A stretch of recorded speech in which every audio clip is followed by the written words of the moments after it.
Ladies and gents, boys and girls, lads and lasses, welcome back. Welcome back to Pokemon TCG Pocket, the game we're playing today. My name is Tanks. This is the kind of mood, this exact mood is the kind of mood that I have today. It's like that for the third day in a row. It's not raining. It just says, you know what, today I'm going to rain. And then there's no rain. And I'm like, what? What on earth is going on? Okay, fantastic start. The game has frozen. Oh, but it unfreezes. It unfroze itself. Unfreezes itself. This is my main account. I'm never really showing this account out too much. But I love my main account. We do not... I'm still collecting a bunch of cards. This just has to be your favorite combination, right? It just has to be. And also, I really want to. So Magikarp and Gyarados are probably my favorite Pokemon, in case you can't tell. Some of them, I have like 6 favorites, so those would be those Pokemon would be my team 6, right? And Magikarp is the card that I really want to get from Paldea Evolved. I think so, yeah. Yep. My wife and I, we opened a box of that. No Magikarp. Maybe next time. Or maybe I'll just buy it, as someone smart would. Here's my Charizard collection. I have quite a few.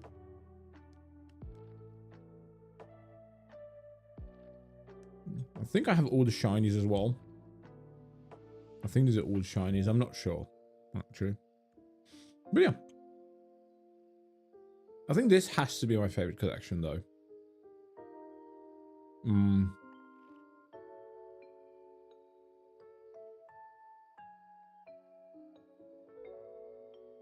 Just to show it off.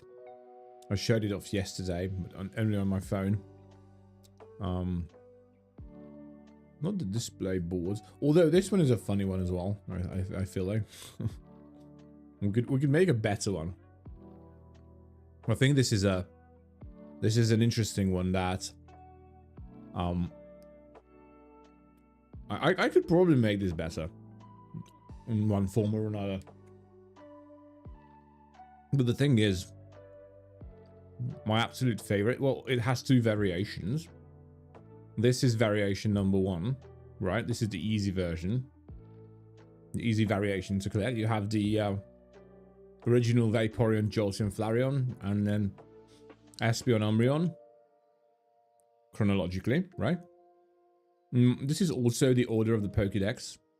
Vaporeon, Jolteon, Flareon, if I'm not mistaken. Again, order of the Pokédex.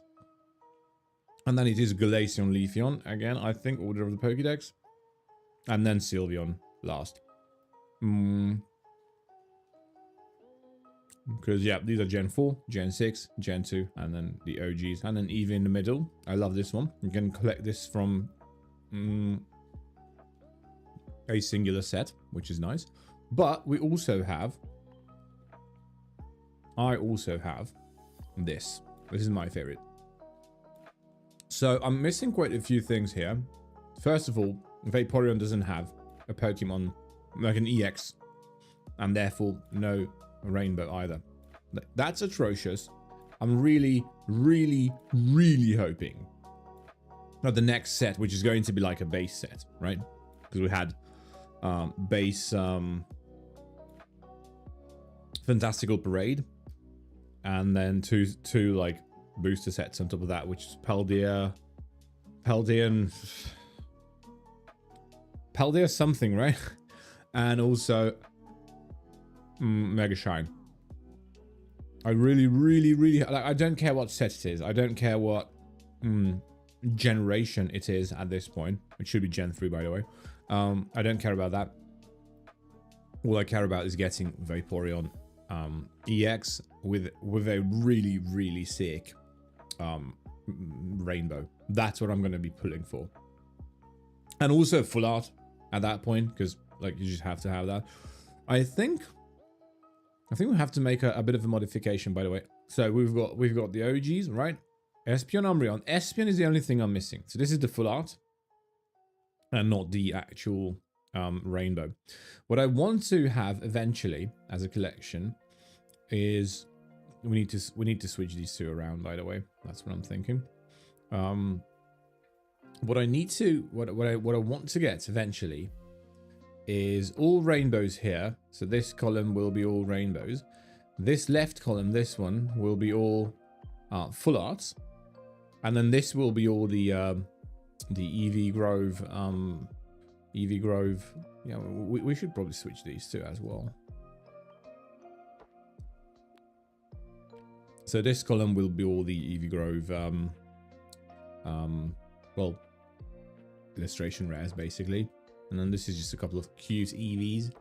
I'll see if I use the last 3 slots for something else. I'm not quite sure. I think it should be EV because also once we have the full art, I kind of want to have the full art EV here. And then this would be in the middle. Like that. By the way, such a sick artwork from Soso. Such an underrated artist. Soso is probably one of my top 5 favorite artists.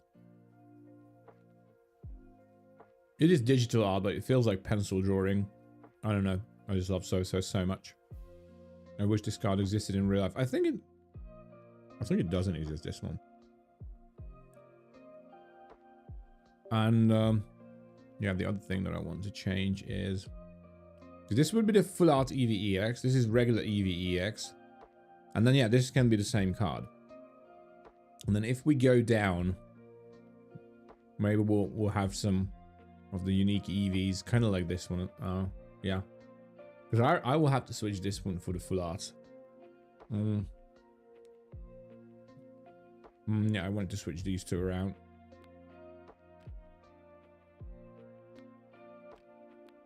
I think Glaceon's first, but I'm not quite sure. There we go. Okay.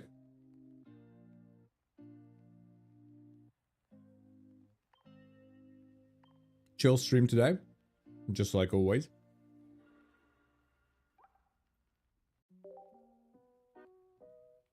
We're starting from Ultra 3,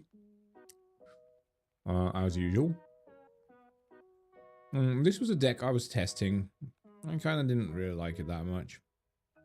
Even though Mega Steelix is a good Pokemon. It just doesn't synergize really well with like this stuff. Or maybe it would just need a bit more refining. I don't know. But the deck I have prepared for today is a metal deck that we can finally say is decent. Okay, this is not a top tier deck. It's around like B tier, right? This is the deck list we're playing today. I quite like it. If we see too many people playing, you know, Sleep, I'll switch Rocky Helm out for Steel Apron, I think it's called. But otherwise, yeah, this is the deck list I want to go for. 2 copycats would be nice, but I really want to run Sabrina Cyrus. And that's the core I really want to be able to run. Another thing could be a consideration.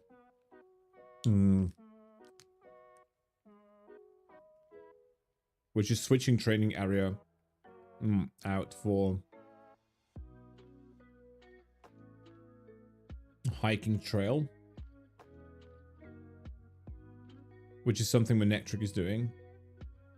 But given how we have just way too many stage 1s in this deck, I don't think I don't think it would work very well. That's what we would use a second copycat for, but I think this is decent. So yeah, let's go. First game. First game of the day. As I finish my breakfast, I also make my rooibos tea.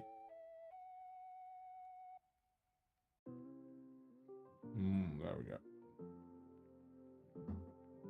With milk, of course. Let me tell you, as someone who's not British, if you're not drinking your tea with milk, you're missing out. You just do.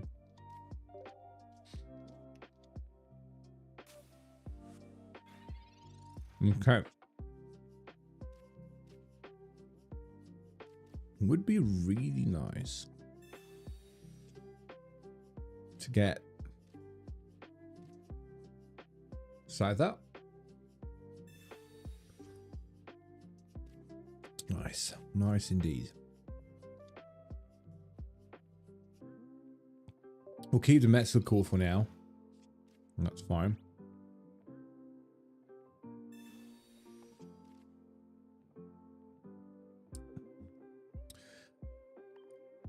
Revavrum would be nice here as well. We could technically save, because Metal Core Barrier minus 50 on Revavrum, who's 120, saves it from Hydreigon, right? So that would be lovely.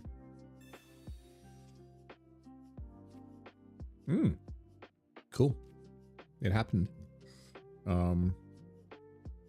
Technically it's just 110. Okay, so I was mistaken there. That's fine. Pop the Metal Core Barrier down. Like so. Scizor.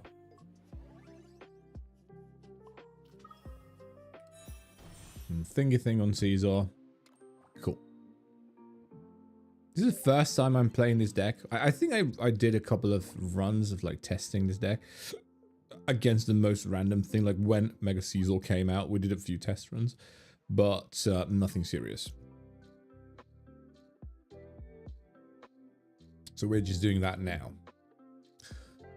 We're just doing that now.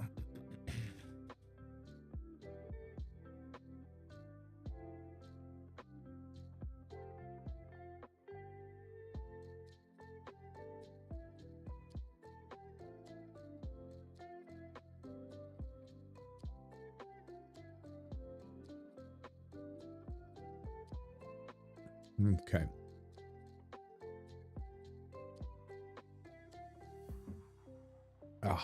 Also, if you're not drinking Rooibos tea, you're missing out. I'm not the science guy that can tell you all about the positive benefits of Rooibos. You can take or you can do your own research in that regard. But it is something very cool. Would I be comfortable sacrificing the room for this? I think I would be. Not gonna lie. But I don't think they have anything.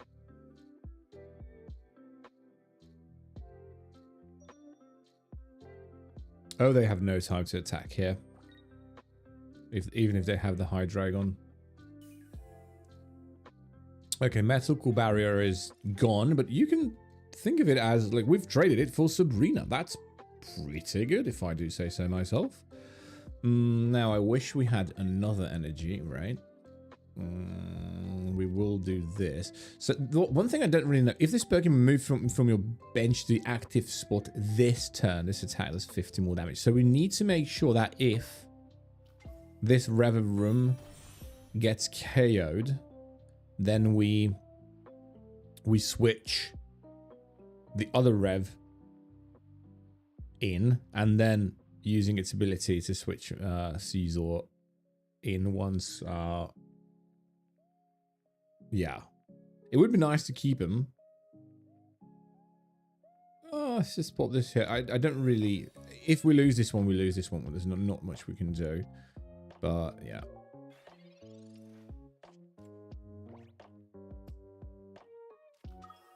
Absol.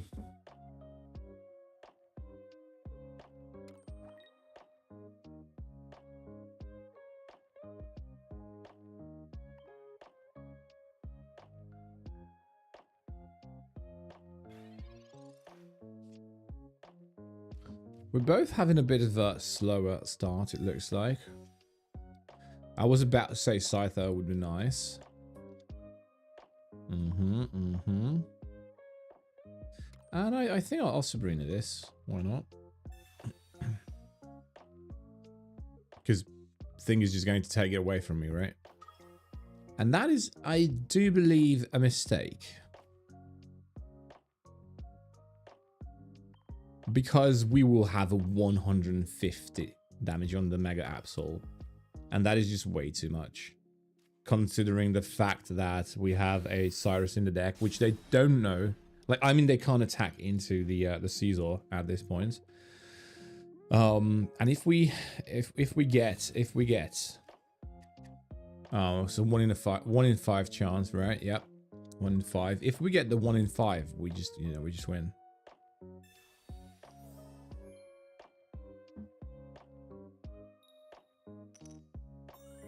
Yeah, they're popping the lucky pop. They can attack now technically, but it's not worth it. And they have to heal it all the way to for it to be worth it. Okay, Hydreigon is going to come in. We need to also consider that they might have Cyrus, which is, if they do have that, that's 1 card, 2 out of 9. If they win like that, it's fair. We took a risk. They also have basically all their cards that they need. Yeah, so.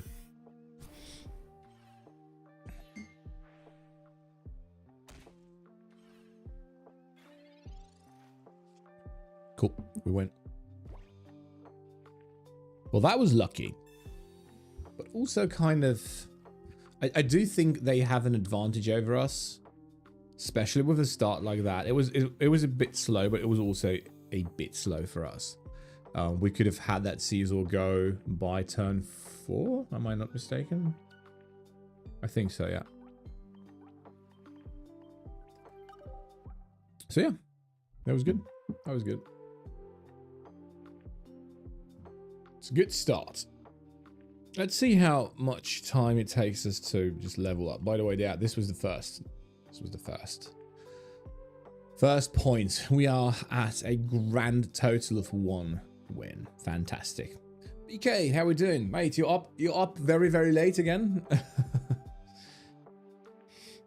I'm doing okay. I woke up with a bit of a migraine, which I don't really like, but now I feel okay. We have this like almost rainy but not quite weather the entire day, kind of like this. This is my mood right now. Lovely, lovely mood. Perfect time to just, you know, have a chill stream, actually. This is not the start you would want. Anyway.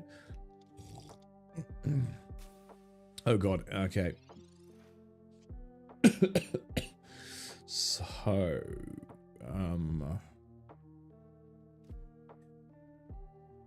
okay. So far, so not good. For a second, I thought Scizor was weak to lightning, because it is a flying type, but luckily it's weak to fire. Well, maybe that's unlucky, because everything is weak to fire in this deck. And we are facing quite a bit of firepower. Can we get the, not this. Okay, never mind.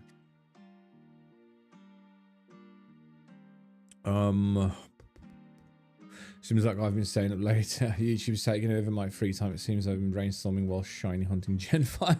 How is shiny hunting Gen 5? I thought in Gen 5 you can do RNG manip. Am I mistaken?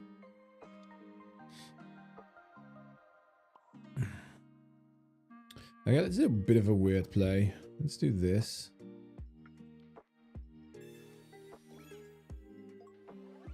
And then we attack into that thing. And we basically save ourselves 1 turn.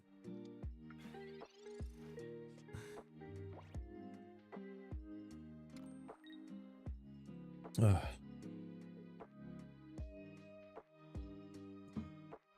Shiny Cottony after 80 hours. Oh my god, man.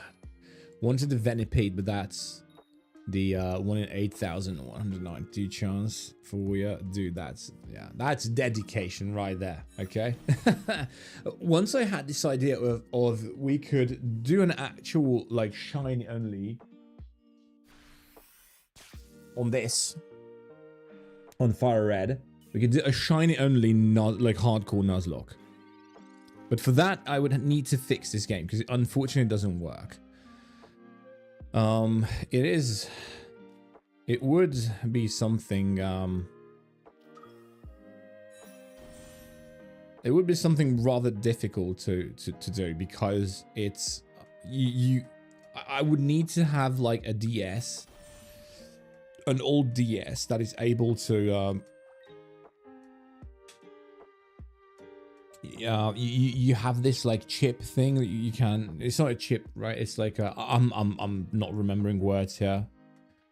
It's like one of those like flexible kind of PCBs that you can just solder onto the board, and then you have basically an HDMI out, if I understand things correctly. And it would be such a hassle, right? It would be a shiny only thing. So that would be something for the stream. Maybe once we're chilling, right? Maybe once I'm a streamer who can pretty much do whatever they want. Maybe then. By the way, the Oreo is kind of annoying, but not that much, actually. Rocky Helm, pretty nice. 100 damage on the Mega Scizor, quite enough. It's a fidget toy for me while I watch TV, so it's fun. For real, it takes a lot of time. Oh, yeah. Like, real shiny hunting is crazy. This is why I would personally want to do this on like a real cartridge. It would be a cool story, I feel like. Because anyone can do it on a ROM hack or on a ROM, and there's no telling if I have manipulated the RNG, right? Okay.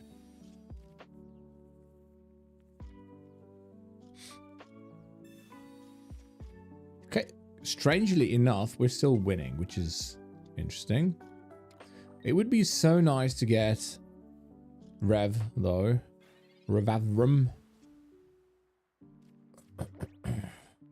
This is not what I wanted to happen, unfortunately. Oreo, however, is not attacking. So I could Sabrina and snatch myself another point, but then I'm a sitting duck for now. They don't really want to attack into the Mega Scizor. So, okay. Bit of a stalemate then.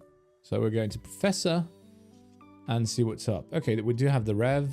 We just need to keep the hand. We probably will, because they don't really run, you know, shenanigans here. If Mega Manectric attacks, what then? Because that's kind of a bummer. Because they can do 110, right? And I won't really be able to. Technically, we have heals, which would heal me enough. Yeah, we're going with that. They're afraid of attacking into the Mega Scizor. Okay, cool.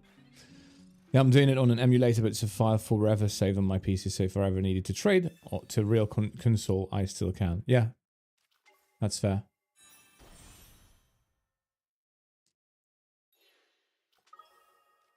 Again, Manectric's coming in, opening themselves up for Cyrus action.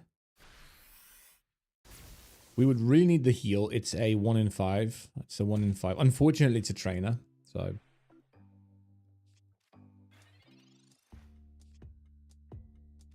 It is another Rev, which... So technically, if they don't have Cyrus, which they might, we should still be fine here. I really want the other Rev. We don't get it. Okay. We will pop training area down. I think that's beneficial. Because Rev goes down regardless. If I do this. Which I will. Right. If they have Cyrus, we just lose. As simple as that. By the way, BK, like... Might I ask what your day job is, or if you have one? Just curious. If you're willing to share, of course. Because for me, I'm quite open about this, right? We live with family. We're helping out my grandparents. We have our own flat. It's a small one, but technically it's free. They are at a point in their lives where That's appreciated. And we also appreciate the support that they are giving us, which is we're basically able to live here for free. Well, of course, we have to pay for utilities, but there's no like rent and stuff, which is already such a huge help. I was always, I grew up as a millennial, right? I grew up telling myself, well, you don't really need to buy. You can just rent, like it's whatever. But it's crazy, like I'm sure we all realize that might not have been the best idea. And I am one of those millennials who try to live their lives, I guess we could say lives, because my wife and I, right? And we got married very, very early. By the way, Maple Islander, welcome back. And so basically we ended up not being able to buy a house. And of course, the housing crisis started when I was entering the job market, because I graduated in 2006, 2007. Yeah, it started by the end of 2007. So like 2008, 2009. Yeah, it sucked. But would have been nice if I had, saved up some money and bought a house then. But again, too early for that. No, I was too late for that. It feels like I have been too late for a bunch of stuff in my entire life, but that's what we're trying to turn around here. So in my case, I quite literally, and I'm also right now we're in the EU, and I'm learning. I'm studying. I'm becoming an electrician, which is one of the most lucrative blue collar jobs you can get, and I also kind of really like it. And therefore, once but that's basically one day of my life every week, and then it's also this interesting thing of how should I do this, by the way? I think I'm gonna do it this way. This interesting thing of it's a really nice option B, and it's really something that I want to learn, and it just takes it takes me one day per week. It's going to be tomorrow, so tomorrow no stream, and it's in Europe, in the European Union, we have these, like, I'm not really sure how to explain. It's like I go to school and I basically get money for it. It's like I get like a minimum wage equivalent for studying. Of course, I had to pay for the school, but now I get money just for being in school. It's a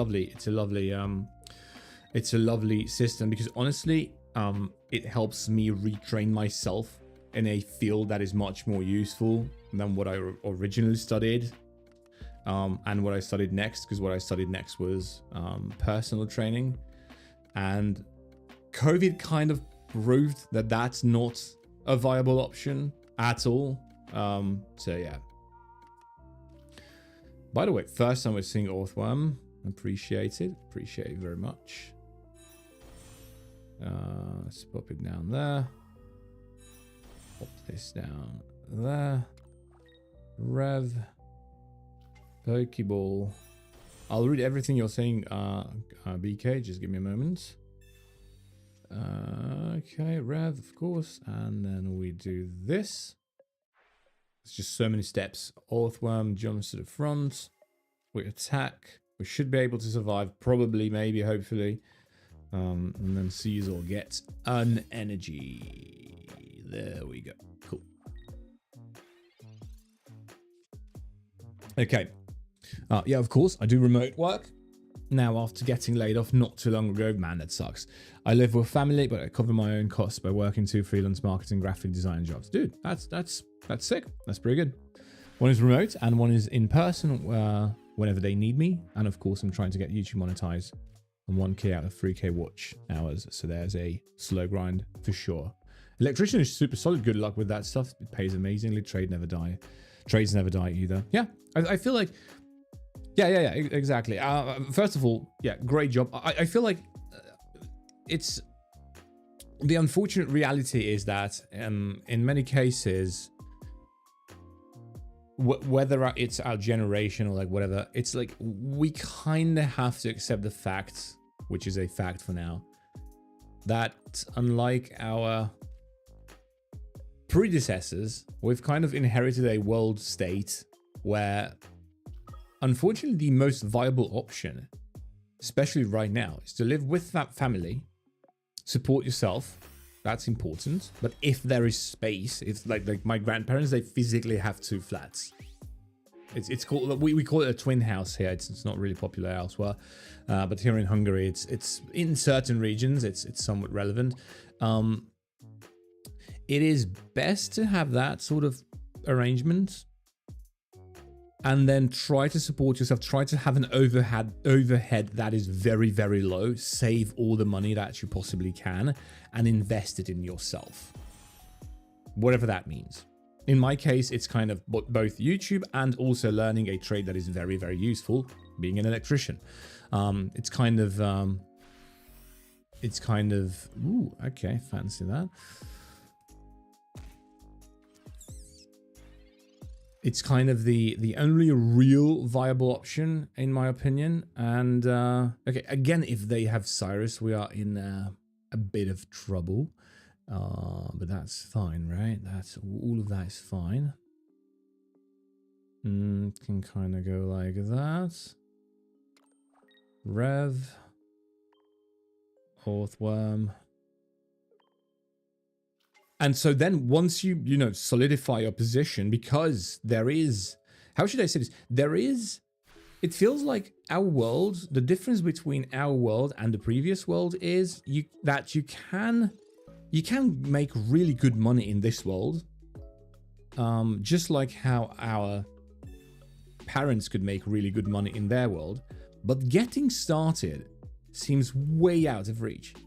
Like our parents could just, you know, buy a house, get a nice loan, work it off, job security, all done and dusted. Bob's your uncle. You're 50 and you're set.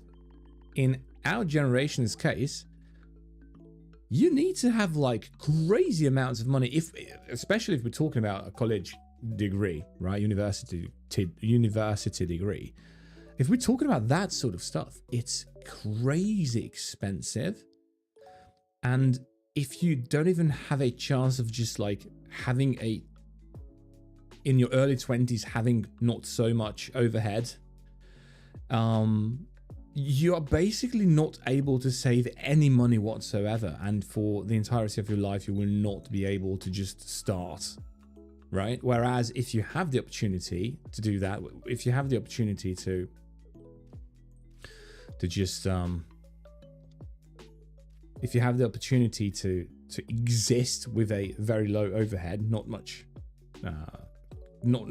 in terms of costs per month, and then you're able to, instead of paying rent and instead of paying outrageous food prices, because maybe you live in a big city where the food is like extremely expensive, instead of that, you're able to pay for your own education. Instead of that, you're able to, you know, get yourself sorted, start a business, again, learn a trade, something like that, whatever the name of the game is. That way, once that sort of starts getting traction, right, then you're able to make the proper money, the big bucks that is needed to kind of live in this world properly, whatever that means. I don't really know if I'm making any sense, but it sure, this chap sure sounds smart. Not really, man. I have no idea what I'm talking about. Oh, yeah. Yeah, basically food and rent I don't pay, because otherwise I doubt I would be able to live comfortably at all, which is crazy. That to me is crazy. That to me is crazy. And I know that that's the reality of so many people, and it just sucks. Everyone has degrees now, that's the thing. It became such an insignificant award when it used to guarantee jobs. Now it only gives you a pat on the back. I agree. That is exactly what it feels like. Once I toyed with the idea, like a couple of years ago, I toyed with the idea of becoming like a, I think it's called a informatics engineer. Basically, it's not a software engineer, but it's like the even bigger umbrella term. I'm not even sure if I'm saying the English name correctly. And I had to realize that this is not really. It's a big nothing burger. That's what that is. It's you get nothing for that degree. Absolutely nothing. And in that case, it's like, why do you even bother? Now, we are lucky in silly old Europe, where we're able to just sort of how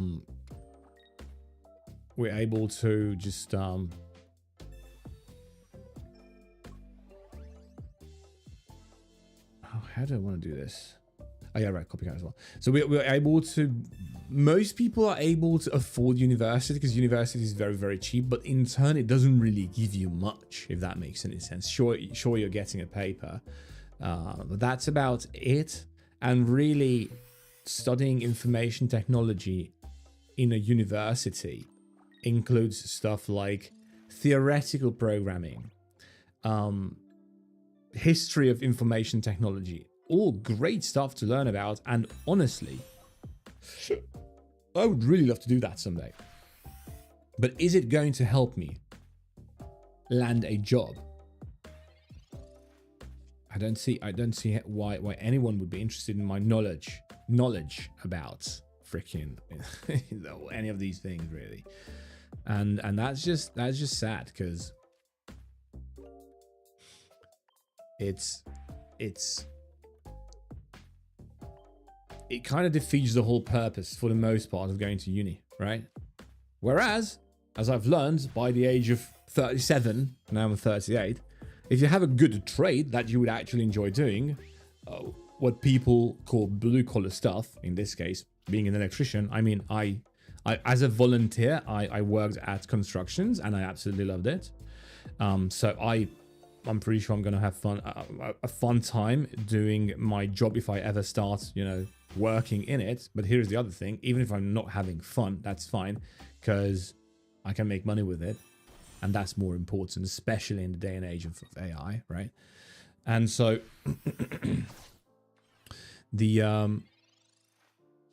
I feel like it's such a much better idea of just that Dragonite, by the way, is gone. I don't know if they have double checked the damage I'm able to pull off here, but yeah.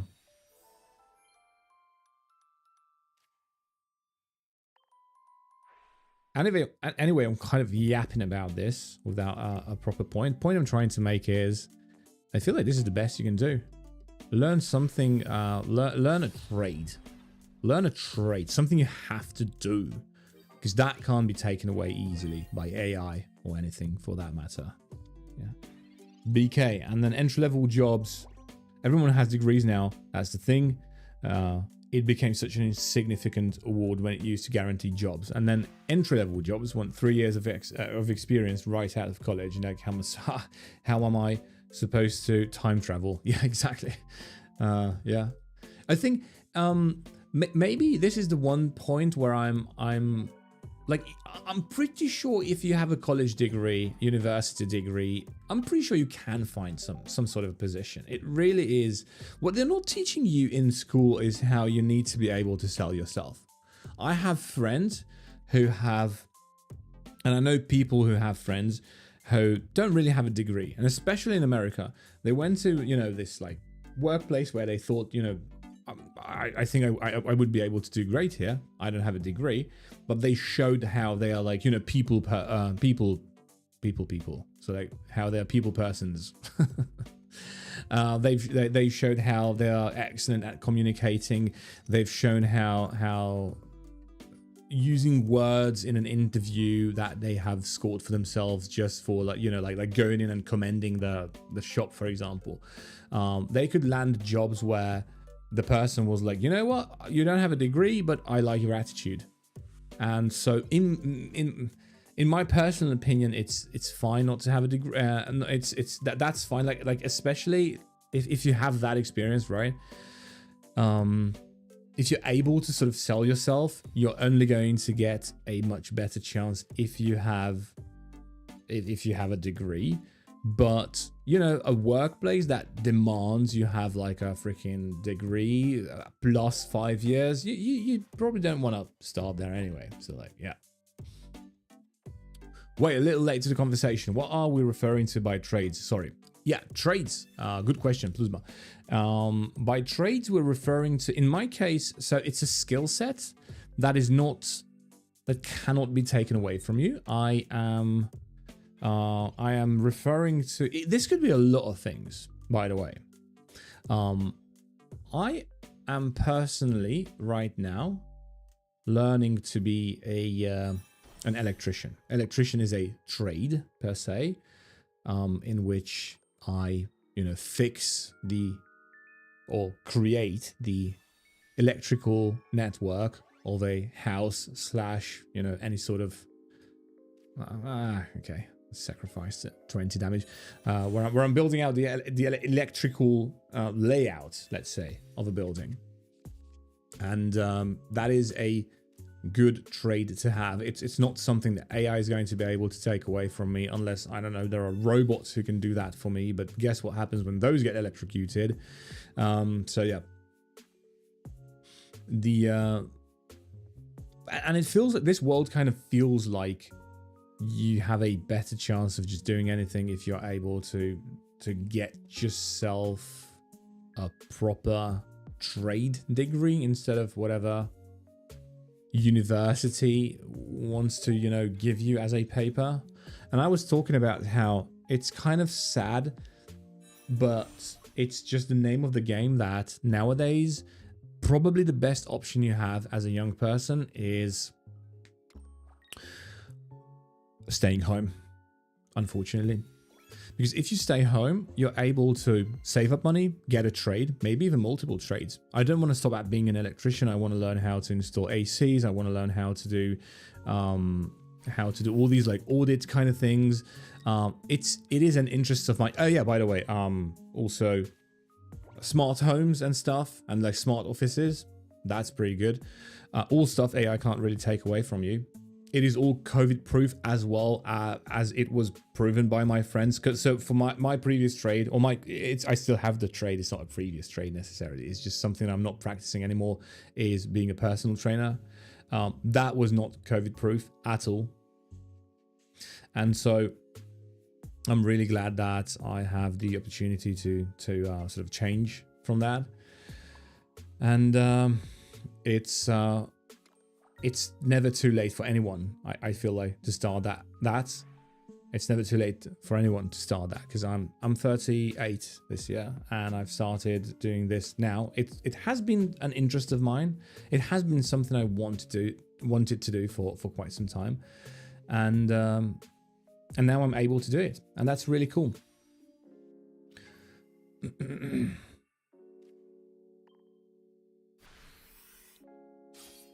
And it feels like nowadays the name, like now in our parents' time, what I was talking about is that it feels like in our parents' time, it was so much easier to just get started with life, right? But nowadays it's more, it is so much, everything is just so much more expensive that for you to be able to start with the theoretical Monopoly board, for you to be able to start your life on the board as a grown-up, it just costs so much money. And therefore, your best option is actually to not play the game that way. Your best option is to stay home, try to have as low overhead as possible. By the way, only in case that's possible, because there are many situations where that's just not possible. You just I don't know, have to work, because there is like, why didn't I have Pokeball first, by the way? So there are situations where that's not possible, but if it's possible, the best chance you have is staying home, learning a trade, saving money, investing in yourself first and foremost. And I think everyone should have a kind of a trade that nowadays I feel like having a trade, especially one you enjoy, is the cheat code. That's how you can really succeed, because that's something that the world can't really take away from you for the most part. I find myself agreeing with the feeling of staying if possible. Yeah, and it sucks because you should be able to go out there, right? That was the whole thing for the previous generations. But the thing is, I feel okay doing this. So right now, our living situation is that my grandparents have 2 flats, one big one and one small one. It's one building but 2 flats. It's kind of a weird thing, but it's very common in this parts of Europe. So we live in the small one, they live in the big one, and we help them because my grandma is 82 and she appreciates us being here, especially my wife is very, very helpful, and they kind of speak the same language, if that makes sense. And us helping them is worth them more than like renting this other flat out. And us not have, like, this is a very small flat. 33 square meters would be what, like 350, 360 square feet, something like that. I don't know. And but it's enough. It's enough for us. And because it's so small, we don't have that much money that we need to spend every single week or every single month. Our overhead, so to say, is very, very small, and we're able to, you know, learn stuff. My wife is, at this moment right now, she's having her final exams of her current school, which is graphics artist, and she also started learning English. She wants to get a bit of a degree, like a language diploma in English, which is again a European thing. I'm not really sure if I'm using the terms correctly. And I am able to learn as an electrician. I'm able to be in school for becoming an electrician, and that is also thanks to, by the way, the institutions that the European Union puts into place, where there are these. I can go to school and also get like minimum wage if I pay for my own tuition, which I did. So that's a lovely system, and we're utilizing the perks of such a system. And it is much better if you take an advice from someone who's 37, 38. If you take an advice from someone who's 38, I wish I kind of started my life like this. I wish I kind of looked at things and I told myself, what is the trade that I would probably not hate? What is the number one trade I would probably not hate? Maybe not love, but, you know, not hate, because that's what brings in the most bang for my buck, if you will. And it turns out, it's, at least in this part of the world, one of the best ones you can go for is electrician, which doesn't require a college degree, by the way. Another one that's really good, perhaps even better, is like bookkeeping or accounting. Not really sure if those are, I'm never quite sure if those are the same or not, but one or both of those, very, very good trades, because as long as people have, you know, companies, and as long as people have businesses, you will never run out of money. Likewise with an electrician. As long as you live in a house that has electricity, you will never run out of work. So my advice to everyone who's like 20 is to do that, to get some sort of a trade first. Stay at home for as long as possible, if that's possible. Get a trade that will put bread on your table. Maybe best if you get a trade, like in this case, electrician, or being an electrician is kind of like that, where I sort of get to pick my own working hours, so I can work a lot. If I want, I can work 60, 70 hours a week. If I want, I can work 30 hours or less a week, because I'm just not taking on that many clients, and I can, using my free time that I'm paying for, technically, by not working, I can sort of start, you know, pursuing other avenues. Maybe a side gig. Maybe you actually want to go to uni. Maybe something completely different. But you're able to do that. You have the freedom to be able to do that because you have this trade you can just fall back on, right? And that, to me, I really wish someone kind of gave me that advice when I was 20, basically. Because I'm doing it when I'm almost 40. and never too late to start. And I'm quite content with my life. And in fact, I got to, like, my wife and I, we got to live a bit. You know, we got to live abroad. We got to do this. We got to do that, which was absolutely, absolutely lovely. And but now we're at a point where, you know, we would want to have, if we wanted to have a family, if we wanted to have kids, it's difficult. It's tough because we just, so many times, like multiple times in our 30s, we had not a single euro to our name. And that's just not okay. It's just not okay. Kind of doing the entrepreneurial, or like, I'm just going to get some sort of a job and live in the big city sort of lifestyle. It didn't really work out for us very well. And so, yeah, it would have been so much easier to just get a trade that is useful. By the way, trades I think are very useful. That is nice, and honestly, thank you for the advice. Thank you so much for listening to my yapping, millennial yapping session. BK, sounds like you had a great turnaround after the past events you told me about. It's amazing to hear, man. It's really nice you're helping them out too. Yeah, absolutely. And you know, it's the other thing as well. I love my grandparents.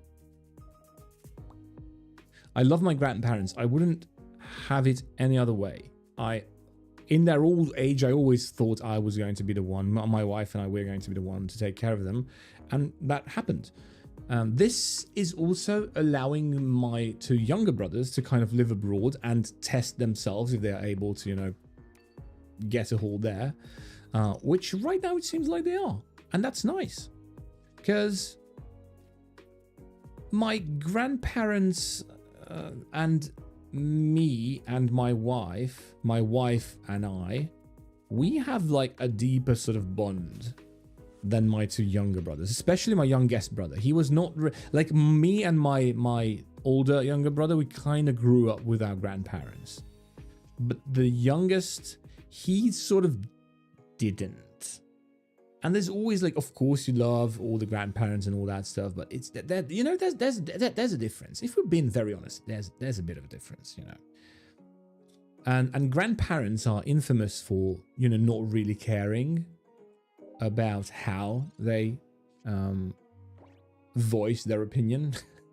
And they're quite vocal about that, because we are basically the only ones they accept. And you know,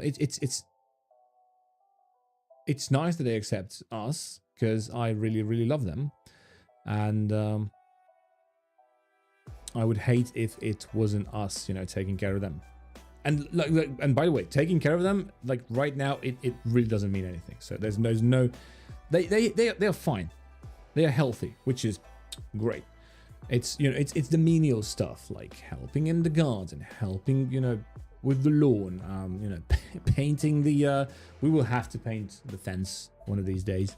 By the way, fun fact, if you're American, it's so crazy, huge difference between America and Europe. Huge difference. In Europe, we always have like a big fence in the front yard. I feel like in America, it's just like front yard, nothing, front yard, and then house. You don't really have that here. You can't go to the house. There's like big fence and gates and stuff like that. And yeah. On Google Maps, you don't really see that being the case in America, which is very interesting. Very interesting. Yeah, since you're getting back into things now, we can get more tanks videos. I'm really hoping for that. I have been extremely busy with my other business, which is, what am I trying to do here? I was trying to evolve the room. God. This game state is not the one that I would like to have. Okay. So we will do the stupid play again. I wonder if this is going to be good. Also, technically, I should have evolved this Scizor, but then I would have needed to wait. You mean switch your active? Yeah, that's not going to work out, man. Okay. Attack.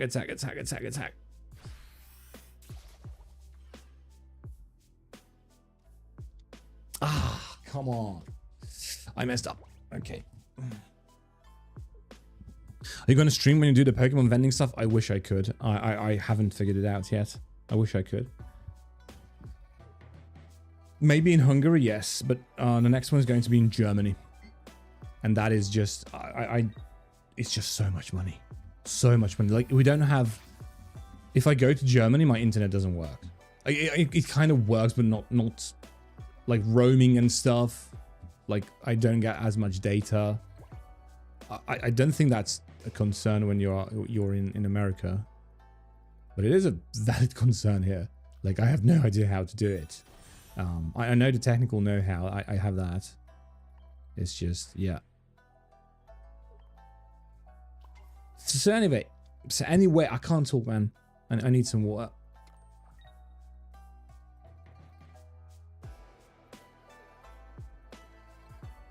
Oh wait, you can do this. I don't want to power Mega Man trick.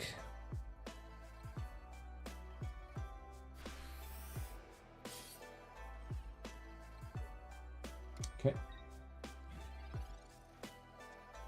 So I don't really know what I was trying to make as a point, honestly. I'm just like yapping. Didn't realize that was such a problem over there. Even in different states, my Wi-Fi can be pretty bad too, but not that bad. I mean, by Wi-Fi you mean 5G? Because that's the problem here. Suppose I have a 5G. Suppose I have a 5G subscription. That is because I'm in Hungary, probably from Hungary. Sweet, and it's like, I'm so glad I healed. So suppose we have that. Oh, it's training area. We die anyway. I'm so sad. Yeah, 5G and data usage. So suppose I have an unlimited plan. It usually only works in Hungary. And another thing as well, we would need to stream from that laptop over there. Problem with this laptop is I can't fit a SIM card in it. There's also no SIM. What do you call that? Like eSIM support in that laptop specifically, which kind of blows. That means that I need to tether, and sorry, one moment. Just a small hiccup.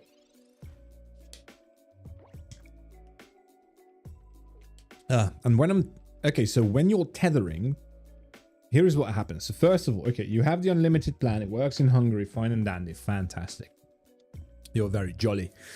Then you start tethering. So tethering is basically you hotspotting your internet from your phone. Now, if you do that, you have 2 gigabytes. A stream needs about 3 to 4 gigs, or per hour, I think. So that's out of the question. Add to that the fact that the moment I cross borders, I have like 5 gigs of data. Because we do have the EU, but the EU is not as strong. Like the European Union as a union is not as strong of a thing as, you know, something like United States of America is. It's a different thing, right? And the problem is that, oh my god, we can't freaking get the Earthworm back.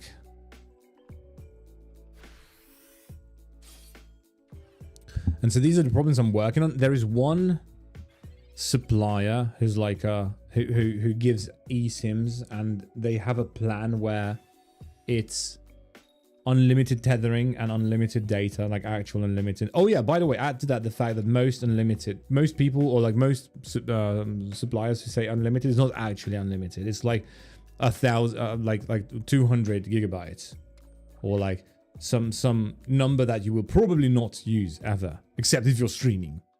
You will use it then. And so those are out of the question. I have found one provider who has a plan, but it's like 50 euros for like a month, which is crazy expensive by European standards, especially Hungarian standards. Because let me tell you, for internet, I pay less than like 10 euros less than $11. So yeah, it is possible, but probably not just yet. So yeah. We are recording footage, so you don't have to worry about that part. That is taken care of. It's just the actual, like, it's being live is what we're struggling with. Okay, fun fact. If any of the Nectrix attack into this Mega Scizor, they just die. Because of the oh, ow, my wrist cracked. Oh, it felt nice. So if they attack into the Scizor, even the healthy one is going to go down to 160. This is 160 basically. If we switcheroo them around, it's 160 because it's 110 plus the switching makes it 160. So I think they are aware of that. So they are like, okay, Zeraora it is. Problem is Zeraora is not doing enough damage. And I can, even without the rev, I can just recall this Scizor, jump into the other one. I mean, I don't even need to do that. How is this? Okay, so Zeraora, let me do a bit of a calculation here. Zeraora. Okay, so this is 150, right? Okay, that's a bit of a problem then. But they have already used Cyrus. That's the good bit, because they have lethal on this guy, right? But it doesn't matter, cause, and here is the kicker, right? I do this.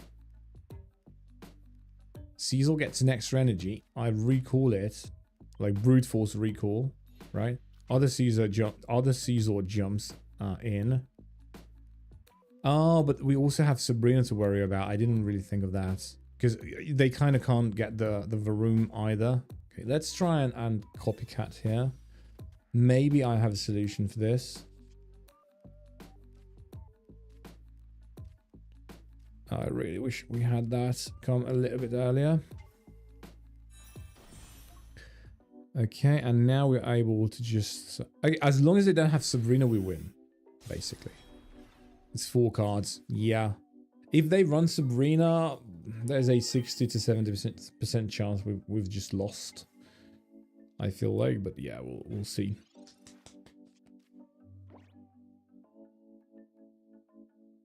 Yep. Unfortunate. We didn't get... We got our utility too late. Hey Tanks, what's your favorite anime? I feel like I've asked, but whatever you sell, I'll make a video on next if I haven't already done it. I don't think you want to make an anime. I don't think you want to make a video on my favorite anime. I have an approximately 3.5 hour TED talk on why I think One Piece is the best anime, to which many people would reply, there's no such a thing as best anime, and I would agree, because it's all subjective. But like I said, I'm 38. I have been watching One Piece since the age of 15. It is my favorite anime at this point. I remember, like, I grew up with One Piece even more than with Naruto. So to me, that's always going to be a special... It's always going to be special in my heart. Fully aware that it is nostalgia. Like for more than 2/3 of my life, almost, I have been watching One Piece, and I have been following what happens in One Piece. And at that point, I can't be unbiased. But it is one of my other TED talks that I don't think there is such a thing as an unbiased opinion. It just doesn't exist. Because as humans, we make decisions based on feelings. As humans, we gravitate towards certain things based on feelings. And therefore, it is actually impossible for a human being to give an actual unbiased opinion. This could be one of my hot takes. You can consider it one of my core tenets as well. Like, this is one of my deepest core beliefs. That it is impossible for a human to give an opinion that is actually... like properly unbiased. It's just impossible to do that. Could be wrong on that, but I have a running suspicion that I am not. Okay, we have a really tough time with this. Like, this hand is so bad. I don't know what I'm going to do here. Longer videos scare me. They take so much time. I've only done 20 to 30 minute videos before, and it took so long. Yeah, I feel you on that. And now they have Hydreigon and they just win because we kind of never drew anything. Wow, we're not making it to Masterball any in like any good in on any, yeah. Never mind. I can't. This is cool. Next. Maybe I actually need that second copycat. I'm not really sure. Thing is, it's an awkward deck to use because it's 4 stage ones.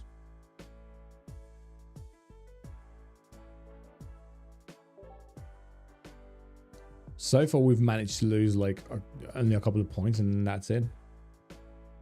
Remember your advice you gave me earlier on? Without it, I'd probably still be struggling like crazy. Really? I gave you advice and it worked out? Oh my god. I'm super happy to hear that. I don't even remember what we were talking about and what the advice was. Was it about like YouTube, like what you should be doing kind of stuff, as opposed to like how you should be thinking?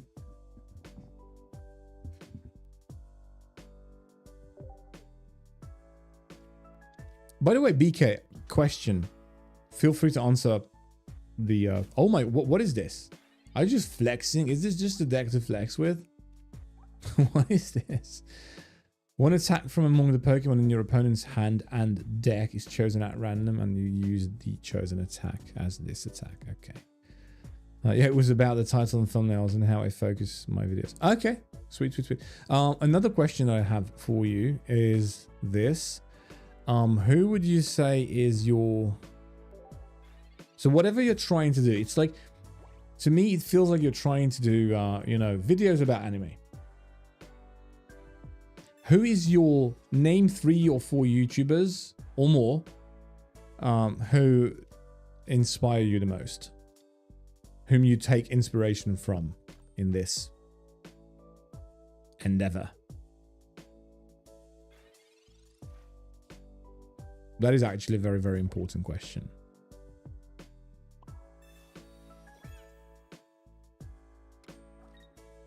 Okay, so it's entirely possible for us to just die right now. Because... yeah, I mustn't... Okay, well, no. I think we live even if it's Scizor, because it's like we live on 10 HP, right?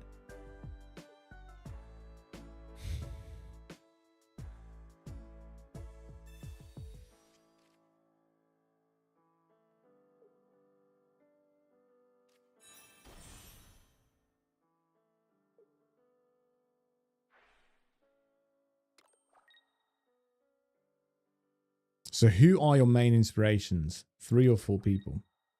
Everyone has inspirations. Scizor's U-turn. Okay, we'll take that.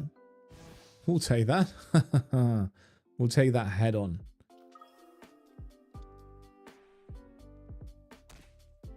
Pavlova or Pavlova, Melo Mikai Joseph, and Aim Danjo are ideal if I could become like them. I'm not going to lie to you, I have not heard of any of them. So regarding anime, the only influences that I know are Giguk, also known as Gaunt.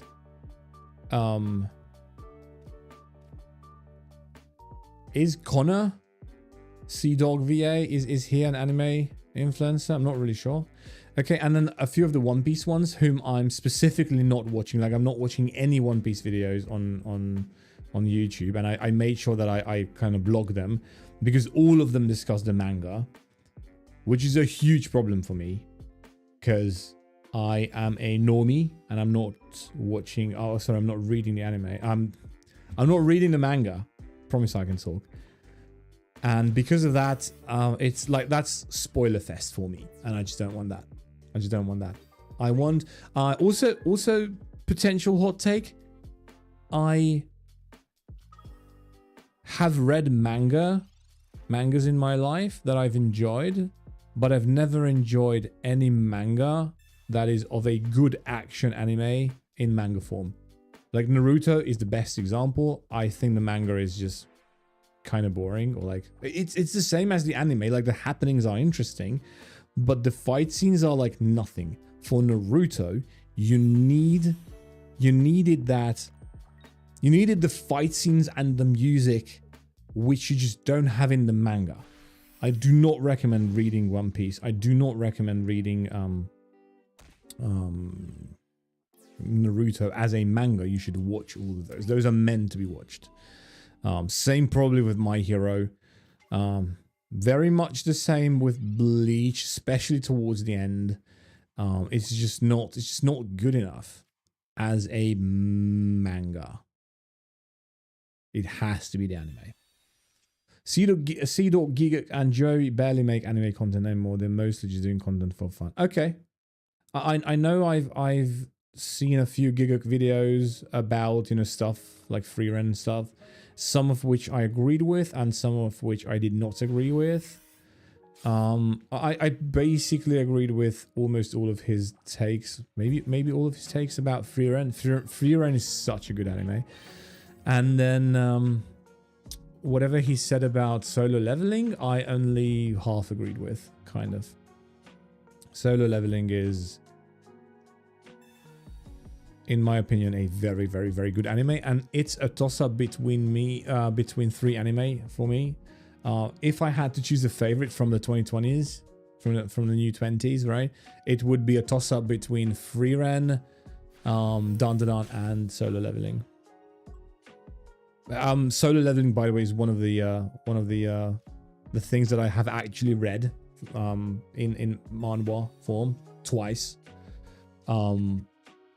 Manhwa and action stuff in manhwa is actually better than manga. Super hot take. I know for a fact that loads of people would not agree to that statement. I don't know, maybe I have bad taste. You tell me.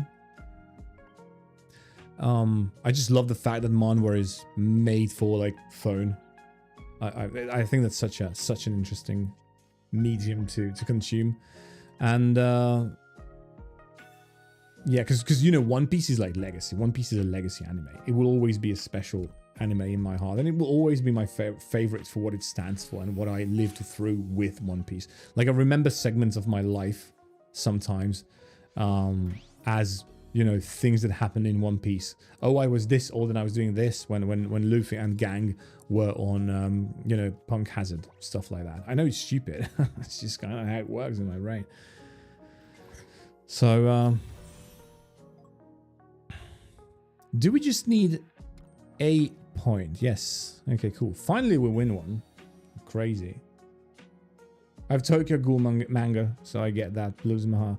Only reason I'd only really mentioned Tokyo Ghoul manga, but I'm not that super well versed in both manga and anime. Never read the manga, never watched the anime. I feel like a non-action heavy anime. I'll give you a good example. I feel like a good example is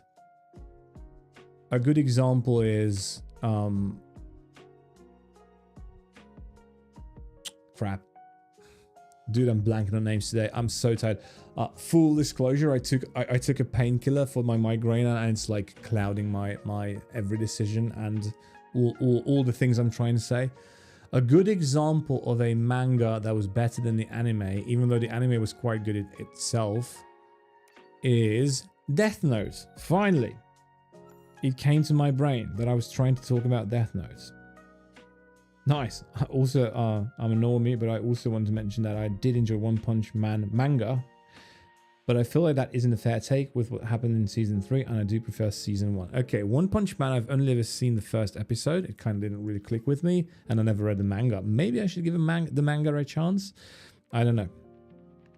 One Punch Man had a sad fate for sure. I'm hearing about that, but I mean, I've seen that from my understanding, it would be like based on the manga, it should be a nice anime.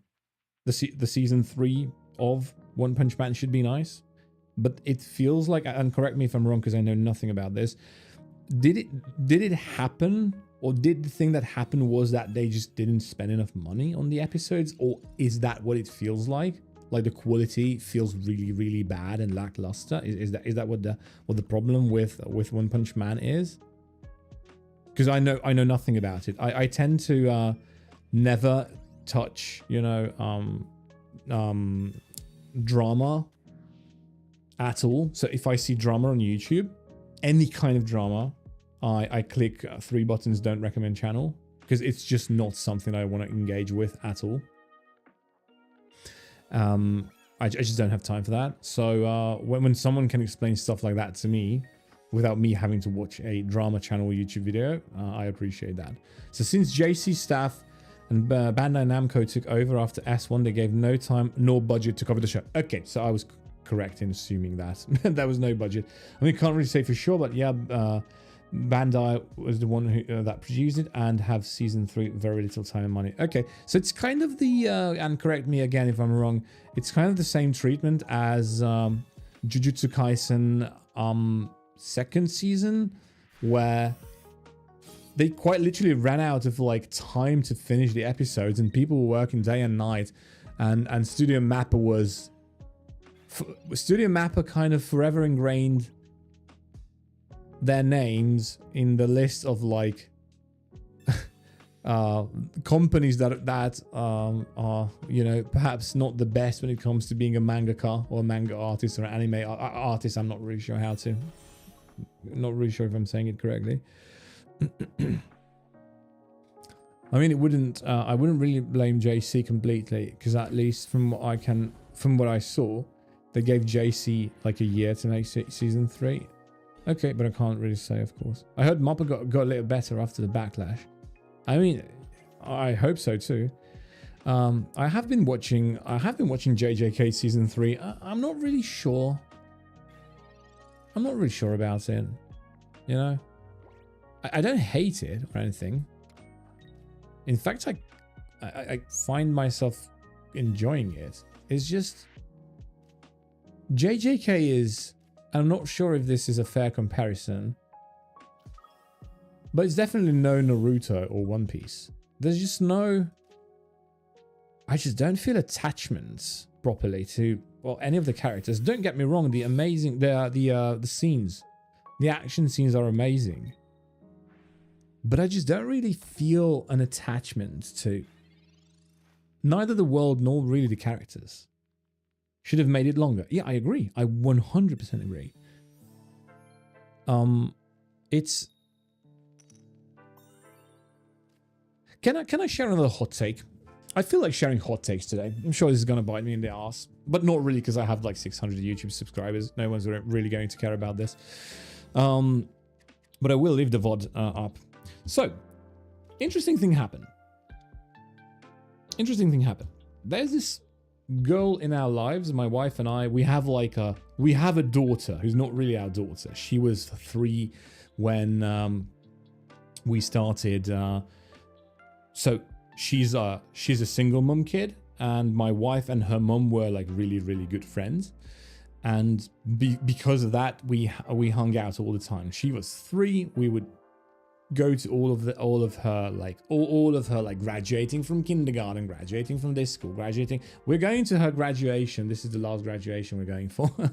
We're going on May the 1st, of course. When else? 1st of May. May the 1st be with you. So she is 18 now.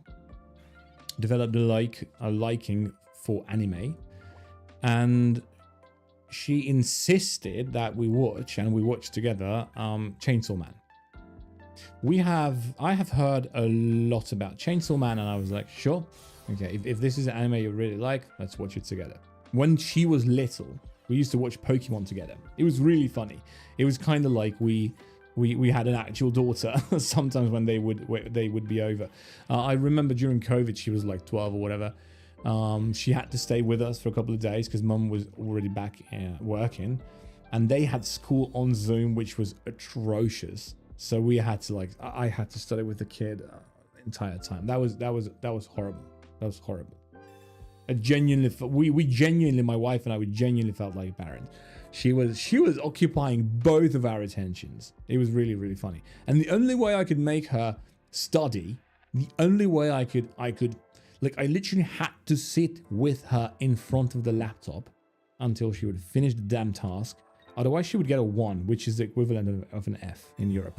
In Hungary, at least. Hungary uses the 5-star system, where it's like 1 is the worst grade you can get, 5 is best, and then you get sort of a how should I say this? Like a if you're 5.0, basically you've won, right? And then if you're 1.0, better luck next time, right? So anyway, the only way I could make her do the study is if I promised her that we watch anime later, which was Pokemon back in the day. Which is cool because now that she's all grown up and stuff, we still bond over Pokemon cards. We have gifted her a bunch of Pokemon cards. I think we die. Yep. So what happened was we got to watching Chainsaw Man. You're going to bed, but it's always great chatting. I'll be back again as per usual. Thanks. Oh crap, I'm too slow in my story. Damn it. But yeah, take care. Anyway, she was, because what I'm trying to say is she's basically the very, very end of Gen Z, almost Gen Alpha. Very, very different taste. And we saw Chainsaw Man, and the first thing I watched the entire, like the 10, or was that 12 episodes.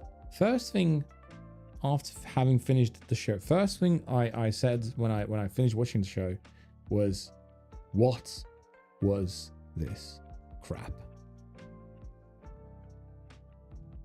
I could not understand how could this anime even be considered remotely good at all. Because there seems to be a huge hype around Chainsaw Man, and I could not get it. Despite having someone next to me, we were watching the anime right here. There's the TV. We were watching it on that TV. And I had someone right next to me who understands why this is good, and it's one of her favorite anime shows. And I was like, I don't understand why this is even a thing. So I did what any rational person would do and went on Reddit. And I typed in, is it strange that I find Chainsaw Man really, really bad or something like that? And lo and behold, there was a post like that. To which, of course, you get the flamers, people who are like, well, you don't get it because you're uncultured kind of talk, which I absolutely hate. And again, that's also, by the way, supporting my point of like, people just can't have an unbiased opinion. Here is what I thought of Chainsaw Man. There is a character who's absolutely incompetent as being a main character. He's not good as a main character. He shouldn't be a main character at all. There is a bunch of stuff that is happening that doesn't really make much sense because you're kind of just thrusted in the plot, and I could not comprehend. And I'm not one of those people who is scrolling the phone during watching an anime. If I'm watching an anime, I'm watching an anime. I'm not scrolling the phone. There was no world building. We were just kind of thrust into the thing. Should I really feel like, oh my god, this character is such a nice character because she didn't kill the cat, but everything else she just brutally murders and eats for blood because of that? And I'm like, so this anime is trying to make gory stuff, or like trying to show gory stuff and kind of sell it as being cool when no real character development happens. If you think closely about Chainsaw Man, there was no character development with the main two characters should be Denji and Power. Those are the ones we should be rooting for. And then we also have a supporting cast of the guy with the katana he's not supposed to be using, because if he uses it, then his life like goes down or whatever. Which is such an old trope. Like that's been the thing since forever. Oh my god, he's going to die prematurely. I'm pretty sure he's going to die before the end of the anime. In a spectacular fashion. I'm sure he's going to sacrifice himself for Denji or whatever. And of course we have, what's the girl's name? Like Makima or whatever. She's the mental character. I'm pretty sure she's just the villain. Like you can just kind of tell. I'm pretty sure by the end she's going to turn out to be the big bad. Oh my god, surprise, surprise.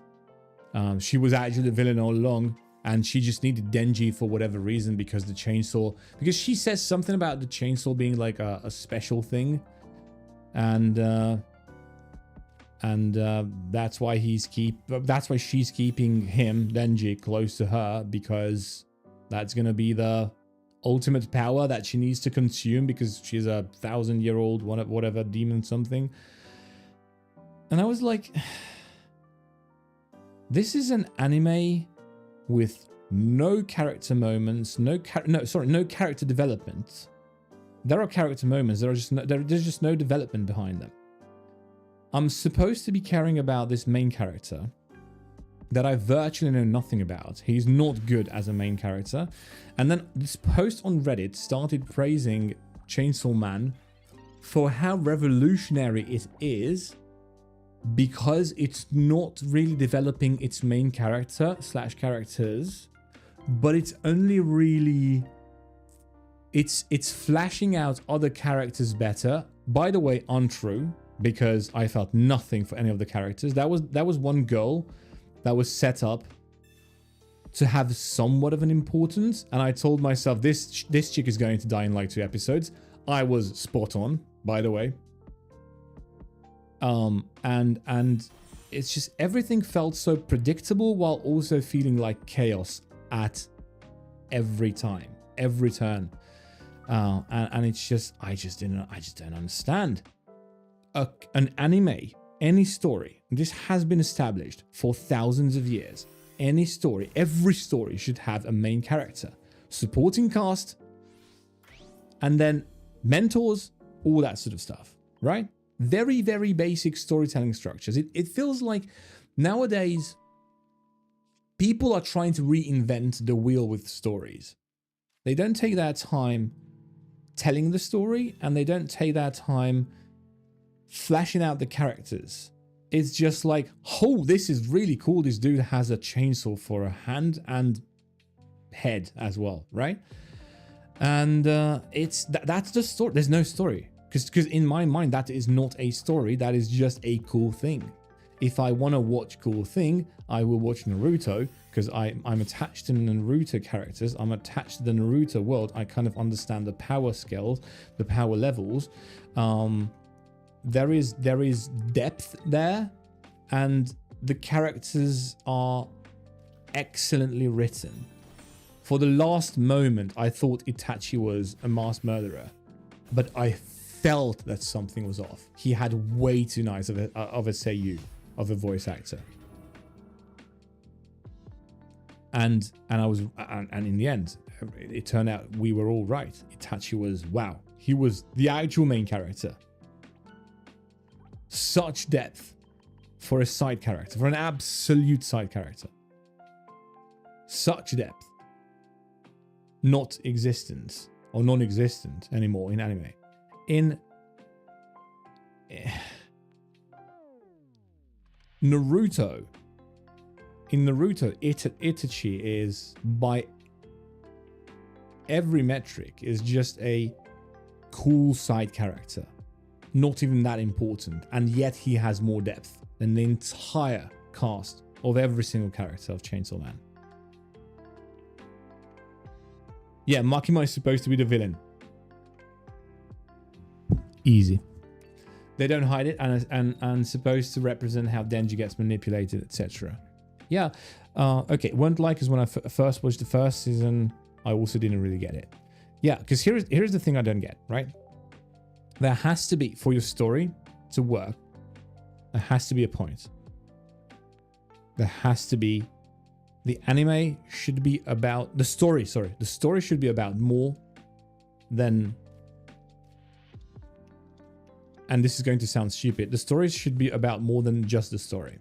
I'll try and explain what I mean by that. What changed it for me was the movie, but only for the context for me at the time, because you know how your brain fills in the blanks and stuff from the past. Yeah, see, this is the problem, right? I don't want my brain filling in the blanks, right? I want the story to explain me what's going on. I want the story to make me care for the characters. The only single character I cared about in Chainsaw Man was the cat. I really didn't want the cat to die.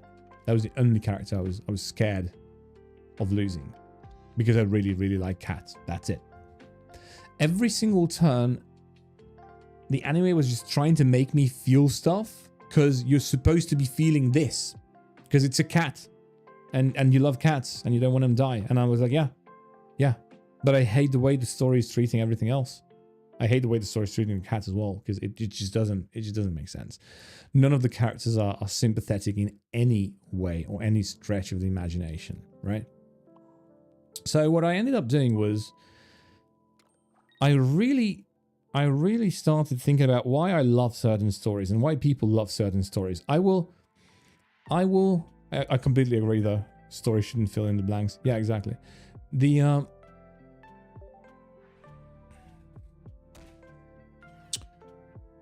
If you think about Star Wars, just the first movie, which is movie number 4, right? If you think about that, what is Star Wars about? What is the 4th movie about? It is, depending on who you kind of take as the main character, which Luke is the main character, but you can have an argument for Han being the main character, which is already interesting. And their sort of chemistry really like elevates. Han is as much of a secondary main character as is a mentor to Luke, because we have the big mentor, right? The mentor, Obi-Wan, who's the wise mentor, all that stuff. And they are the ones who sort of guide Luke on his earliest steps into the big wide galaxy, right? Because this story is about that. It's about adventure. It's about going on an adventure, figuratively and literally. And it's about discovering yourself within that context, within that adventure. It is about becoming like there's that scene where he basically leaves Tatooine a boy and he comes back to Tatooine a Jedi Master, right? That's kind of the journey he goes on. And then Han is leaving Tatooine as a bit of a jerk, right? Just a smuggler. And then returning to Tatooine as part of a rebellion, who is the one who needs saving now. And it's all the personalities, like add to that all the personalities, and you get yourself a story, right? Because you have these personalities, you have these events, but it's more than just the story. It's more than just how cool this space fight is. It's more than that. It's trying to teach you something. It's teaching you about good and evil. It's teaching you about, like I said, adventure, coming of age, sort of changing personality, all that jazz, right? Because Han isn't really a bad guy. He's not really a bad guy. He's trying really hard to be a bad guy, but in the end, he comes back and he helps. So if he didn't come back, right, then the entire operation would have failed, because he shoots Darth Vader's, TIE fighter and the other TIE fighters. He kind of, we have a kitty cat here. He kind of saves the day with that play, right? This deck is not working, by the way, at all, unfortunately. I don't know how people keep winning with this. Maybe I'm just yapping too hard and that's why I'm losing, because I'm not paying attention. So you know, he proves that he's a good guy, yada yada yada. He proves that he's being worthy of a rebel. He proves that he's being worthy of as a friend. So he develops as a character in spite of him being a bit of a jerk, a typical scoundrel slash smuggler kind of guy, right? A typical baddie of the story a long time ago in a galaxy far, far away, right? But he develops as a character. You might see Han and be like, "Oh my god, what a jerk! What an absolute jerk!" Or you might see Han as like, as a kid, I saw Han as like, "Oh, cool," but he's more than cool. He starts out as just cool, and then by the end of the story, he becomes more than just cool. He becomes a friend. He becomes caring. He becomes helpful, right? Stuff happens because of him. Same with Luke. The very beginning, Luke is kind of a delusional, typical sort of teenager. Because I think in the story he's like 19. He's meant to be 19 or something like that. He's your typical, like, don't really understand anything about the world, slums kid. Well, the entire planet is a slum, right? The Tatooine is supposed to be this planet where nothing ever happens and no one really knows about it. And from there, he has these big dreams that no one else really seems to be having around him, which is like, you know, see the galaxy and like travel everywhere. And then he meets Han, who is like that. Han actually lives that life, the one he wants.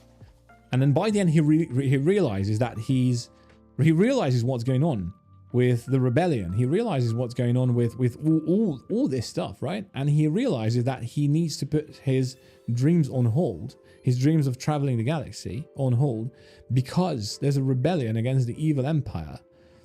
A rebellion that needs help, and he can help, and he wants to help. He becomes more than just a bratty kid who wants to explore the galaxy. And same with Princess Leia, by the way, who is unfortunately, out of the three main characters, she is the one treated with the most she's the one who's treated most like a side character, but not really. And have you gotten a chance to watch Andor? I don't watch Disney Star Wars. To me, that is not Star Wars. Might be a hot take, but I know Andor is like generally praised, but I just don't care for it. To me, and I'll come back to why. In fact, I'll do it right now. If you take Star Wars as an example, there is a very simple concept that you can see. So one thing that I have been explaining so far is sort of the hero's journey. Han has a bit of a hero's journey. Luke definitely has a hero's journey. We have the typical mentor character. But it's interesting because Han is also kind of a mentor. Leia is also somewhat kind of a mentor. In the first movie, Leia is definitely a side character, unfortunately.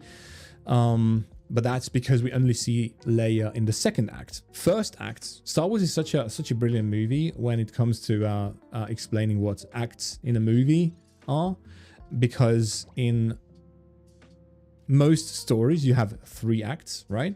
And in Star Wars, those can be explained as such. So Act 1, Tatooine. Act 2, Death Star. Act 3, Battle of Yavin 4.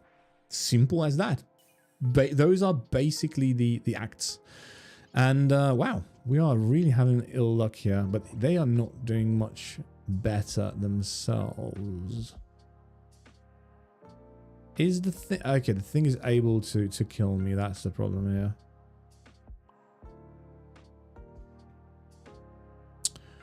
How do I do this? Okay, wait.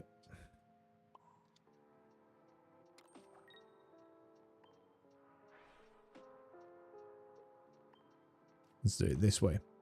One sec, and I'll continue with my yapping. That was the stupidest thing I could have done, by the way. I didn't realize that it had the... where is it? The heavy helm, whatever it's called. Yeah, whatever. So, Act 1 is Tatooine, like I said.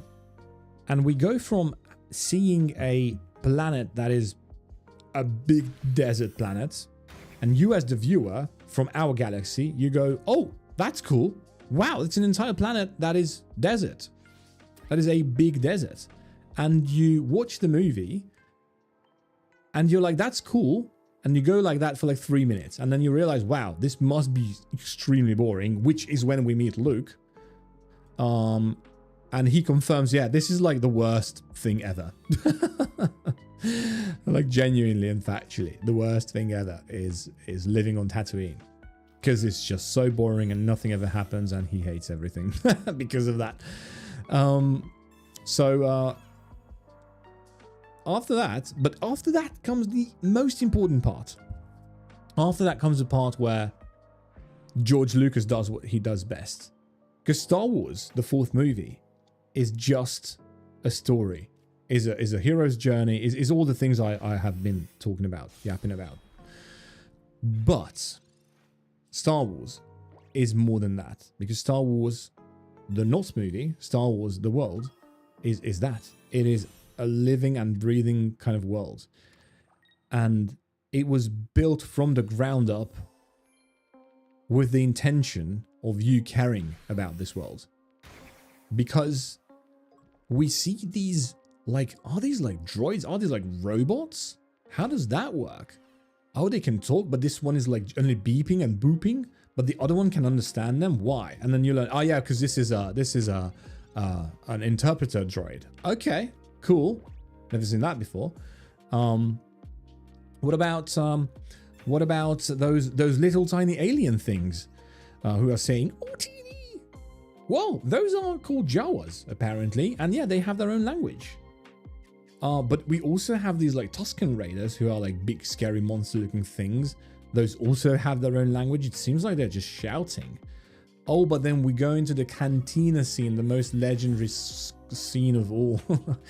And you learn that there are so many more of these alien races that are all able to talk to one another. And one scene in particular is when the bounty hunter, the Rhodian, the guy who looks like a fly, right? His name is Greedo. He tries to kill Han for bounty because Jabba the Hutt put a bounty on his head. And Greedo starts talking Huttese, whereas Han is talking Galactic Basic, which is also known as English.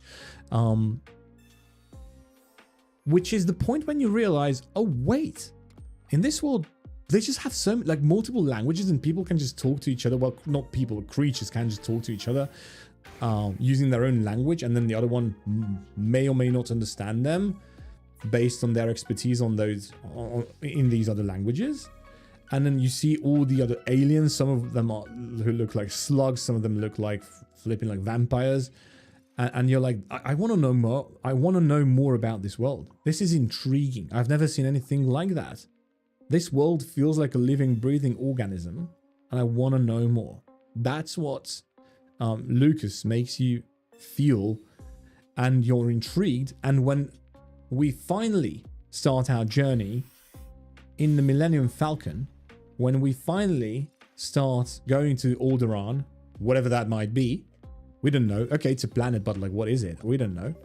When we start having our journey, you're all like, okay, I want to know what happens next. Like, what kind of planet are we going on next? And what kind of alien are we going to see next? And then he does a bit of a flip, and you don't see a planet. You see the space station. You see a massive space station, right? And you see how it's kind of almost like it's a totalitarian military rule. And you're introduced to that part of the world because that is very, very important. We have seen the Imperials, we've seen the first scene, which is the chase scene, but we don't really understand the magnitude of the Empire. And we need to do that. So that's why they are taking a jab at that in Act 2. It's a masterclass of not just how to tell a story, but also how to build worlds.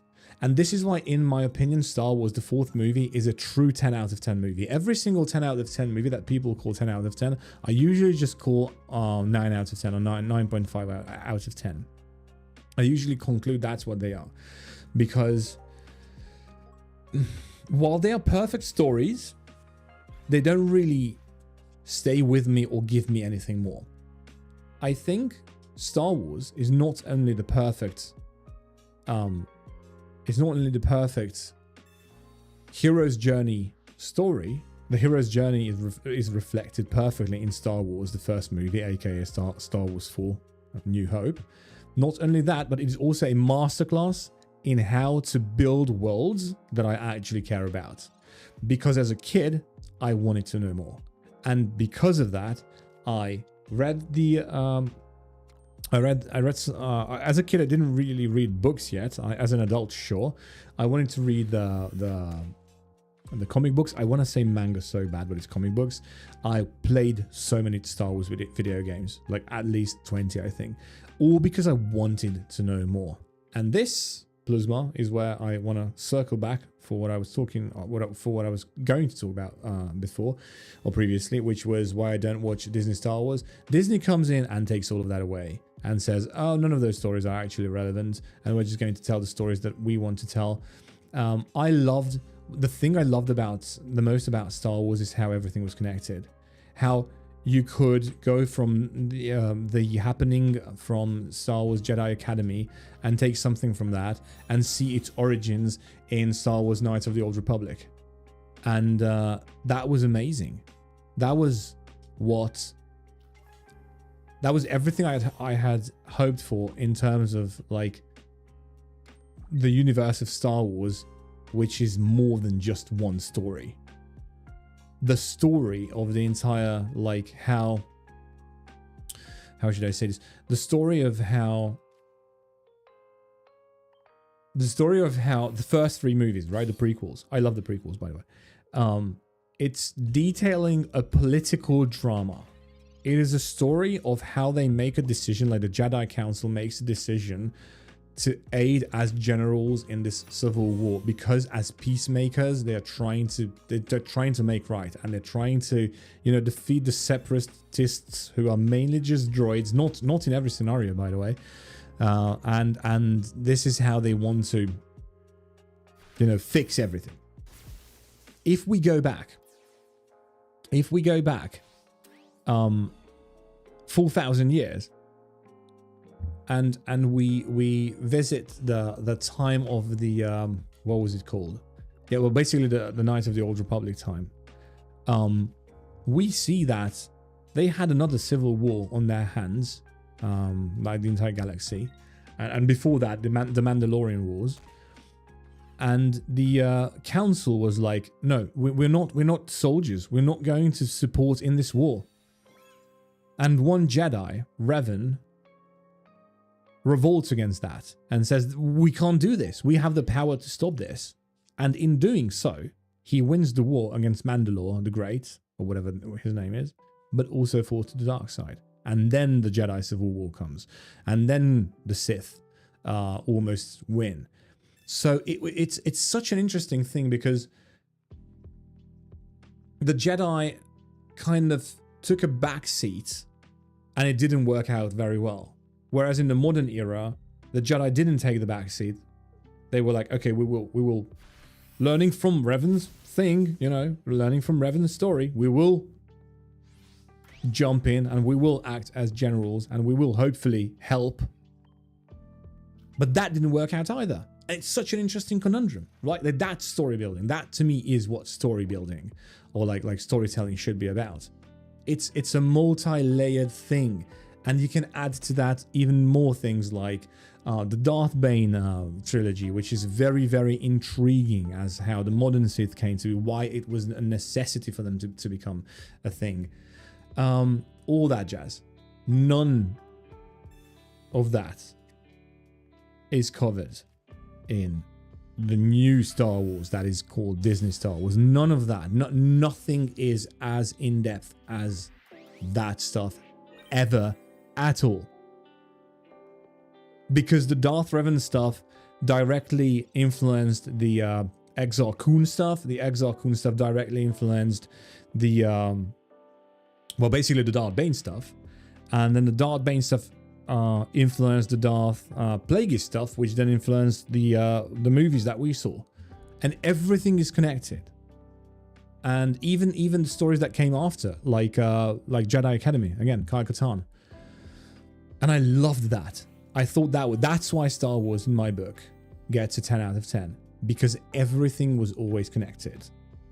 It was almost all main stuff. So main Star Wars stuff I would consider Jedi, like the Jedi Knight series, the KOTOR series, the Tor series, so the MMORPG you can play to this day, and of course the movies. Those are the four main stories.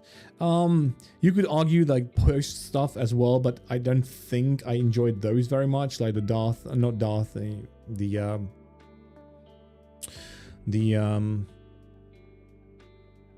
those Yuzon Wong storylines. I don't like. I felt like Star Wars trying to become Warhammer, and it just didn't work out. That's what it felt like. Anyway, I have read some of those books, and I just didn't really like them too much.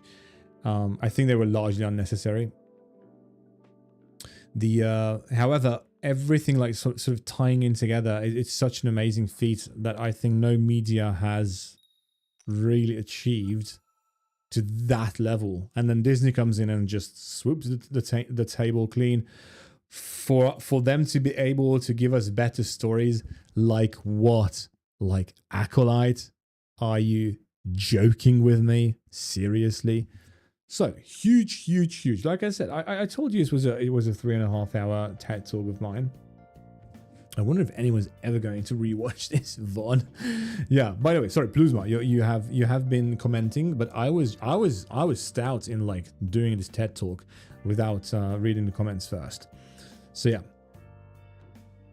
I do agree that the original Star Wars has a great hero's journey. Yes, and you could argue that on multiple levels as well, because the fifth movie also takes Luke on a hero's journey of what it means to be just another prodigy, and from that choosing, and especially like 6, I have my so out of all of the scenes in Star Wars, my favorite one is in 6, which is when Luke throws the saber to the side and says, "No, I'm a Jedi," and that is just so powerful, because that's where his dad failed, right? Spoilers, by the way, and that's where he intends to succeed as a Jedi. I am a Jedi, like my father before me. And that's what ultimately wins the entire conflict. And that's when it is revealed to us that, plot twist, the main character was always Darth Vader, actually. And yeah, because he was the chosen one. And as the chosen one, he actually did what the chosen one was meant to be doing in the first place, which was to restore balance to the galaxy, which he did when he killed, again, spoilers, when he killed Palpatine. It's a 40-some-odd year-old story at this point, trilogy, so I hope it's okay that I talk in terms of spoilers. Anyway, though I do believe maybe you should give Andor a chance, because it's most definitely not Disney Star Wars, and does hold on its own, and doesn't rely on callbacks. I have been told that by every single person who watched it, so there is a chance that if ever I watch a Disney Star Wars thing, it's going to be Andor. In fact, I'm quite sure if I do decide to watch Disney Star Wars stuff, it is going to be Andor, so you don't need to worry about that part. The only thing is that because of what Star Wars means to me, I'm kind of hesitant to put time in whatsoever into something that I know doesn't really connect to anything else. I know it sounds weird, but to me the joy of Star Wars was always discovering a new angle, a new story, a new bit of lore that connects everything in the grand like Star Wars universe. And I feel like with Andor, what I will get is a great show. What I won't get is a great piece of Star Wars lore, you know? Not sure if that's a hot take, not sure if I'm right, but honestly, nowadays we have so much stuff to watch that I just don't want to spend time on anything that I don't get more out of than something else. That was the worst way I could have phrased that. What I mean by that is, my wife and I, for example, have rewatched the entirety of Friends, for like the second time for me and for the millionth time for her. it is such a like a comfy show to watch. It's one of those like, just not even guilty pleasure. I don't think anything is guilty pleasure. It's just because I don't feel guilty watching Friends. It's such a nice vibe, and we just wanted a nice vibe in our life watching that series. And we most definitely got that. But then my friend started criticizing us and said, sorry, that sounds really harsh. He didn't criticize us. He said he really likes How I Met Your Mother, and he thinks it's a superior show, and he just doesn't understand why people don't watch more of that. But he also said most people who are fans of Friends tend to not like How I Met Your Mother. And I was like, okay, we are fans of Friends. How I Met Your Mother also takes place in New York. I mean, why not give it a go? And right now we're giving it a go, and it's completely different from Friends. It's a completely different angle, different vibe, different characters. We enjoy it. I don't say every episode is like the amazing piece of artistry, and I also don't say, you know, every episode is trash, and compared to Friends it's bad, because no, it's not. There's no point in comparing it to Friends. But we're enjoying it. We're enjoying it for what it is. We're enjoying it for what it is, and I find that strangely relieving when I'm able to just, you know, have fun with a series that is not trying to be more than just a series, when it's not trying to preach to me. And I really do enjoy that. Like, for example, Barney's character. He's such an unapologetically Barney type character, like the womanizer type character. And I enjoy his presence in the in the show for that. So right now we're watching that, How I Met Your Mother. But it's undoubtedly, How I Met Your Mother is undoubtedly a product of a different era, if that makes sense. It is undoubtedly early 2000s, let's say. Yeah.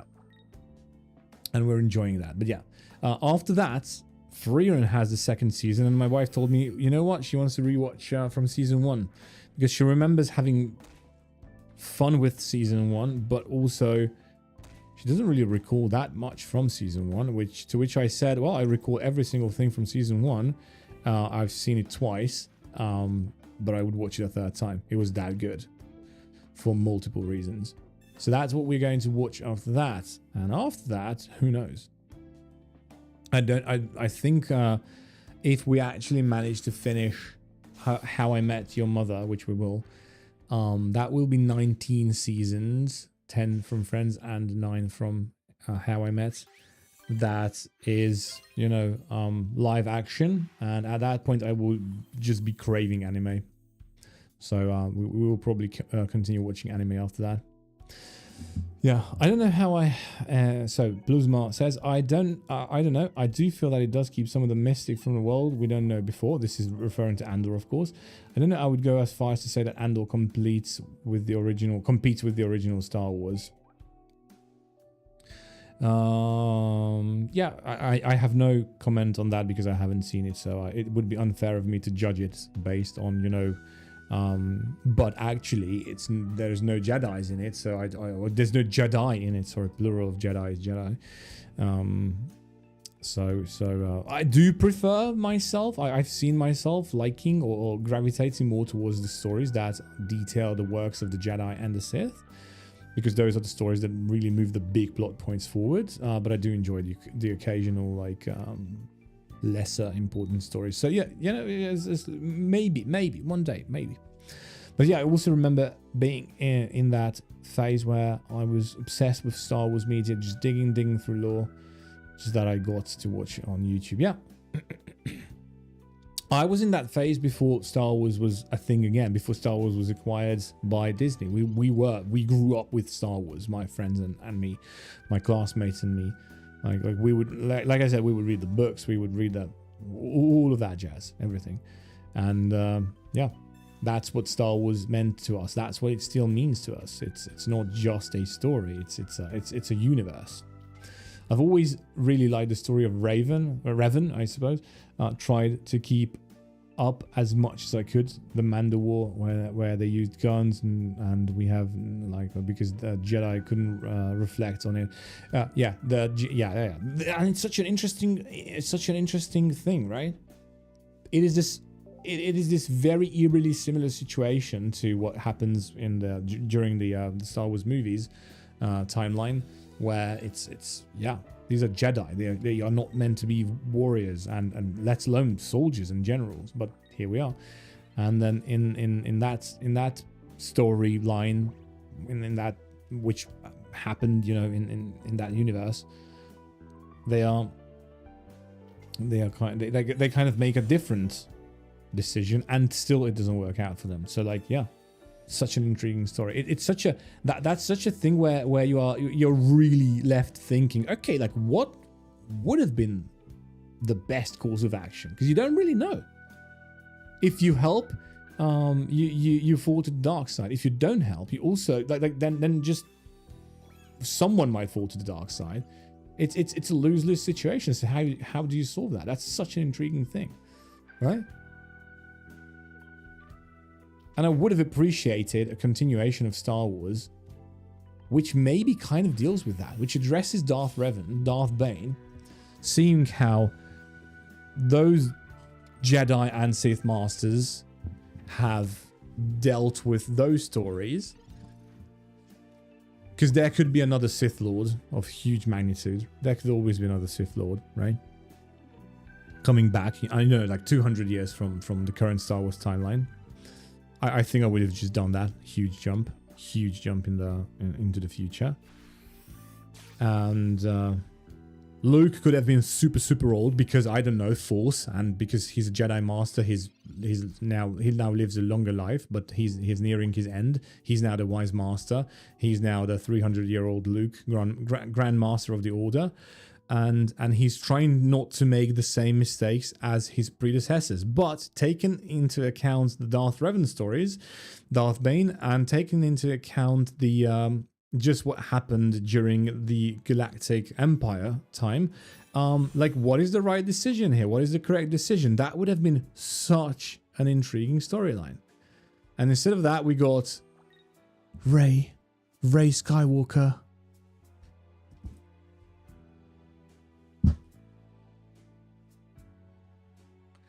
In case you're wondering, that means I didn't really like that storyline. I was just trying to do a Barney here, since I was talking about Barney from How I Met Your Mother, and that's my favorite meme with him. But anyway. This is going to be such a mixed bag, but I hadn't thought about Luke. Luke's 5th movie journey was him refusing the Prodigy line. It's not a Prodigy line. How do I verbalize this properly? So Luke went on a bit of a hero's journey in 4. But he didn't really develop as a character. If you take a good notice, he kind of... So he was this cheeky kind of guy who's meant to be this young enthusiast, kind of almost to his detriment, positive kind of thinking guy who knows nothing about the galaxy. And he goes and he goes on this adventure, and he discovers that, hey, there's a big, huge problem here called the Empire, which he knew about, but he lives in the fringe world, so he doesn't really meet the Empire per se. All he knew is that some of his friends went to the Empire, like pilot academy and stuff, and he kind of wants to go too. He wants to become a pilot. He doesn't care that it's for the Empire. He just wants to do it because it's anything to get him off of the planet. And he does the anything that gets him off of the planet. He leaves Tatooine and never returns back. Kind of like his dad before him. Except he did turn back and see how that ended. Okay, so he goes, he helps the rebellion, everything is a success. Death Star is blown up. Victory fanfare, everyone's happy, all that jazz, all that good jazz. Luke then goes and Well, because this is literally the first thing in the fifth movie. Because we know he's not a Jedi Master yet. We've seen what Obi-Wan is sort of capable of. Luke has none of that stuff. We've seen what Darth Vader is capable of. He's alive. We hear about this Emperor guy. We have never met him. So everything is still basically in order. It's just the fact that they have succeeded in dealing a really big blow to the Empire by blowing up the Death Star. That's the only thing that has really happened. Ooh, we have a kitty cat here. We have a kitty cat here. Very, very, very feisty kitty cat.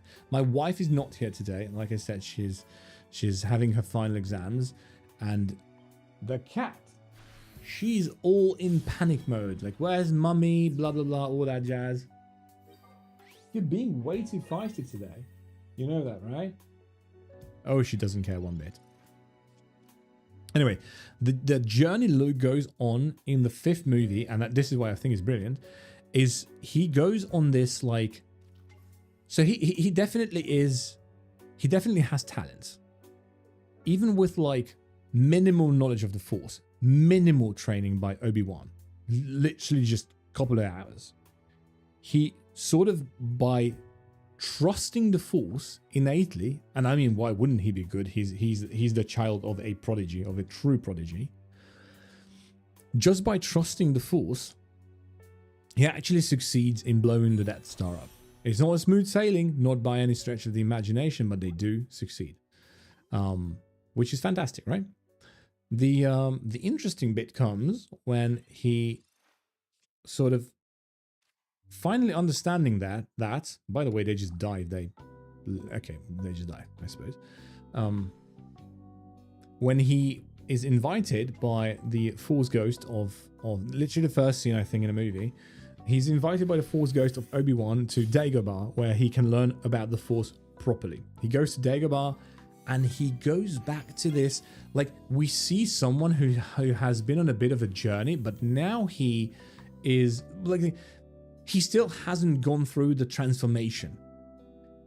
He still hasn't gone through the him becoming a better personality, him becoming a wiser version of himself that goes back to his home planet or his hometown, right? We still haven't had that, which is why it's very interesting, because the entire plot there, from Luke's perspective, is him trying to you know, he's having his Force training, right? First act, he's kind of not that much in the first act, because he is out cold for the first half of the first act. And again, very, very simple. Star Wars number 5, Empire Strikes Back, which I think is the best movie out of all of them. Even if my personal favorite scene is in Star Wars 6, The Return of the Jedi. The most... So, again, most intriguing thing, right? Act 1, Hoth. Very aptly named planet.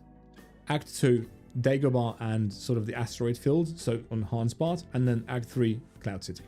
Very, very simple. Very simple. The thing that happens is Luke is being cocky throughout his most... Cause the main things to Luke happen in Act 2. And based on... The story reiterates how Luke is now better. He can drive, he can drive or like fly or whatever, all these different vehicles, because he was really good. He wasn't just all talk, you know? It's like, he wasn't just all talk. He could fly the X-Wing. That was his first time in an X-Wing, and he blew up the Death Star. Like, beyond the Force, that has to account for something. That has to account for some sort of a innate ability or talent to fly things, which is, again, we know because of Anakin Skywalker, of course. Like Obi-Wan looks at him and he says, of course. But this is what Obi-Wan was trying to shield him from becoming the same, like, cocky kind of I'm good and I will be able to solve this on my own kind of personality that his dad was. He was trying to shield Luke from becoming that, because that was the downfall of an otherwise very, very good character, right? Very, very good person and a good friend, as Obi-Wan said. And Luke is definitely on that path. Now, during his training, Yoda and Obi-Wan train him differently from how they used to train the younglings. The younglings, sorry, not younglings, the younglings back in the High Republic era. They train him differently. They train him to face his fears, to go in the cave, and to come out knowing that if he chooses revenge, he will become the very thing that he sought to destroy. They teach him all that. And despite all of that, he still goes and tries to save his friends when they are in trouble in Cloud City. He should not go there. Like, objectively speaking, he should not do that. He should not try and save them. It is not a good idea, and he jeopardizes basically everything, but he will go because he's a good guy. He's friends first, and of course he will dive into whatever danger there is just to have a chance at saving his friends. Which talks about a character who's very, very caring, very, very caring and all that. But Obi-Wan is worried because his dad did the same. His dad kind of did the same. He was a prodigy on top of that, a well-trained Jedi Knight who was able to do miraculous stuff like we see in the third movie, right? And he was able to single-handedly, you know, deal huge, massive blows to the Separatists. And Obi-Wan, like any good parent would, is afraid that Luke is going to go down the exact same path as Darth Vader, basically. All the puzzle pieces are there. And his character moment, Luke's big character moment, Luke's big actual journey of character development doesn't really happen until the very, very last scene in Empire Strikes Back, when he reflects back on everything he did.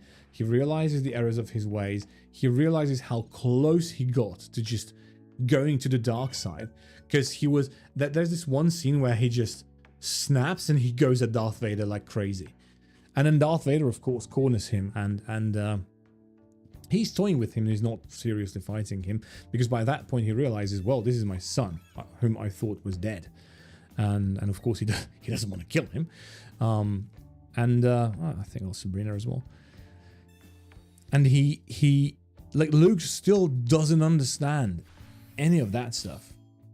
He just knows Darth Vader, bad guy, needs to be eliminated, hurts my friends, all that stuff. He doesn't understand. He doesn't see beyond that. And this is why it's such a big moment when he's in the very last scene is him in the bed, right? And he's like reflecting on all this stuff. Also in the Millennium Falcon, when his hand is chopped off. He's reflecting on this stuff. It's like, Obi-Wan, why didn't you tell me? He was flabbergasted at the entire thing, right? He's not sure what to think. He needs time to process all of that stuff. And by the time we see him in Return of the Jedi, he knows exactly what he's doing. And that is when and through the entire movie, we are like, okay, so Luke is now someone who knows exactly what he wants to do, what he's doing, and but we're just not sure what that is yet. And the thing he was learning, the thing he was contemplating on, the thing he was deciding, which is the thing he tells Yoda on Yoda's deathbed, is that he's going to try and save his dad, and then they say then everything is lost. But he believes that he's able to bring him back, right? And that is what he decides to do, despite the advice of the smarter ones. And that is why he succeeds. He succeeds because at the end, he was a true Jedi, because a non-true Jedi, someone like Anakin, he would have just killed Darth Vader. Easy as that. Just like he did with Dooku. It was the same scene. It is the same scene in the third movie as it is at the beginning of the third movie, as it is the last scene, or well, one of the last scenes of the end of the sixth movie, where the Emperor is there, he's in the chair, and he's talking about how you should just kill him, end him, you know, typical fashion for him. And then Luke says no, because that was the answer. The answer was no, I'm not going to do that because I'm a Jedi. And that is how he saves, you know, Vader. That is how he saves everything. That is how he makes Vader save everything. That is what makes Vader remember who he really was, or who he should be, right? And that is just such a marvelous thing. That is what Luke was working on. Because if we take Luke from basically the first 1.5 movies and put him in that situation with skill, he's just going to do what Anakin did to Dooku. He's just going to do that to Anakin, and then the cycle just repeats. The cycle just repeats. He doesn't break the cycle, but by that point he shows that he has in fact became wiser, and he is worthy of the title of a Jedi Master. Something that ironically, something that Anakin Skywalker was never worthy of, because he didn't understand this very fundamental thing of what it actually means to be a Jedi Master. It's not skills. It's what Yoda tells Luke, right? It's not in your muscles. It's not in your you being big or small or whatever. It's not that. It's your composure, right? That's all it is. And that's such a, I could talk about this forever. Star Wars, there's no such a thing as 3 movies that are actually perfect, but the overarching story, I feel like, is still to this day misunderstood by so many people. Especially the ones who are in charge of doing whatever they are doing to Star Wars nowadays, which is atrocious to watch. Also, where are my cards from my hand? Why are we having a kitty cat that is this feisty? Yeah, just watching Luke in the 6th movie, you can just straight up tell the difference in what it means to be a Jedi Master. Exactly. All he has left to do in 6 is to prove that he can succeed where Vader failed, which he does. Which he absolutely does. Who is this feisty kitty cat? Who is this? Seriously. Such a huge problem. Mummy's not here. And then she's like, oh my god, the world is ending. Everything is jeopardized. Okay, and now we need to pacify this kitty cat. Okay, I'm pretty sure we lost, so well, we just concede. So I'm not gonna lie, this deck is not really performing very well for me right now. Says the cat. Okay. Okay, I love you too. I love you too. Of course I do. You know I do. Okay. There we go. And now we need to kitty sit as well as stream. Fantastic. The only thing that can really pacify her is the kitty comb. She loves this stuff. I mean, if I had as much fur as you do, I would probably feel the same. Because if I do this, and just this, and maybe a bit of this, it's already like, I mean, look at this. Yeah. Because she's one hairy cat. And it is the springtime. So she's shedding. She's sharing the joy of having fur in your face.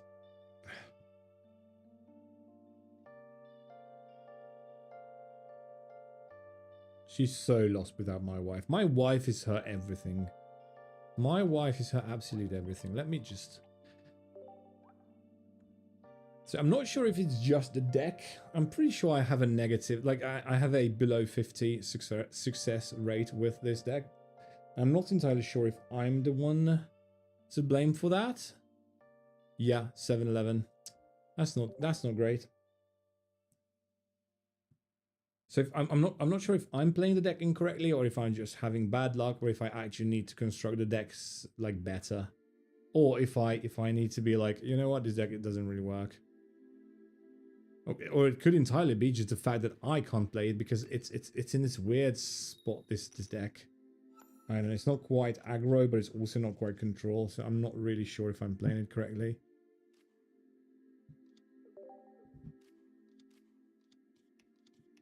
Although, having said that, many times, like many rounds, I definitely made some huge misplays, so... It's an energy-hungry deck until, like, you have 4 or 5 energy on the field. And after that, it's fine. How do I do this? Let's go Professor Pokeball. Oh, we need more combing. We need more combing. Okay. More combing it is. More combing it is. Okay, unfortunately we didn't get... I'm kind of going to go like this.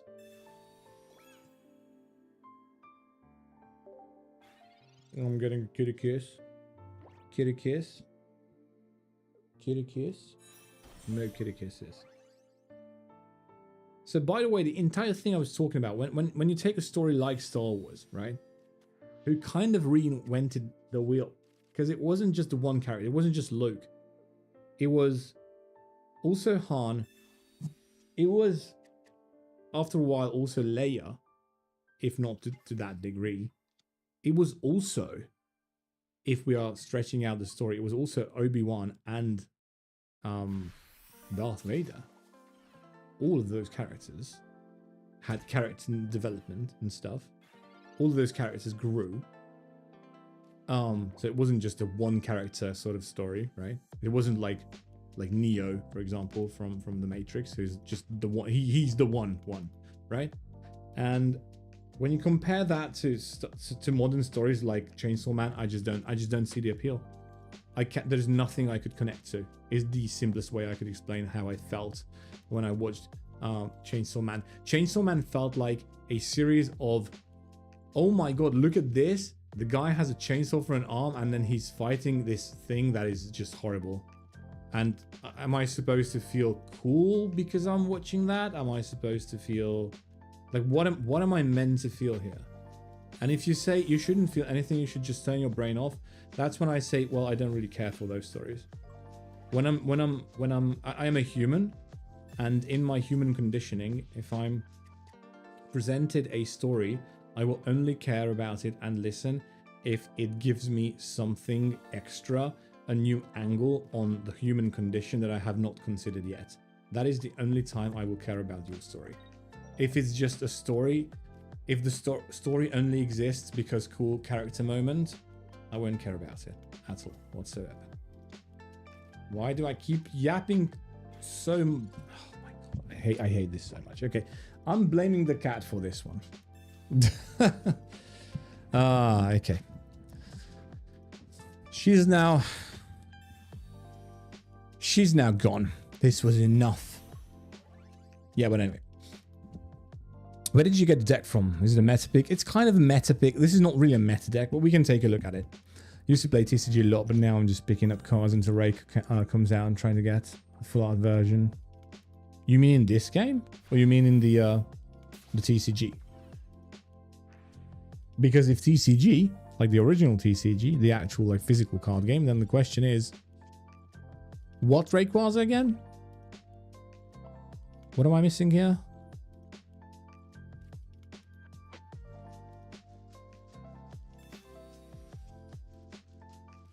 Oh god.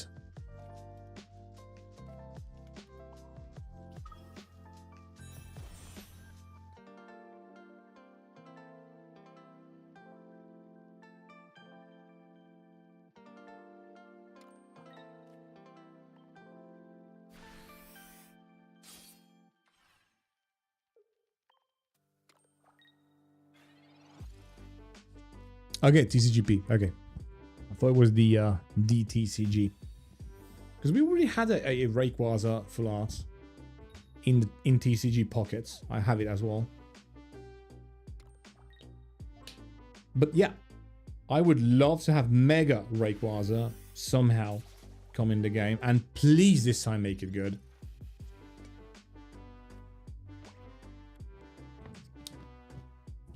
Ugh.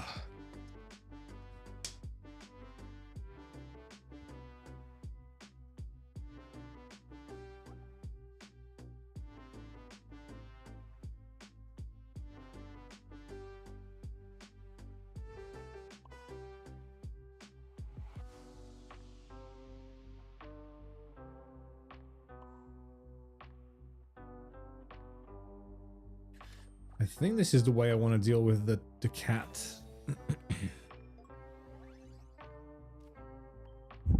I think this is what makes most sense. The event one. Oh yeah, I haven't seen what the event is going to be. I haven't seen that. So do we have, will we have a, let me check this one. Will we have an actual, so Pokemon TCG Pocket News, PokemonZone.com. Because there's a Slowpoke drop event. Ow, cat's hair in my mouth. Mega Shine, ranked match. I don't see any Rayquazas. I mean, I wish there were. But I don't see it.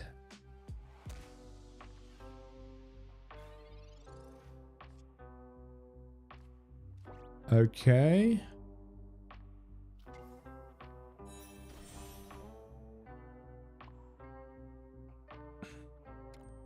I think we win this one, right?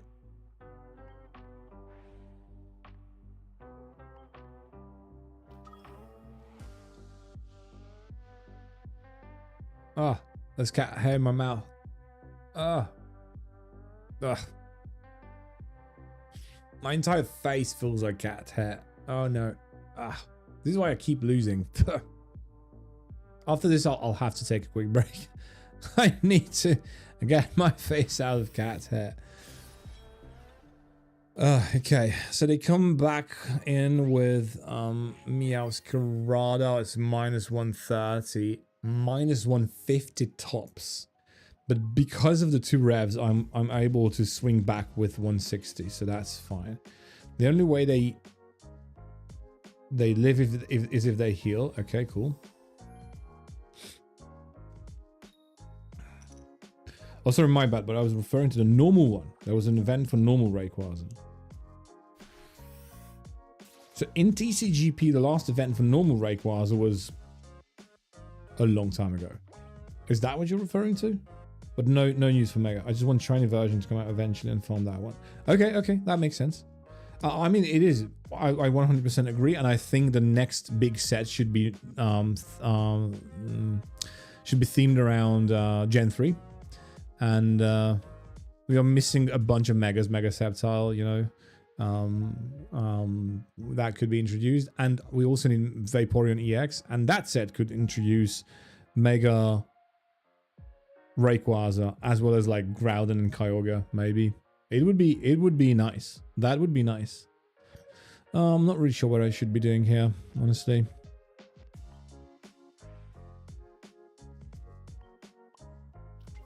If they have Cyrus, we die. Very, very likely that they have it. So, yeah. Sucks.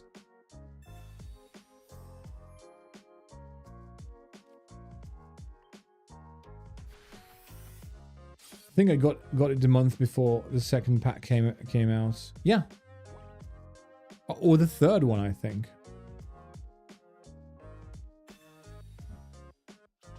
That's rough, man. Never really got into competitive or only ever watched. Yeah, this game is not really worth playing competitively, honestly. I'm just doing it for I'm not even sure why I'm doing this for. So, okay, we can kind of take a quick look at the... Maybe it's a deck list. I'm also playing incorrectly, that's for sure. Like, I'm playing too slow. But we can kind of take a quick look. Because these are the decks that I'm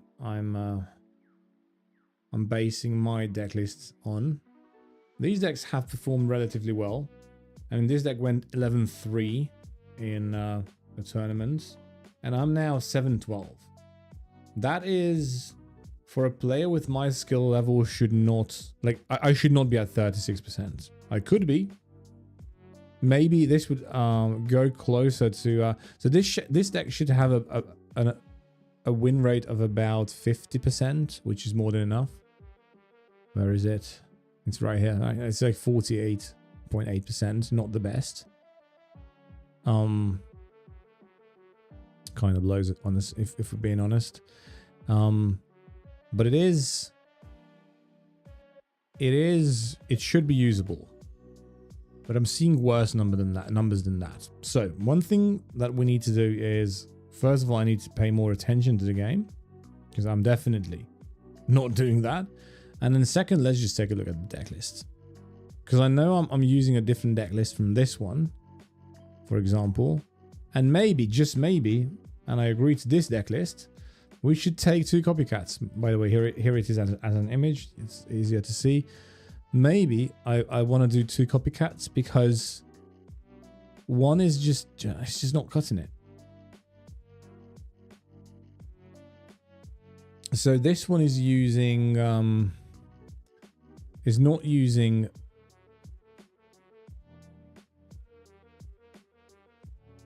Rocky Helm. It's using red instead, which is fine. We can do that.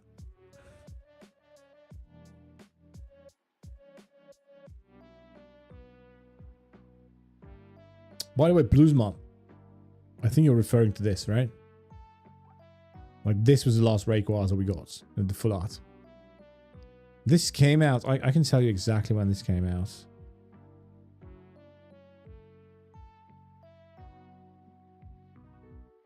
This cat's hair everywhere, man.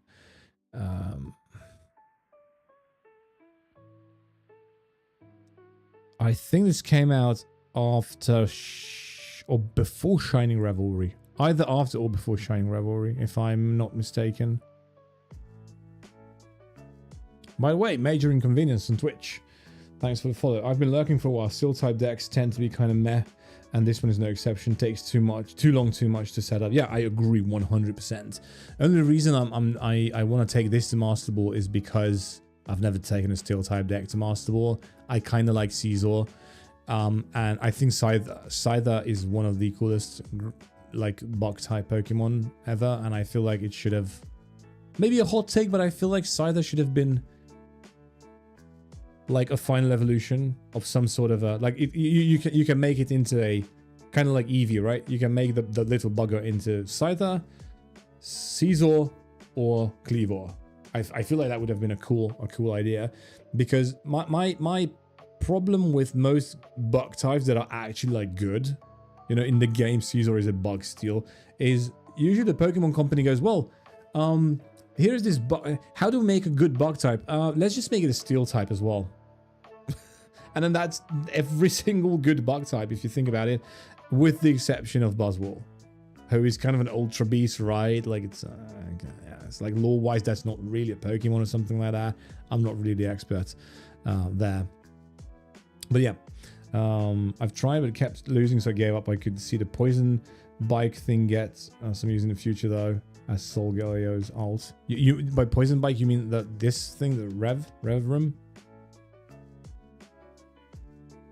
Because I mean, yeah. But the thing with Solgaleo is it doesn't really need this, because it has this nerfed version of this effect built in, right? I don't know. Could be mistaken. But anyway, let me like make adjustments to my deck list here. So this deck list foregoes Sabrina. unfortunately. Foregoes that for Copycat, which I can play. I know how to play without Sabrina and just with Cyrus. That requires a different play style. But we do have red, so that should be possible to do. So yeah, I kind of understand the notion behind this deck list is what I'm trying to say. And then finally, Lucky Pop. I'm not really sure. Wait. We're missing something for sure. Cyrus Pokeball. What are we missing? So there's the 9 Pokemon. That's the core. 2 Pokeball, 2 Professor, Metal Core. Is it 2 copies of Metal Core? No. 2 Copycats. Well, I'll be. What am I missing? Training Area I have. Metal Core I have. Lucky Pop. I'll add the Lucky Pop, but then I must be blind. I must actually be just blind.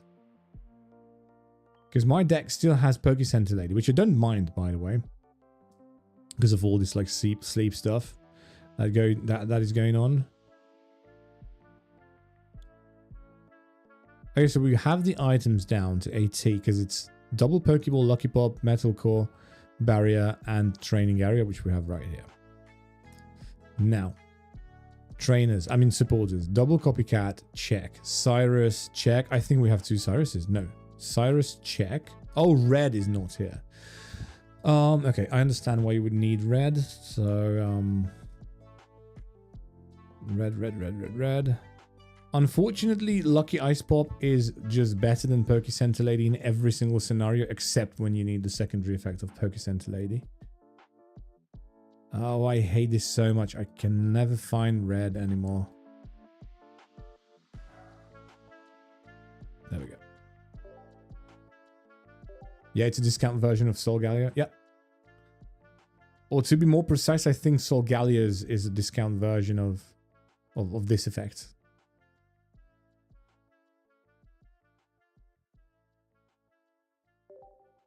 Okay. Focus. No more Chainsaw Man talk. No more anime talk. No more Star Wars talk. Let's see if I can actually cook something up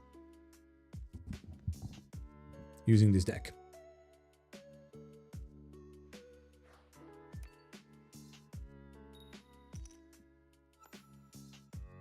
By the way, isn't the game a bit too... Is that just me? It's probably just me. It's a bit too quiet. Hopefully all the sound and like everything is good on your end.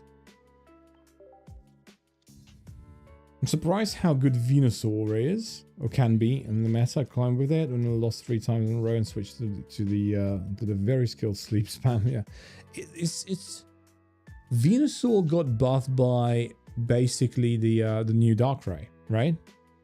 It's such an easy sleep spam. Venusaur is the best sleep spam you can, if you can set it up. That's the best sleep spam you can get, right?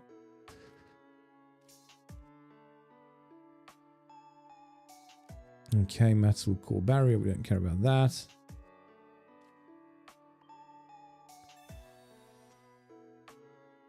Okay, so right now we are at a clear disadvantage because Scizor is not the thing you want to see in this position. So, and if I pop down Training Area, we are opening ourselves up for a 1-hit KO from Charmeleon. So yeah. And Igglybuff and Darkrai Swablu. Yeah, I get it. That's what you switched over. So Venu can work by itself. It doesn't die early and it's basically nearly unkillable. Yeah. But it is very annoying playing...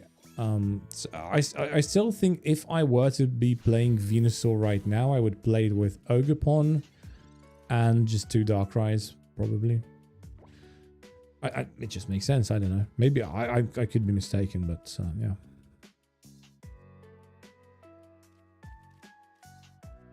Well, this is just sad.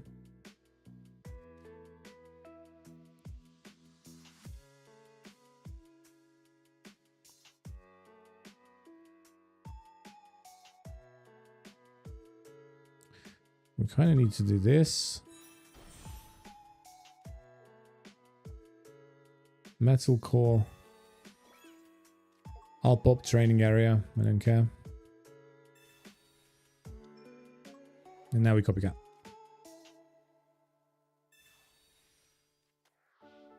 Is red really that good? I always felt like 20 damage isn't that much. It's all about... ooh, this is good.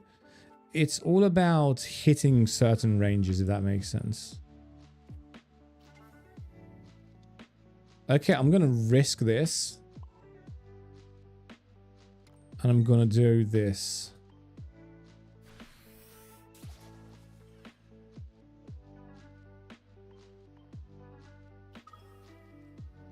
Okay, we're taking a bit of a risk here.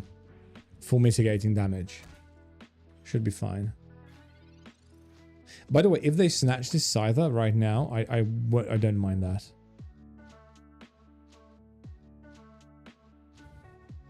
The deck I ran had big Masterball. Is it Malasada? Masterball? I don't know. Yeah, I know the one. I think it's Masterball. Not really sure. Anyway, we don't need this, by the way. And one PCL just in case you risk being phased out by running something other than one ball bar. Yeah. I don't know how I would build Venusaur. If this deck keeps underperforming, I will test it for the remainder of the day. If it keeps underperforming, I will level up to Masterball or using Venusaur, because I kind of feel like doing that. In fact, I'm quickly gonna, and again, I'm not concentrating on the game. I'm just quickly gonna check the tournament results with Venusaur. Okay, there. Okay, yeah, okay. It's a solid deck. Almost 50% win rate. This would only use one Bulbasaur. How crazy is that? I don't know if I would be able to do that.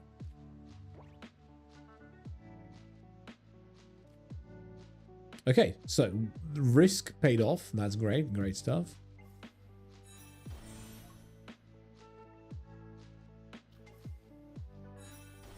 Okay, we're definitely going to Earthworm, Copycat.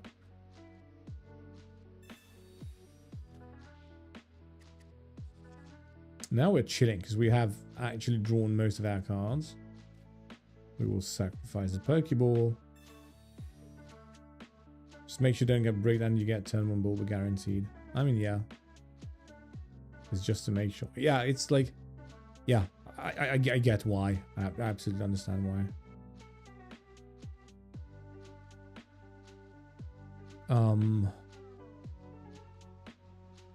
Okay, Rev goes into this.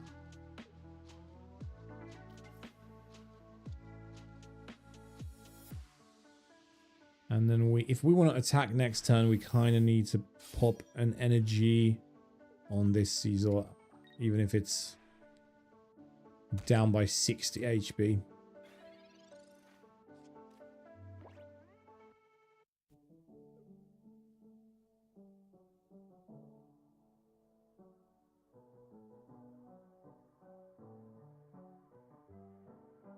You know what would be nice for a Venusaur deck like that? Venusaur deck like that will have a lot of dead cards. Maybe not that many, but quite a few potential dead cards. Number 1 dead card. Wait, we just wait. If they attack, we just win. Oh, we win. We won. Oh my god.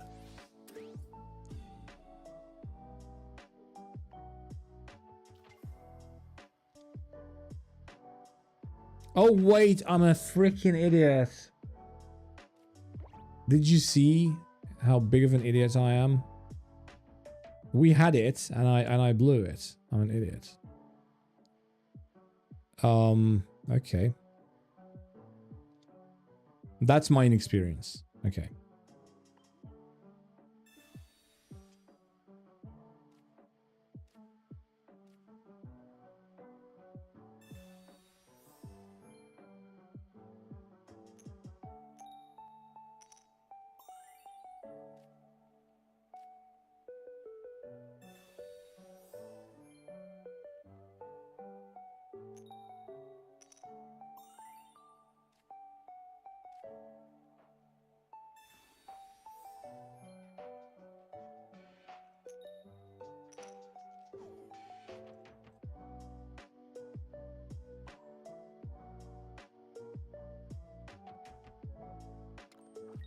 Because we need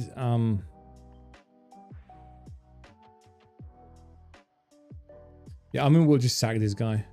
They can't kill 2 Pokemon at the same time. Let's rerun that because we have lethal. I'm just a stupid idiot.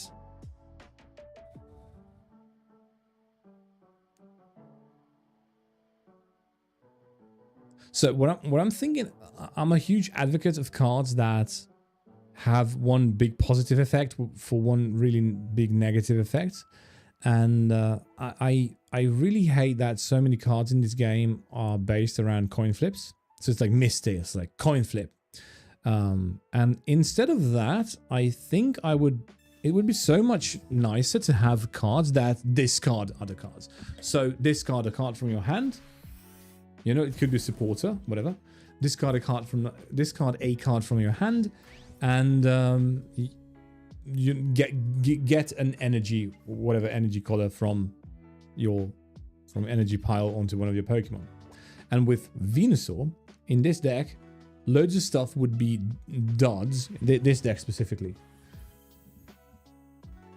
because it only runs 1 Bulbasaur, 2 Ivysaurs, 2 Venusaurs.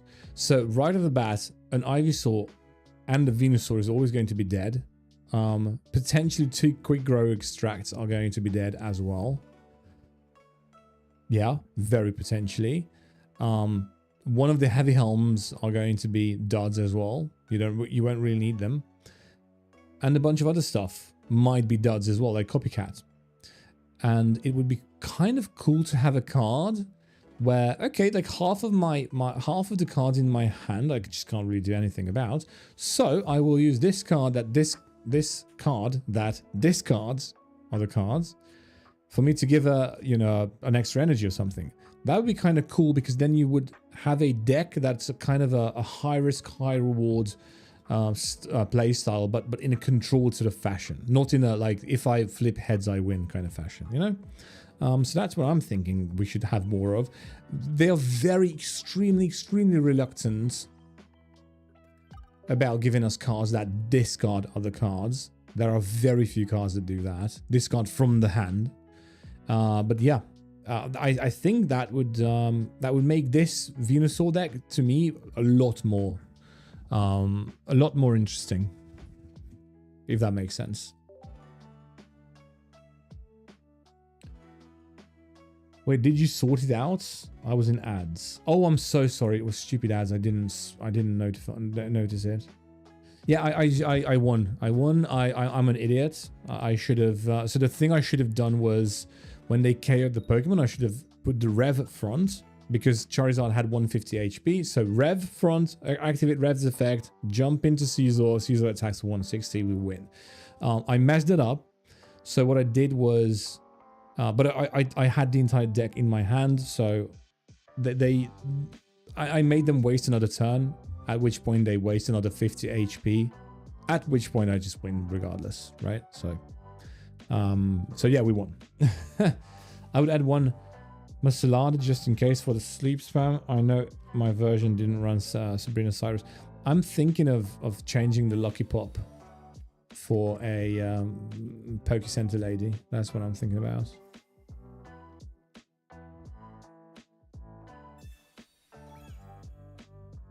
No, not it's okay. No worries. Okay then. Oh. Okay. Orthworm. Let's Pokeball first. Copycat is kind of bad right now, but we also need to be wary of their Copycats. Oh, this is kind of cool. So if I hit into the Dino, do we get poisoned at all?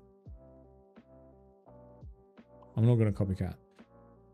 So if I do this, what happens? I don't think we have time. Oh yeah, we don't get poisoned. That's so funny. Oh, that's actually funny. We don't get poisoned. You can't be status on the bench, yeah. And I noticed in Yu-Gi-Oh! These were huge debates of like which effect is, you know, like resolving first, or like whatever. Here it's always your Pokemon stuff, the attacker's stuff resolves first, and then everything else happens. Okay. Basically the same thing. Ooh, Mega Scizor. I'm not even gonna go for that yet.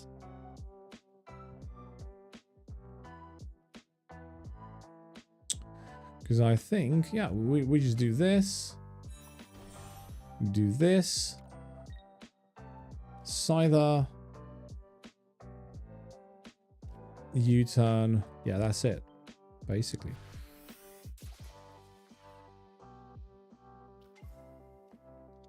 We kind of lose the rev, unfortunately.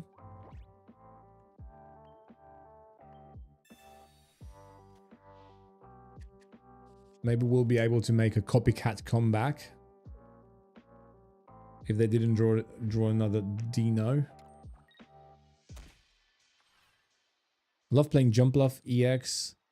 It's so silly with double Ori Meowth. Oh yeah, Jump Bluff EX. I feel like that's a card people are sleeping on. I feel like that is absolutely a card people are sleeping on.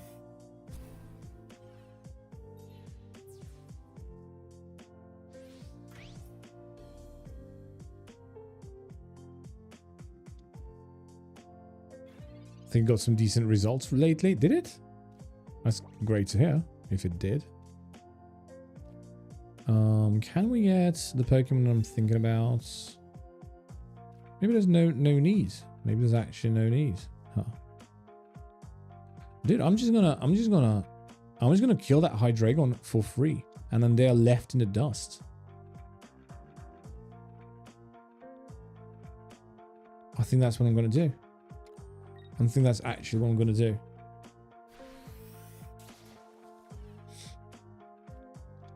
This is so funny. It's just, I'm just killing them with Scizors. Scizors.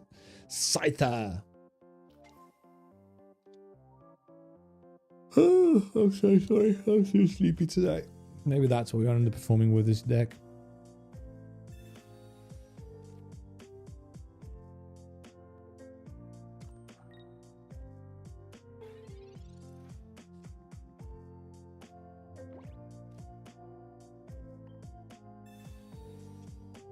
This is so funny the way we're winning right now. Imagine we almost had... Yeah. I mean... We almost had it.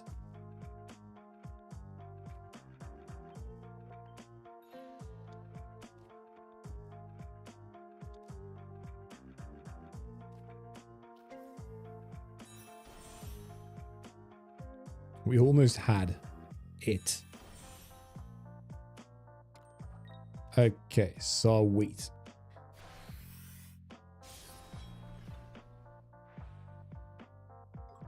Okay, note to self, you also need to evolve Mega Scizor first and then switch it out. Please don't pop. Cool.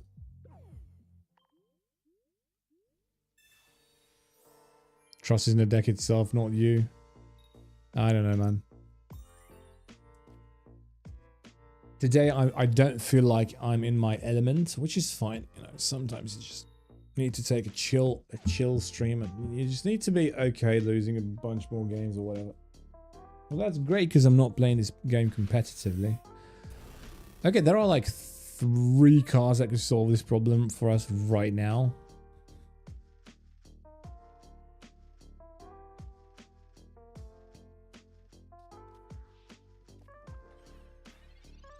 It would be nice to get... Okay, red.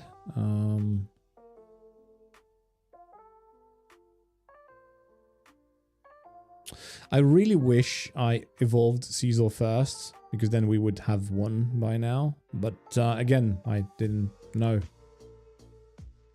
Or I knew it incorrectly. Okay, we'll do this. We'll red. Oh, we don't live if we're red. Oh my god.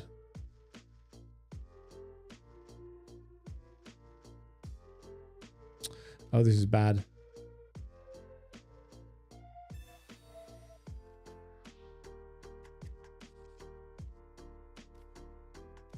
Cool.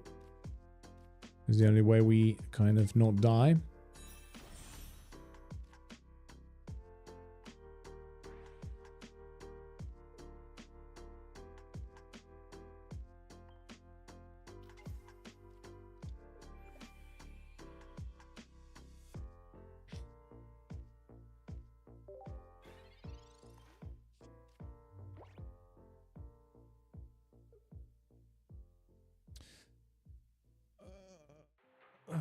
This one, again, like I would have won if I did things correctly. So it must be my skill as well.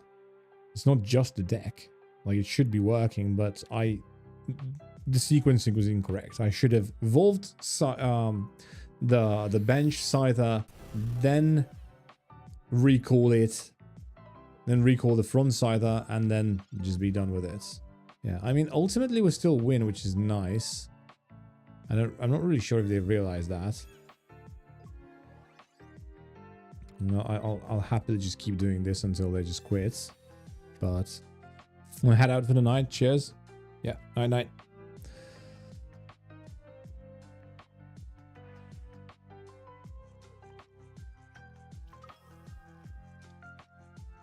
Because I mean, at this point, yeah, we're looking at 150 damage, 160 boosted by the thing. I get red with training area. It's 180 damage, which is enough to kill Manectric, and also this guy. This guy we can kill with 170. So I get the notion behind red.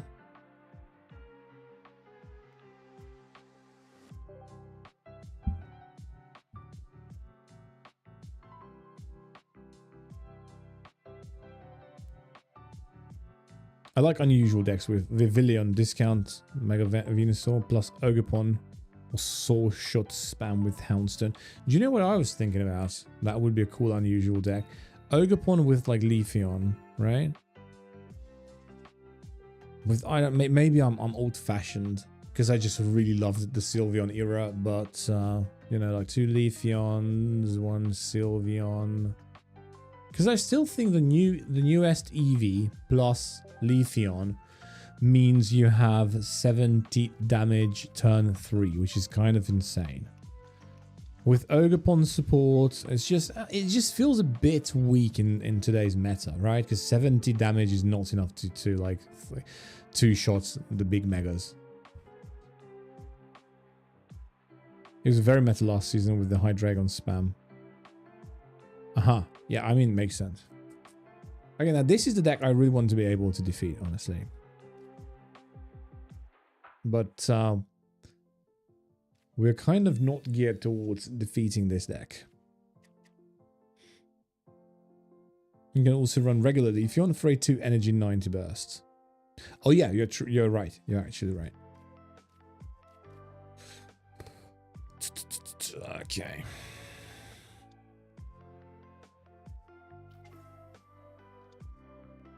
Rev can kind of... I feel like the key to this matchup is making sure that the revs are healthy. I popped down training area because if this deck is, which it isn't, but if it's... No, it isn't. Okay, never mind. Pop down training area because I don't want them being able to have a big copycat.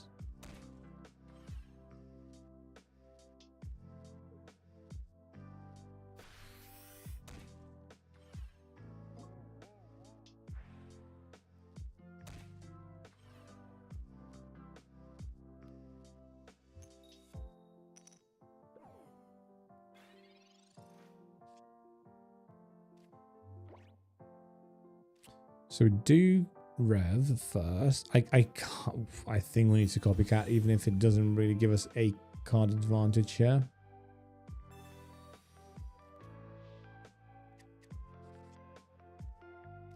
Oh, that's pretty big. That is pretty big.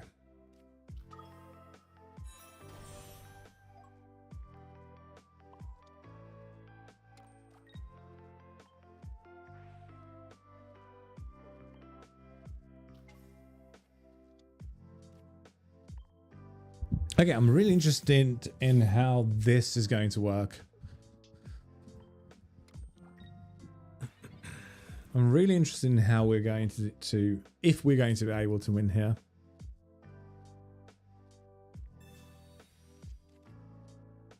I think if we get double rev, we should be able to do that.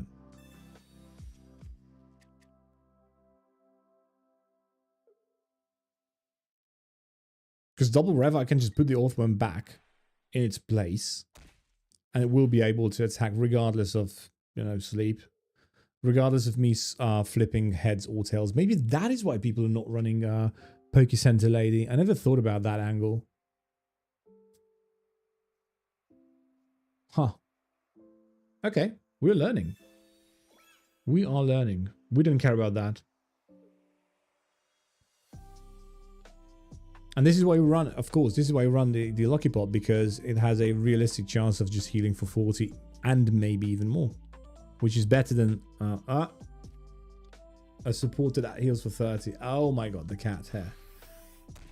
The cat hair.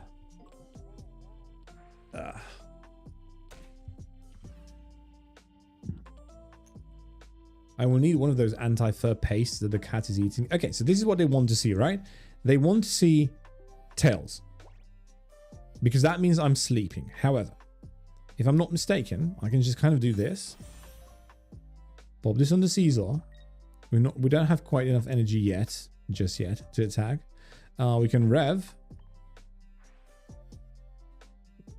this rev to the front like such. Cool. Rev the Orthworm back. Sweet. Easy. And then I can just nice thing would be, so the Orthworm is going to go down, which is a bit of a shame. I can't talk, man. Which is a bit of a shame. There we go. And yeah, I only wish the Orthworm didn't die, or the Igglybuff was dead, because that might come back and bite me in the ass. But it might not, because they don't really have an answer to Mega Scizor, I don't think. And it is healthy as well.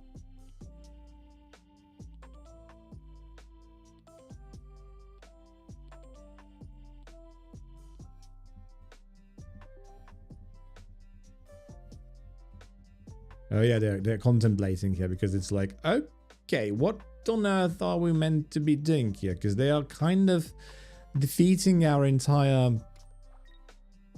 game plan.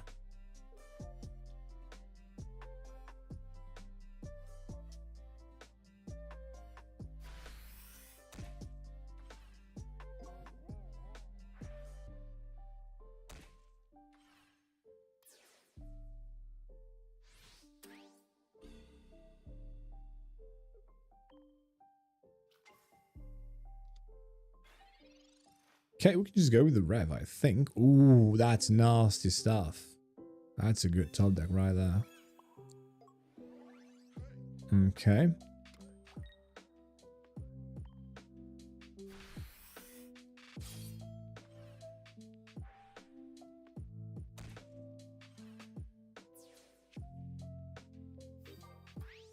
Okay, doing great. Cat hair mukbang when. It's every day, mate. Every single freaking day. Let me tell you. Let me tell you that much.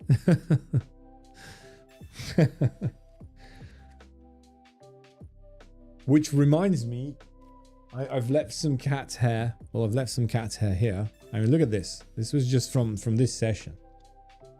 I should not throw these out. I should collect these and build another cat. I reckon I would be able to do that in like a month. There's another pile on the coffee table which we need to get rid of. Otherwise the cat might eat it, which is an outcome I don't want.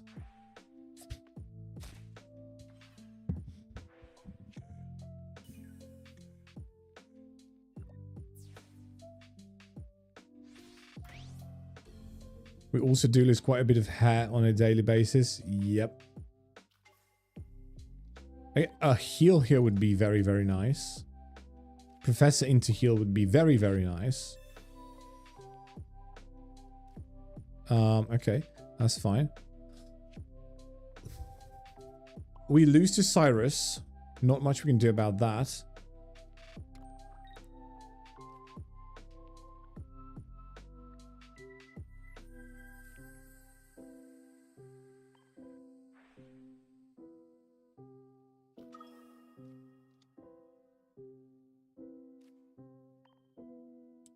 Okay. I'll quickly dispose of the cat's hair. I'll be back.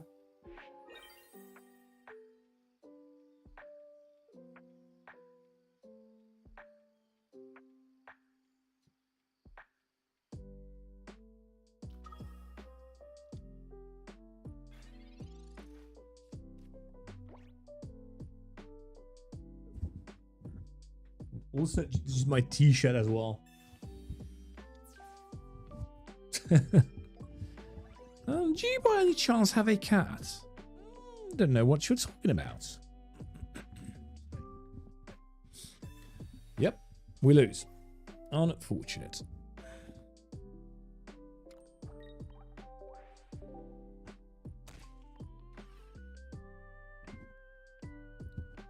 It is safe to assume that they had, or I would say it is safe to say that this chap had the exact cards at the exact time when and how they wanted those cards to be had. 100%. They had everything they could have possibly asked for with this strategy, and we still made them run for their money, which is good. I would have not lost there had I just drawn one heal, right? So I'm okay taking that. They had the perfect start, literally.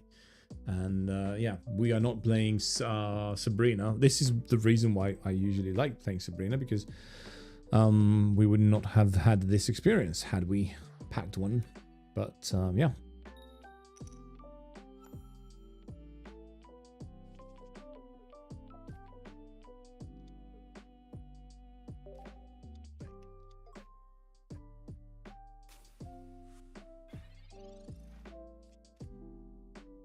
It's so funny how Rev plus training area one-shots the Oricorio. I feel like just for that it's worth keeping training area around.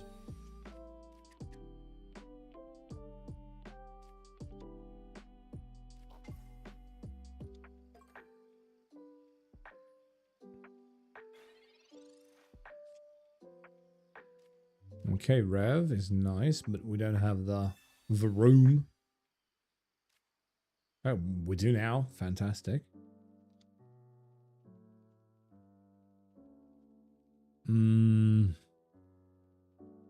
Yep. We just do this, right? Easy. And our hand is a bit too big, which I don't really love. I feel safe putting this down. We'll see if they get rid of it. Because I've played this deck. The one we're facing, I played this last season to Masterball. I liked it. And I'm pretty sure I was not using any stadiums, nor... And I'm also pretty sure that they're not using... Like, that's not in the meta to have a stadium in this deck, but I can kind of check quickly. We don't have time for that. Okay, they have cat hair everywhere. Okay, they have solved the problem. They saw what I was going for. They know what I'm going for. I mean, I will go for it regardless. This Professor.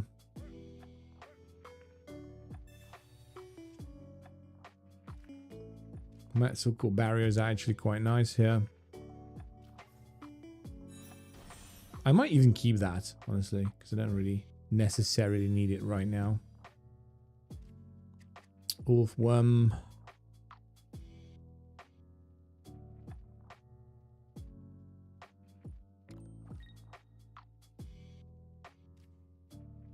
We can do this as well.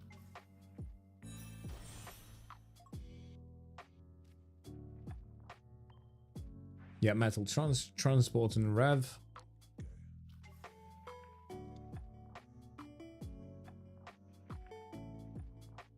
I think I keep the rest. I honestly think I just keep the rest.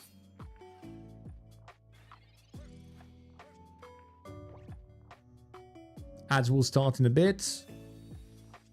Maybe we'll be able to clean this up before then.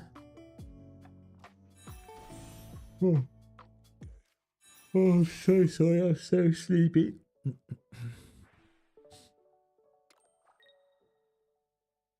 I'm trying to find your deck list, by the way. Major inconvenience. I mean, not your deck list, but you said that Jump Bluff had a bit of success. I'm trying to see on Limitless if I can find anything. I'm not really seeing much. Okay. In the meantime.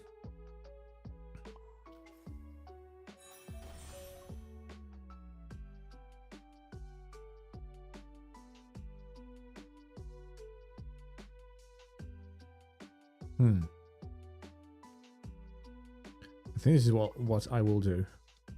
I think this might be a bit of an unorthodox play, but it makes sense in my mind. I don't know why.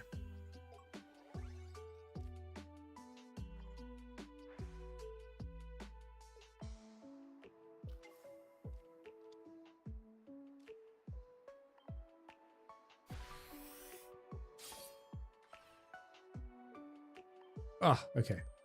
Even more cat hair. Yeah, we need to solidify our position, and we can only do that using energy. So it isn't really about KOing the Oricorio. That can wait. I need Orthworm to be able to attack one more time, and then we will be set. And then we should be able to defeat their lead, which is Magnezone, whose ability kind of depends on my Pokemon staying the same in the leading position, right? And we can test this very, very easily. Right, because Mirror Shot says during your opponent's next turn, if the defending Pokemon tries to use an attack, your opponent flips a coin. However, here's the thing. I think we can, like I say, negate this by switcheroo. By switcherooing the Pokemon around. So, easy way to show this.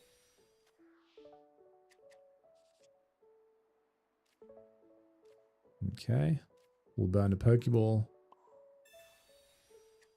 Because I want an energy on the Mega Scizor. Then we just switch the Rev in. And then we use the other Rev to switch the Orthworm back in. And we should be able to attack for sure. I think that's how it's supposed to be working. Because it's a debuff for the Pokemon, for my Pokemon, if they attack my Pokemon. Yep. 100% that's how it works.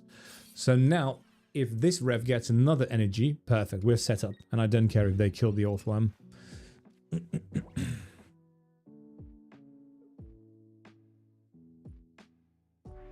Because Scizor comes in and attacks 150, 160. That's not something they can fix, right? And then Oricorios are taken out by Revs, which are both of them are ready to go. Both of them are healthy. I think we are.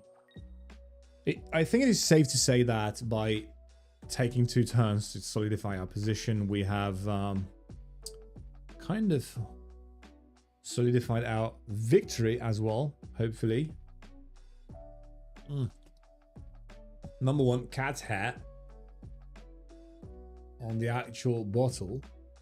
And number 2, Elenia, welcome back. Old Magnezone would be better here. I think, yeah, I mean, definitely. This Magnezone doesn't really do much. The secondary effect is not activating. And Old Magnezone is able to one-shot Rev. So that's kind of big.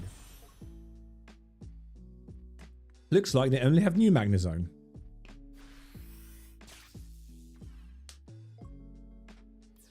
And the trap has been strung. I mean, there's no trap here. You can see everything in a plain sight on my field. Think about this setup, right? With Training Area, I'm able to one-shot Magnezone with Cape. So that's great. That's great stuff right there.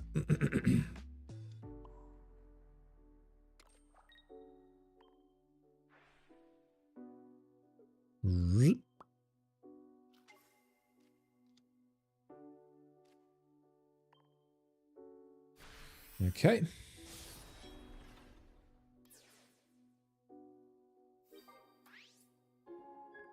That's cool. That's one.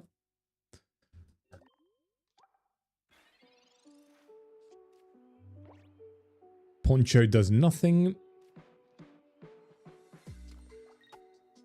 Oh wait, I'm not able to one-shot Magnezone plus Cape. I'm an idiot. Never mind.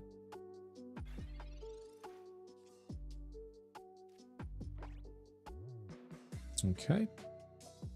I do believe if I Mega Scizor and then Copycat, then we get every single card in the deck, which is nice.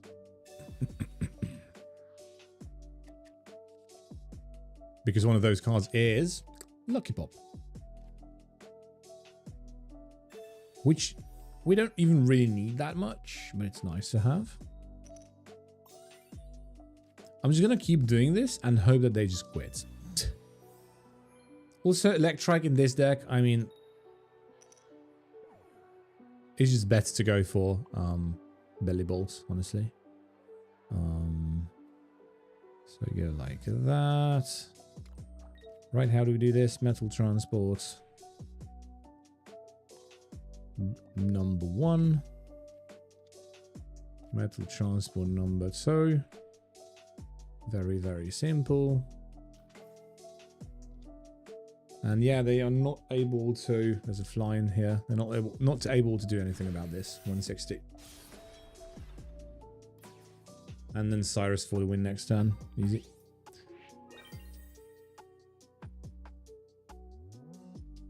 Even if they have red, I should be able to survive on 10 HP with Mega Manectric coming into play. And they have everything in the hand, and I'm pretty sure what they have in the hand is one more Pokeball. I'm pretty sure what they have in the hand is one more, like some sort of heal. At least a Copycat, right? So that's, yeah, they just don't have red. It's impossible for them to have red.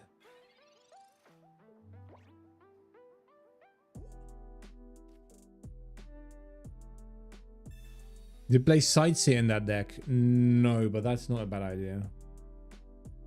Wait, I almost threw. I'm an idiot. Did you see that? Did you see how I almost threw?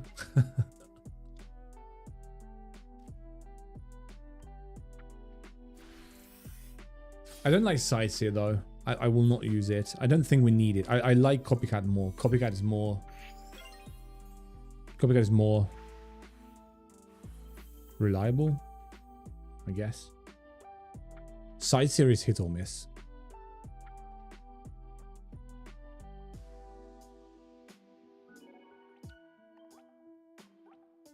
Well, if there ever were a deck for Sightseer, it would be this, normally. Yeah, Copycat 100% wins deck. Yep, exactly. And I have 2 of them. And you know, Copycat has the niche use case of you have a really, really bad hand. Even if at a disadvantage, you're able to just mulligan that. And then with Sightseer, you are just kind of making things worse. Like imagine you have a bunch of like supporters and Sightseer is one of them, and then you just draw a bunch of, you know, stage 1s, but no basic Pokemon. So yeah, what do you do in that situation? This is genuine. I think this is our it's between our 25th and 30th game. This is the first time I got Earthworm in the starting hand while going second, which is kind of mental.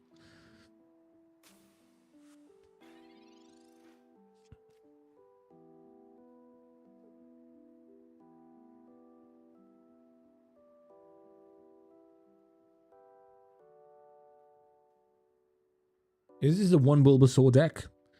So if I'm correct, what we're looking at... If I'm correct, what we're looking at is this deck list. Let me show you.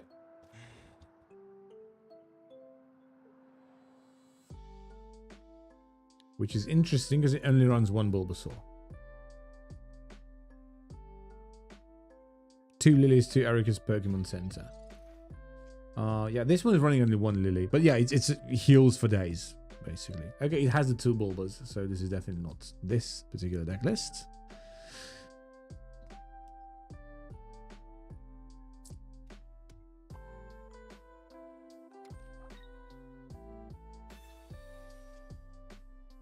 Perfect.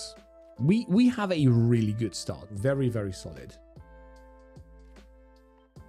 And the thing is, they will allow us to set up because they have the next turn, they have the Ivysaur turn, which is a non-attacking turn, which is great for us. Because by then we might even draw into was that Metal Core Barrier, which will give us another turn on Earthworm, which is all we need. So yeah. Any sleep-based decks?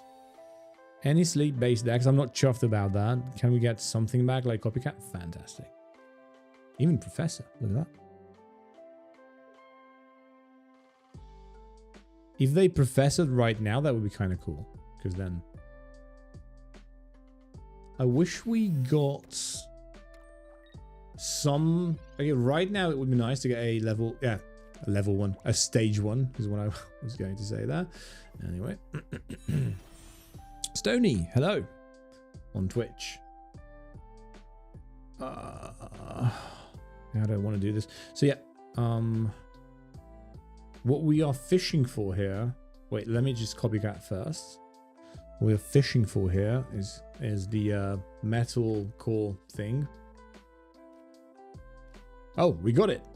Perfect. Because now Venusaur can't really KO the Earthworm.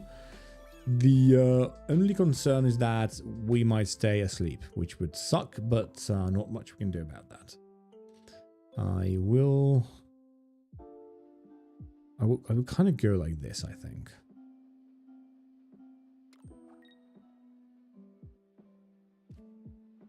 Yeah.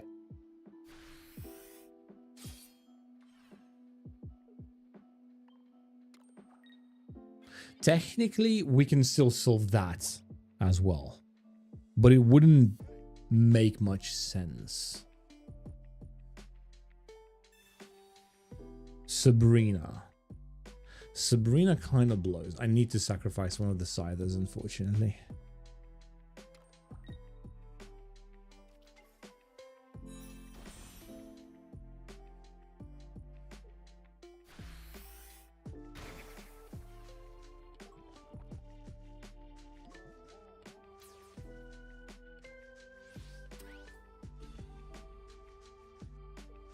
Okay.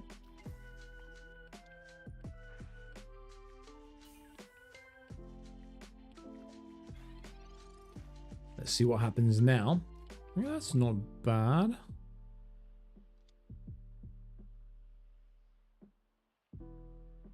Okay.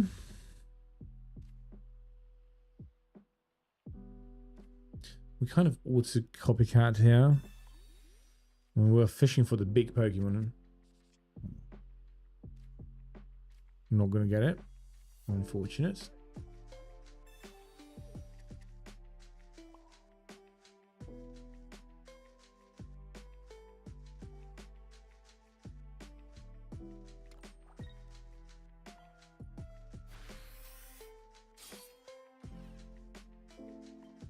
But it is great news that Sabrina is now out of the picture. It would just be nice to finally get the Scizor. We already had it, but they reset our hand. Yeah, he used the Sabrina. We're still okay. That's exactly what I'm thinking as well.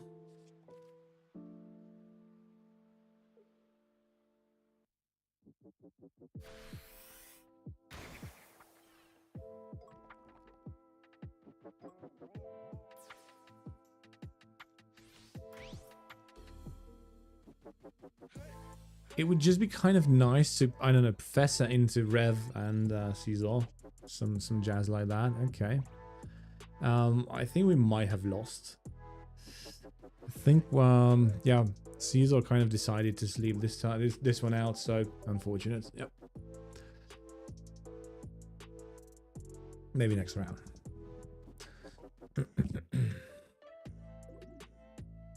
Happens sometimes. They played well. We couldn't really get big copycats off. And yeah.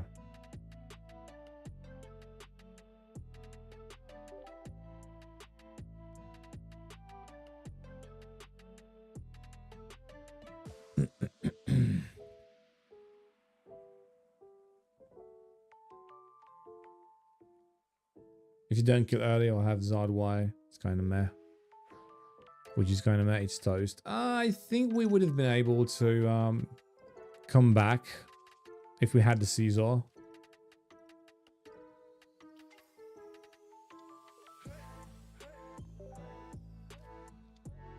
This is kind of unfortunate if this is the only card I have and we're going up against Fire, who's going second. That is very unfortunate. Okay, that's at least something. That's Professor first, actually. Okay. The room would have been nice.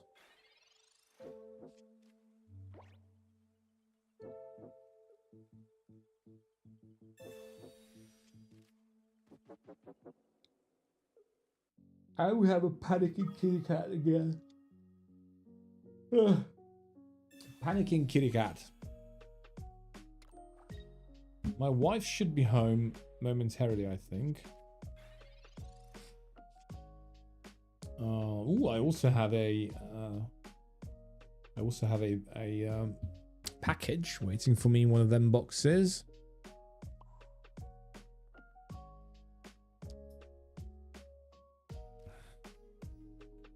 This is such a bad hand. I need to copycat this one.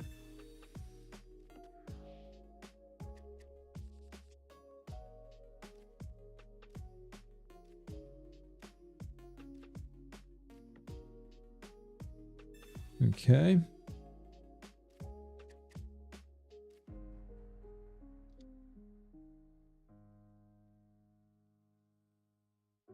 Very, very sad, but this Orthworm is going to just die.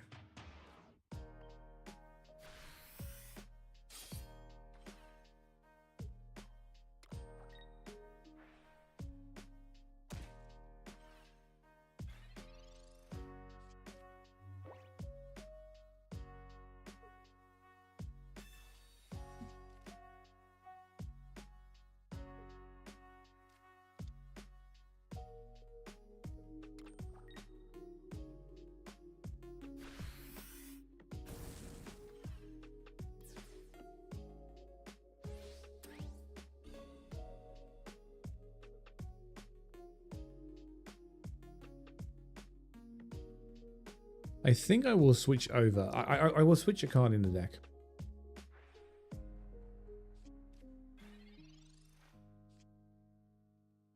We're going to switch over to Pichu, or like Manti probably.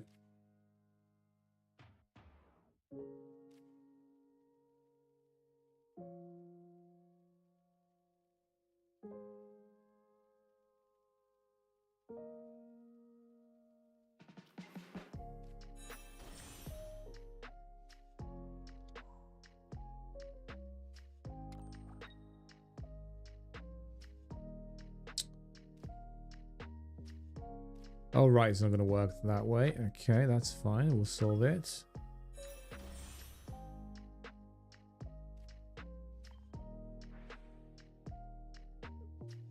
And now the question is, which one do I sacrifice? I'm kind of thinking this. And now we copycat. Okay, the copycat is big. It's huge.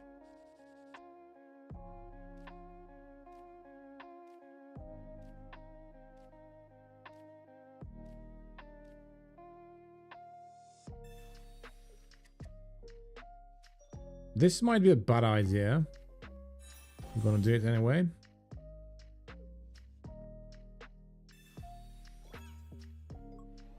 That should be it, right? Yep.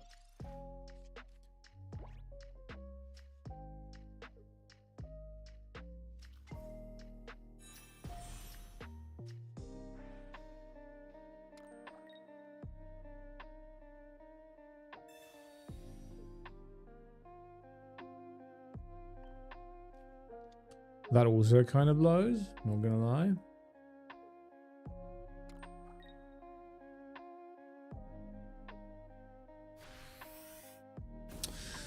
Should have sent in this rev, actually. That was a mistake by me. That was a bit of a mistake.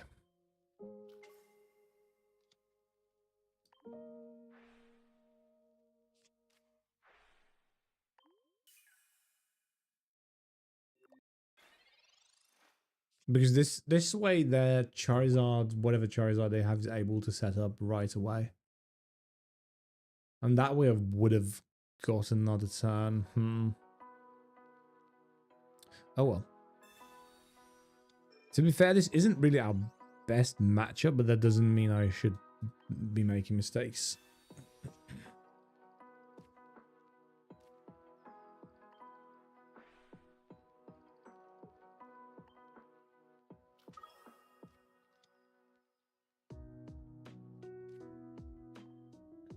Basically, if they have Charizard Y, we die. If it's Charizard X, we're okay. If it's Charizard... If it's baby Charizard Y, which is not really Charizard Y, it's just Charizard, we live? I think so.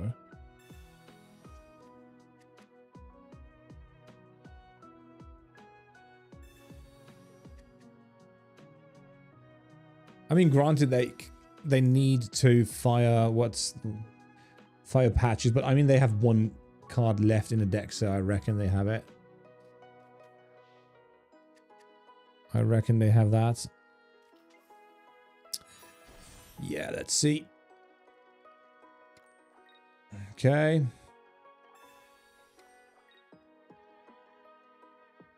Yep. GG.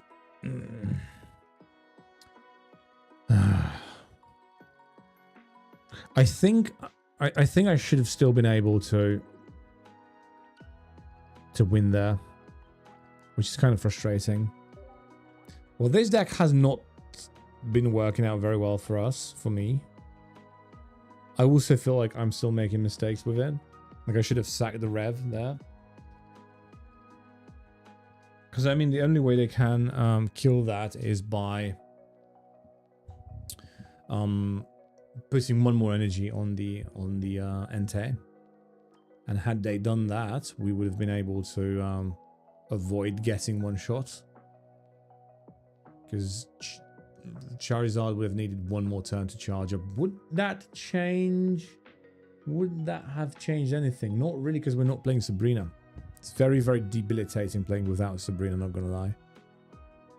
Okay. I will do the Pichu version. Or, well, in my case, I kind of want to do the Mantike version.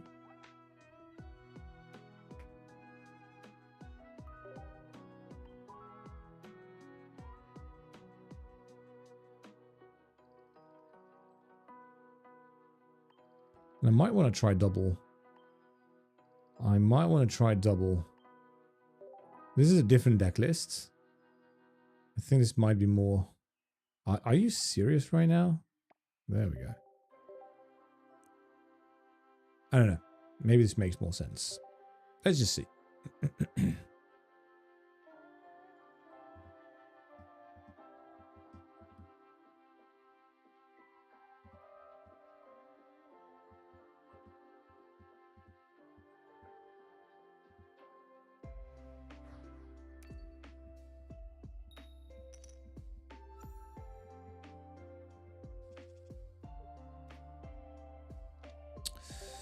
Not the ideal start, although not that bad actually. And it's a Guzzlord. I'm really seeing a Guzzlord here. Are you serious right now? My most hated strategy to play against. It's a Guzzlord Giratina Gengar deck? New Gengar? Okay, I'm intrigued. But I don't think you need the Guzzlord in this deck. Like, why?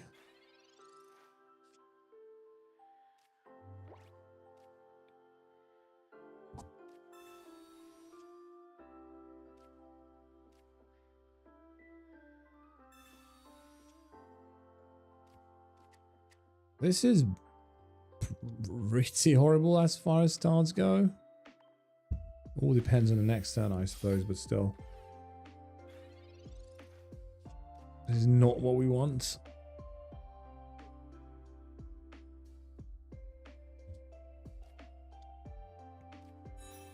Also Zigzagoon.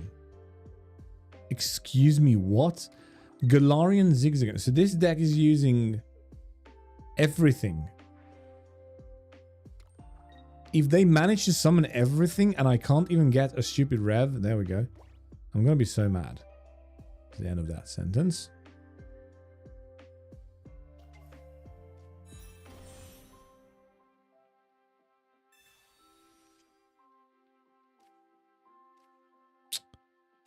Come on.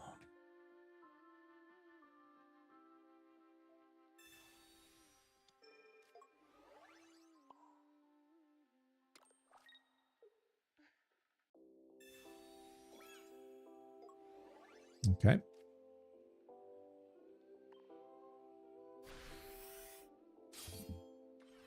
Dark Krylex. Thank you for the follow, man. By the way.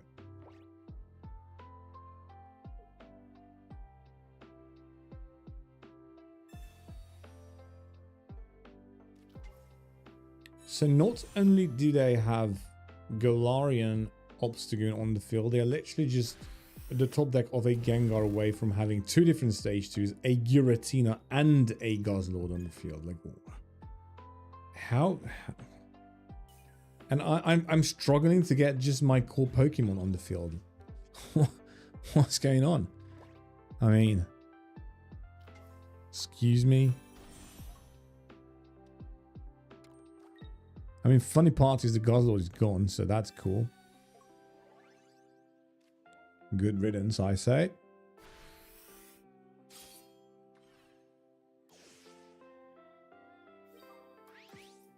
Am I going to win here with revs? And that's it.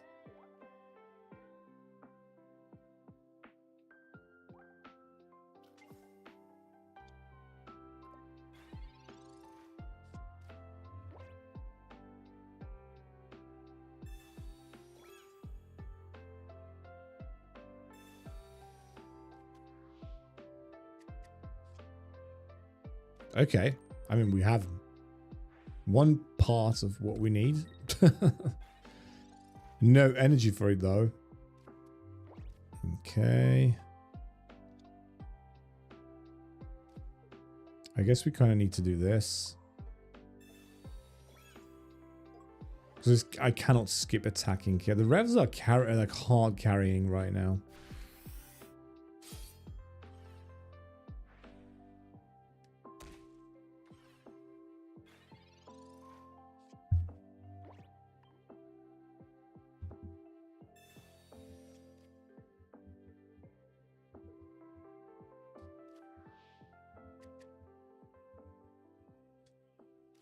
Have I made a mistake? Am I going to be... So it's 120. 90 plus 50 is 140, right? We should be fine. We live on 20 HP. More than enough.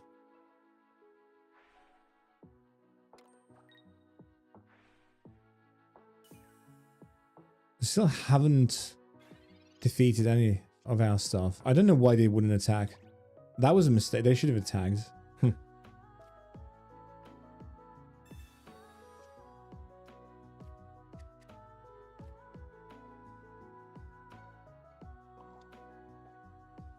Okay. We're cutting it very, very close, but yeah.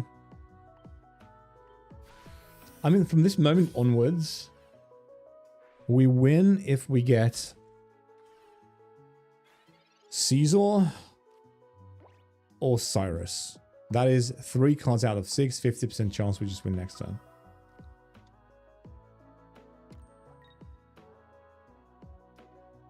They have 0 points on us.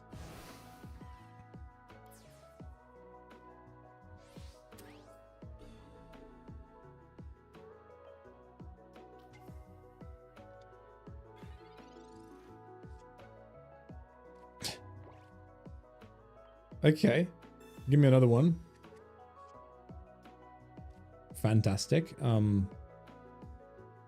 Not quite what I wanted, but hey, we'll take it.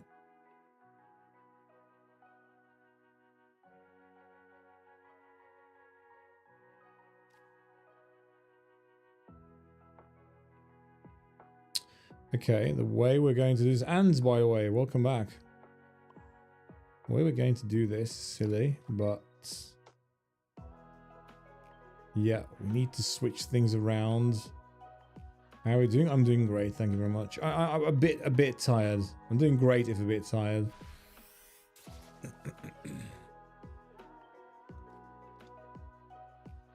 Can I just say that they managed to summon a Gengar and an Obstagoon while also having a fully powered Giratina and formerly a Guzzlord on the field before I managed to summon one Stage 1 Mega Scizor. Like, I know I shouldn't blame my luck, but damn, man.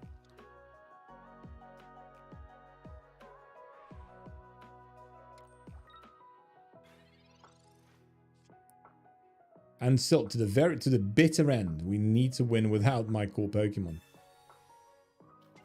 And you know what? That's perfectly fine. Because you're about to witness the world's first Scizor U-turn, 10 damage, 30 with weakness victory. Oh my god, okay. That deck was random and it quite failed to work. Failed to work quite spectacularly. Okay, so we have played, I'm pretty sure, more losing games than winning ones. And we, after playing for like almost 4 hours at this point, we are back to where we started, because I think we started with a win. Yeah.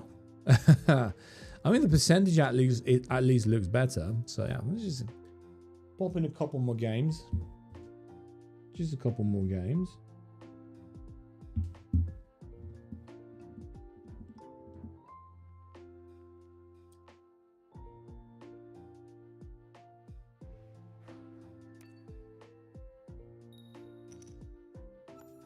Blackslex, have you tried the Scizor Greninja?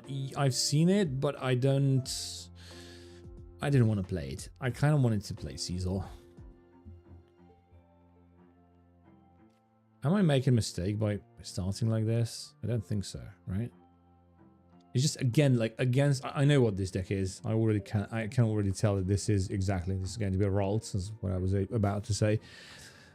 This deck, the opposing deck, I think is like at least 2 tiers below its current status. Like, let's say A tier, C tier, or like someone might even say S tier and B tier.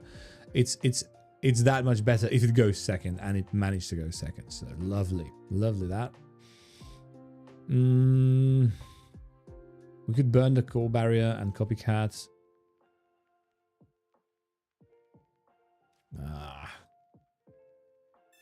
Finally managed to get the full out Gardevoir.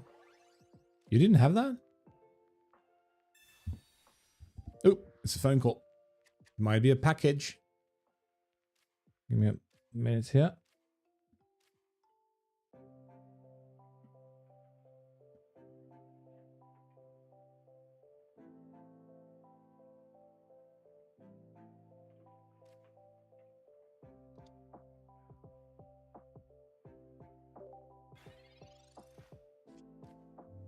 Yep, it's the post. Okay, the chap is going to be here in a minute, so I guess I'll try to do a quick one and then just rush in. We probably lose because I need to go to the door, but like it's at least a funny way to lose. You only pulled immersive? Yeah, I see now. I think I also have both, which is nice, because I really like them.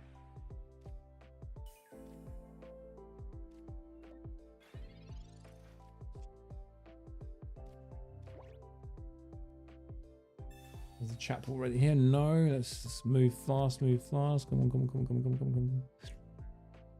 Rev, red. Okay, cool. Go like that.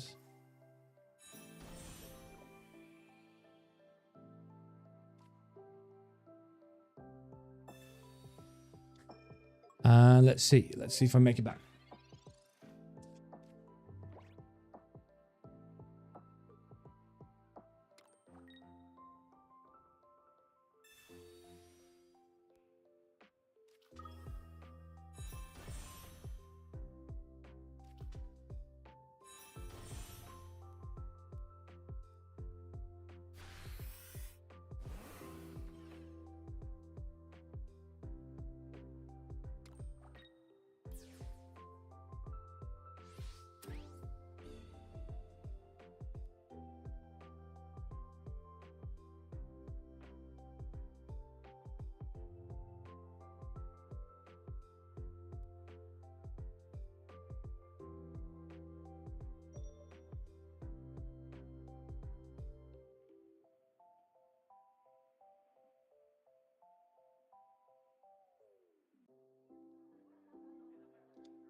Okay, I'm back. This is a horrible game state to find myself in.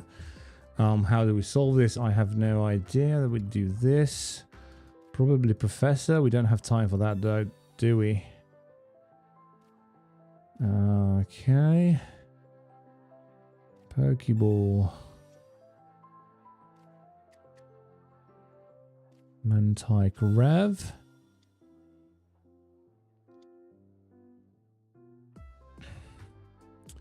And we kind of... Oh, we just die in every version, don't we?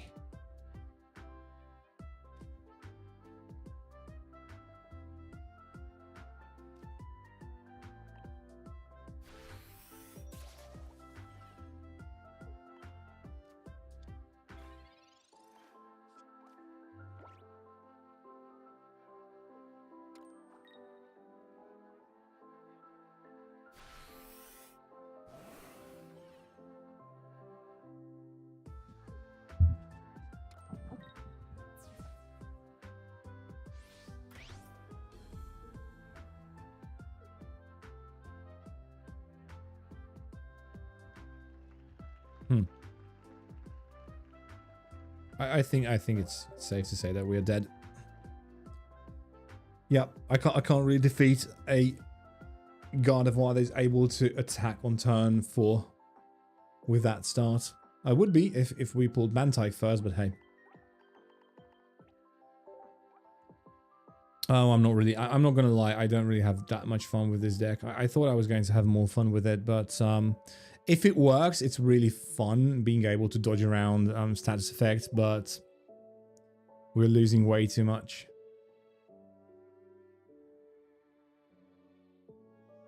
This is the package, by the way.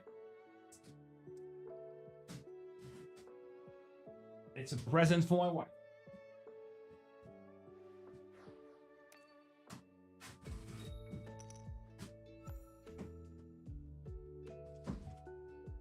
Need to make sure I'm not doxing myself.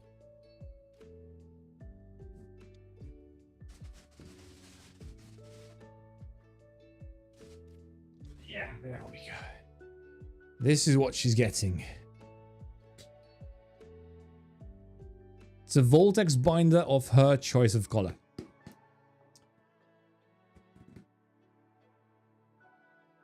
My wife is an artist.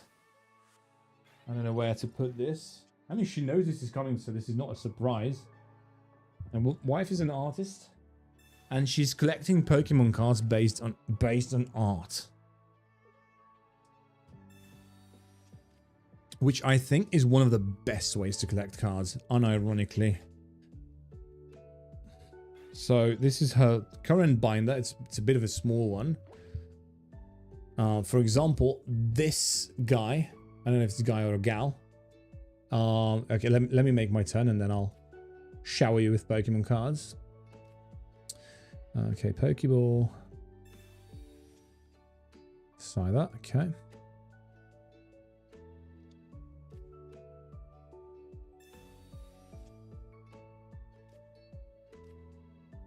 No luck. It's fine.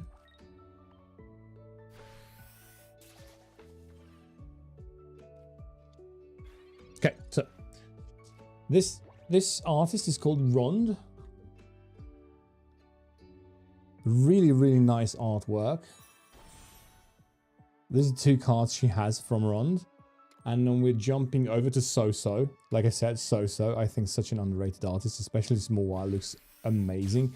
This card as well, it only costs like a few bucks, few euros if you're European. Such a sick artwork. She's planning on getting every So-So card, which is most of the So-So cards are commons, but they look so good. I mean. Oh, okay. In the meantime.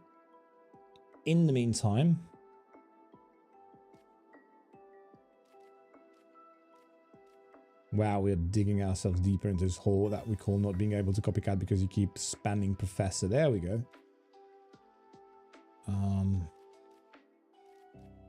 I'll pop Scizor down here, why not?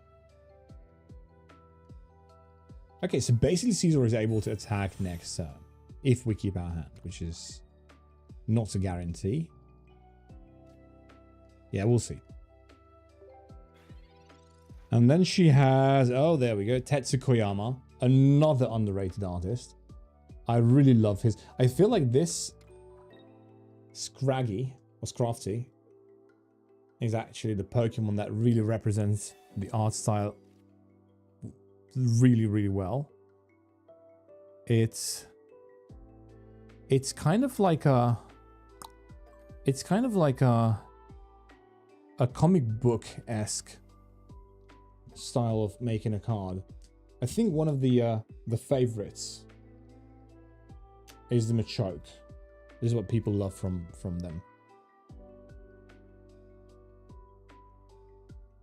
It kind of has the comic book-y vibe to it. Come on. I don't know if you can tell, but yeah. Then we have Moryu. Very underrated artist. Like this art style, this thing costs like €1 also. And this just looks so great. It looks like Japanese style, you know, art. I think this, I think it's a sheet. I think she would need to make many more cards because this Glotzer looks just absolutely amazing.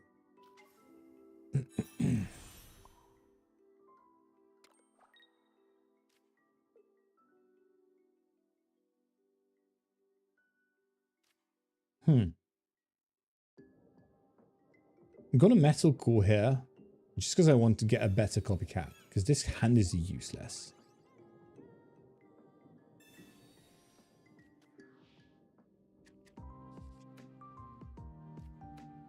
Okay, I'll take that.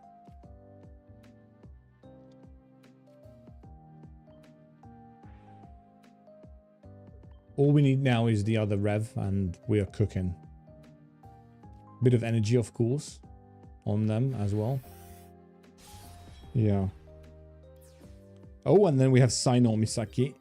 Very, very nice, especially with the Vulpix. Such a sick card. She's also collecting Narumi Sato. We don't really have that many cards from her. I think Narumi Sato has the she has the Glaceon as well. The Glaceon on the swing. Or is it the Glaceon on like the bench, I think?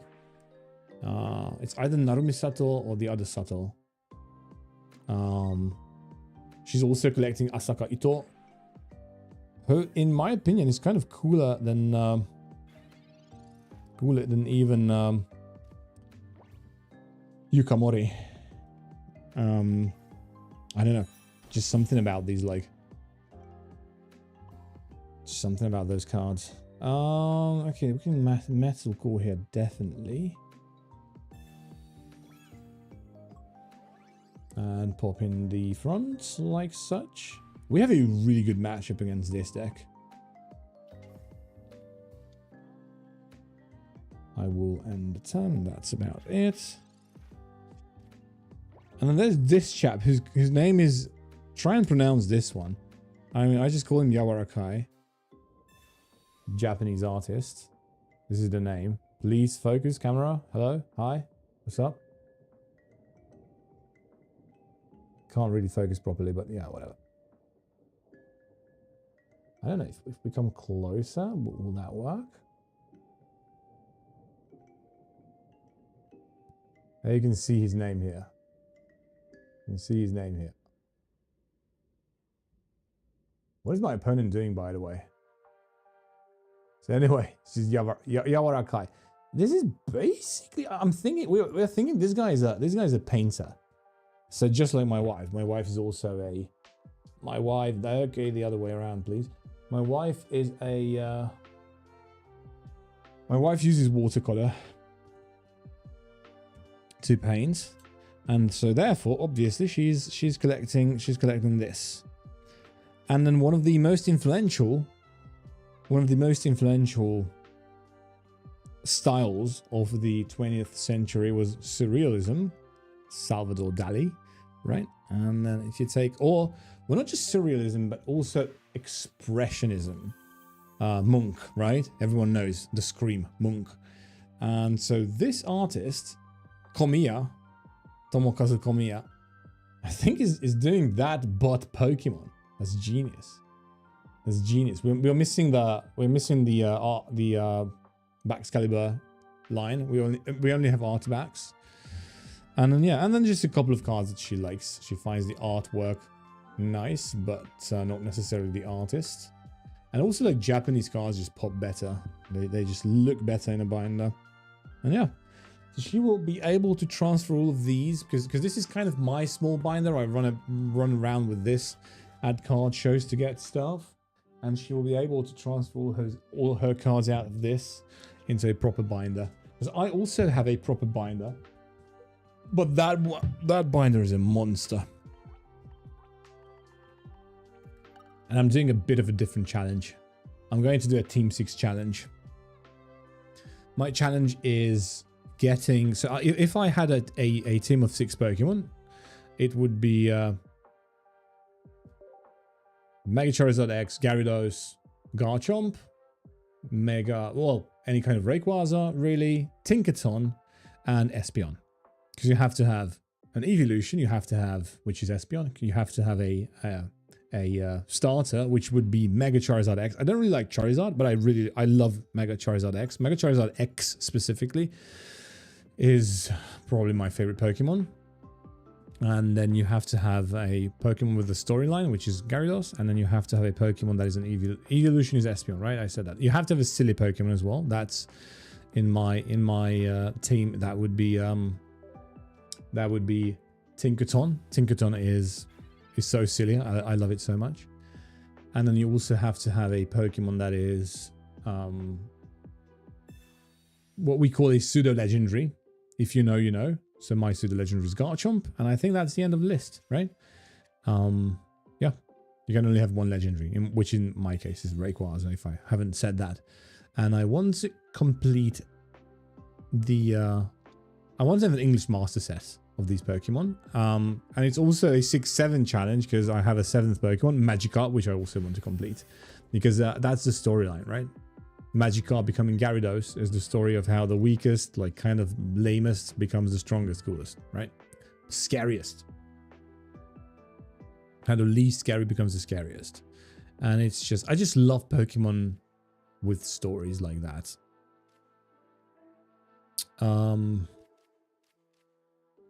I don't really like what I'm seeing though on the field at all. We'll kind of go like that. How about that? We need to be more aggressive with copycatting because this deck is not going anywhere without me getting value out of copycats. There we go. It's much better.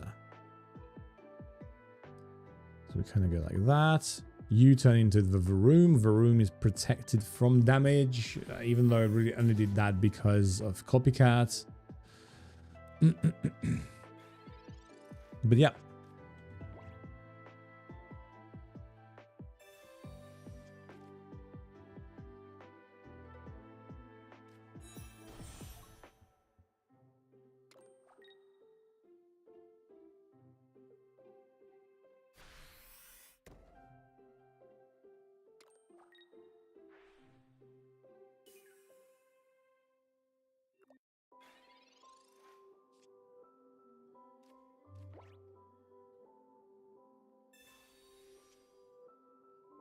Okay.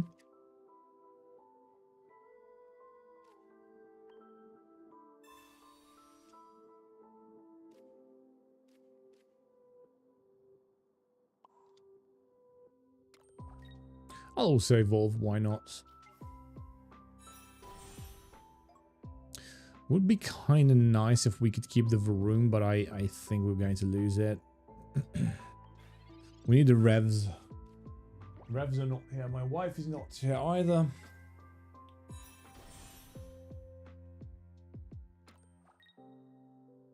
Oh, sorry.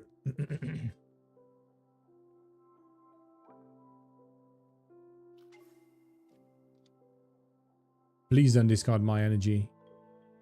Please don't do that. It's so unfair. Oh, God.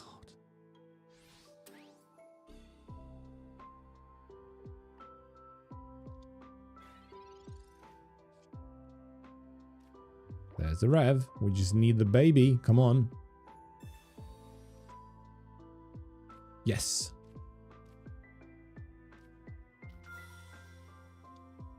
We won't be able to activate this though because the Pokemon in the lead is not. Ah, come on.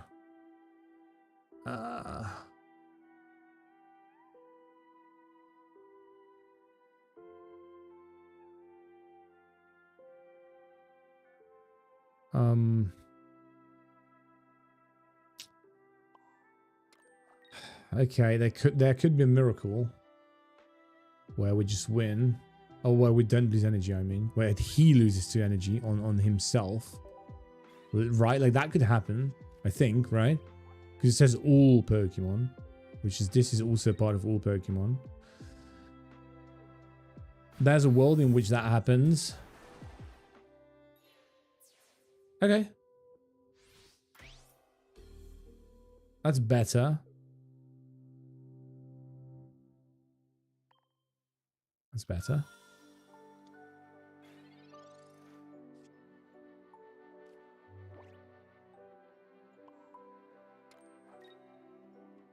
Oh, cat's hat. Even more. What about next turn? We'll see, that's the problem.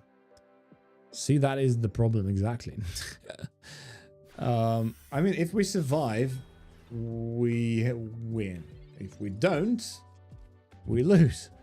Unfortunate truth. Please, no. Not these lame-ass cards. Okay, safe.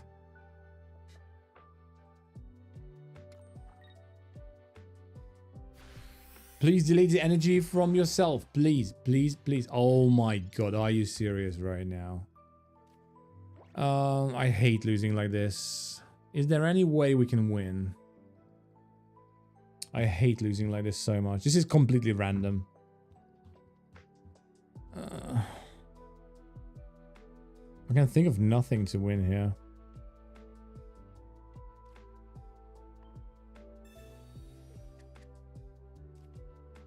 Did you use Metal Core? I still have one, but it's not enough. It's enough on the Rev, right? If that's what you mean. But yeah, okay. I mean, still not completely out of it. We only died to Sabrina, Cyrus, and pretty much Mega Swampert not deleting 2 of its own energy. But yeah, let's see. There is a faint hope.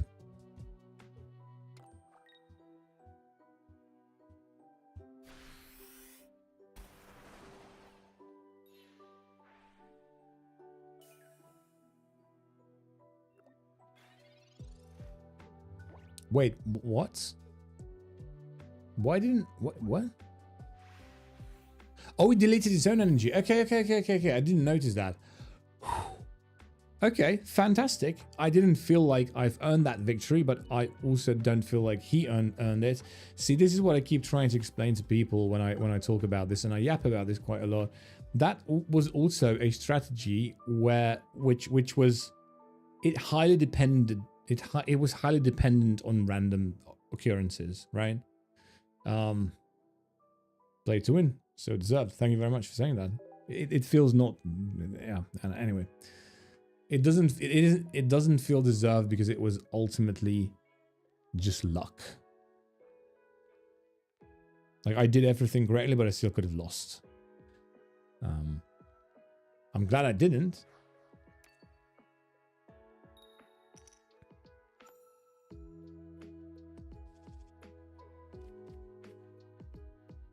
Understand, but it's a flaw not to enjoy a win regardless.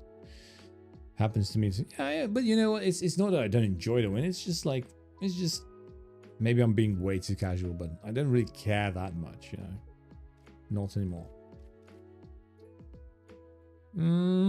It's such a bad start.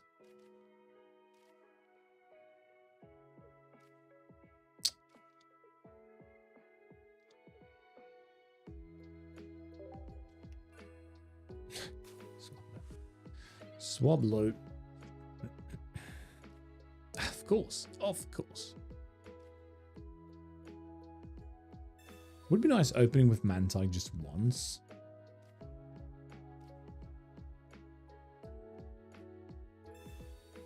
Black Studio, hello. How are you doing? Where's the X speed? Exactly.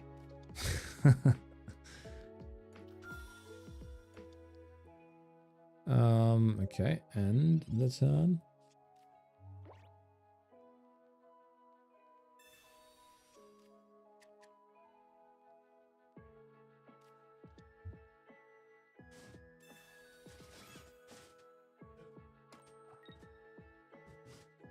Also have some other stuff in the box that I've bought. This is not sponsored, by the way. I just really like Voltex stuff. These exact fit sleeves, I hated them until I started using the Voltex ones. And yeah, like I said, not sponsored, but Voltex, please sponsor me. I love these and I want to get these for free because I use them all the time.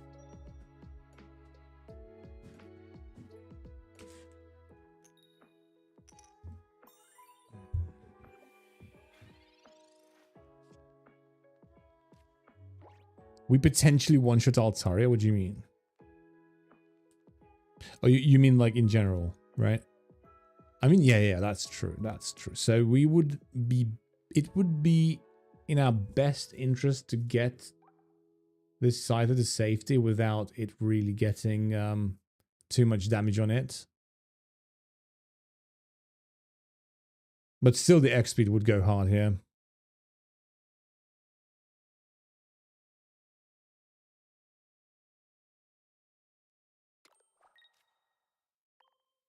And also we can't evolve it.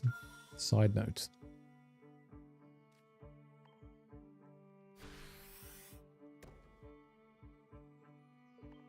This is so much. We've lost so much tempo. But anyway.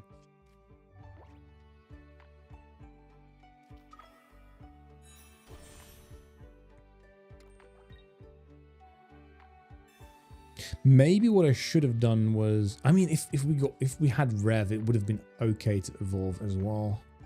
Like if we had this hand, right?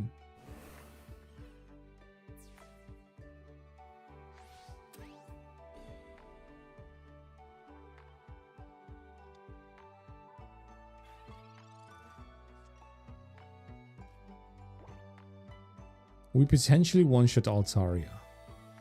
That's what we need to focus on. We need to make sure that that happens. Unfortunately, we're missing a boatload of cards for that to happen. But it could be worse. Evolve both bench. Yes, exactly. That's exactly what we're doing. We do not want to evolve the one in the front because we need Rev's ability next turn. Because if by some miracle we, I don't know, Professor into... Oh, that's not good. That's not even good. Because we need to be red and Training Area. If by some miracle they play Training Area themselves, digging their own grave... Okay, all we need now is red. And then we have enough damage, right? I'm not miscalculating this, right?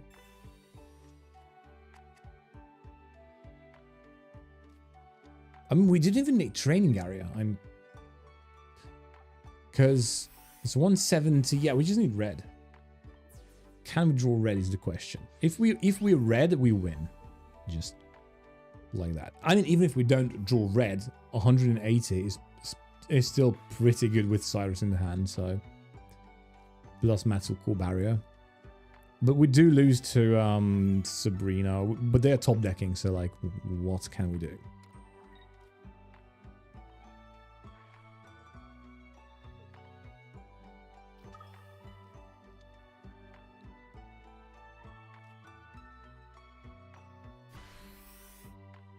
Okay, this is pretty great damage.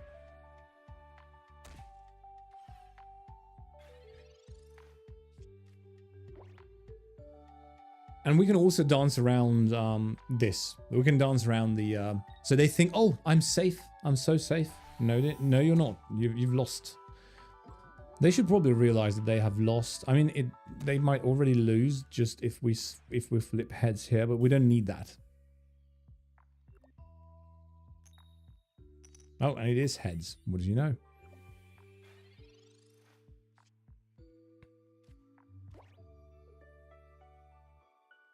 Come back here.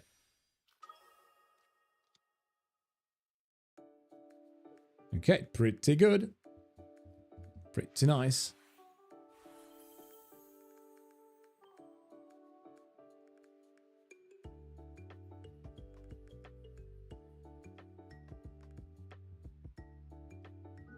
Justice for Scizor. Okay, finally we have like a 3-win win streak. This is the first one we've had. No word from my wife. I want to hear from her because she's, like I said, she has final exams right now. Graphics artist. She's an artist who now also becomes a graphic designer, and I've heard nothing if she succeeded or not. I mean, they do say no news is good news, so I reckon she's just killing it right now.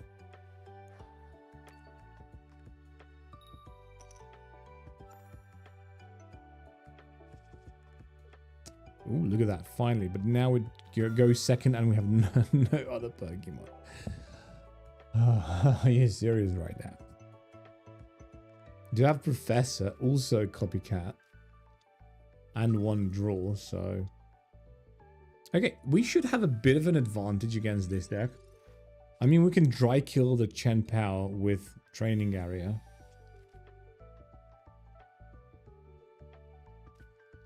No need to switching around. This as well. We have a one-shot on any... I mean, it's is it 140, 150? Starting planes way too early, because I can just do this, and I guarantee they don't run 2 of these. So yeah, that was a bit too early, mate. Not gonna lie. We have to decide if we Copycat or Professor. I always make the mistake of not Professoring first, and then Copycats just become duds in my hand. So we're not doing that right now. Okay, pretty good, pretty good, pretty good.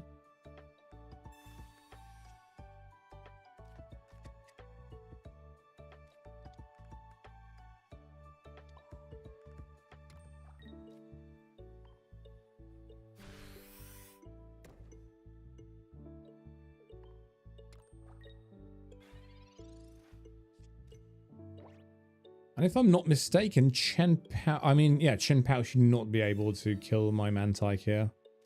Unless it's like double backscal. Which would be... That would be devastating.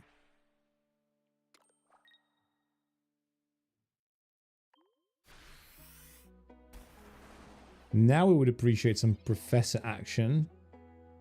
It's Rev action instead of that. Which we can't place on the board.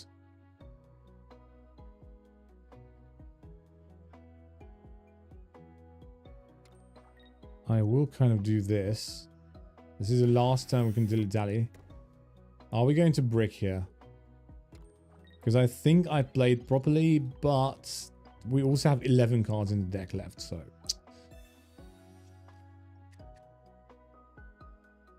Chen Pao is going to get one of the Scythers for sure.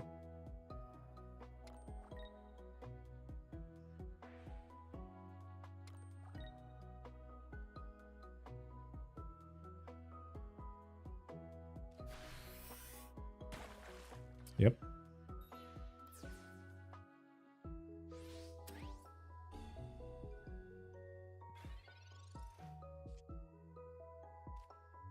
This isn't good.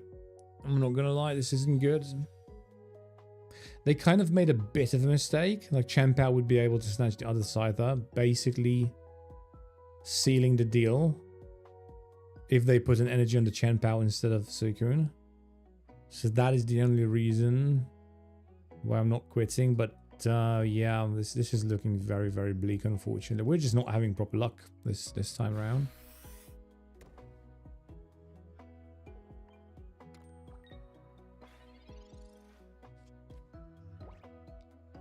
This is more of a struggle than I have thought it would be.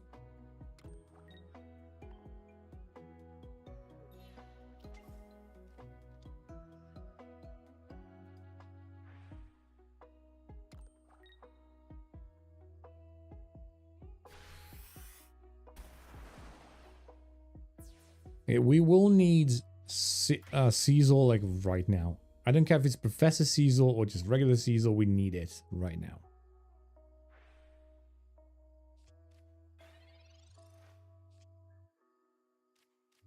It has to be Professor Scizor now. It's a 25% chance. If it decides to sleep, yeah, that sucks. Okay. So we might still live, is what I'm trying to say. But we are dead to so many things, including, but not limited to Sabrina, another back scowl. Yeah, stuff like that.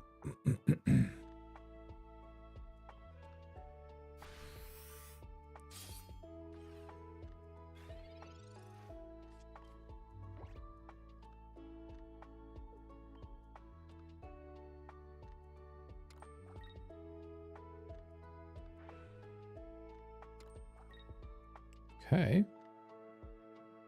That's good news. That's great news even.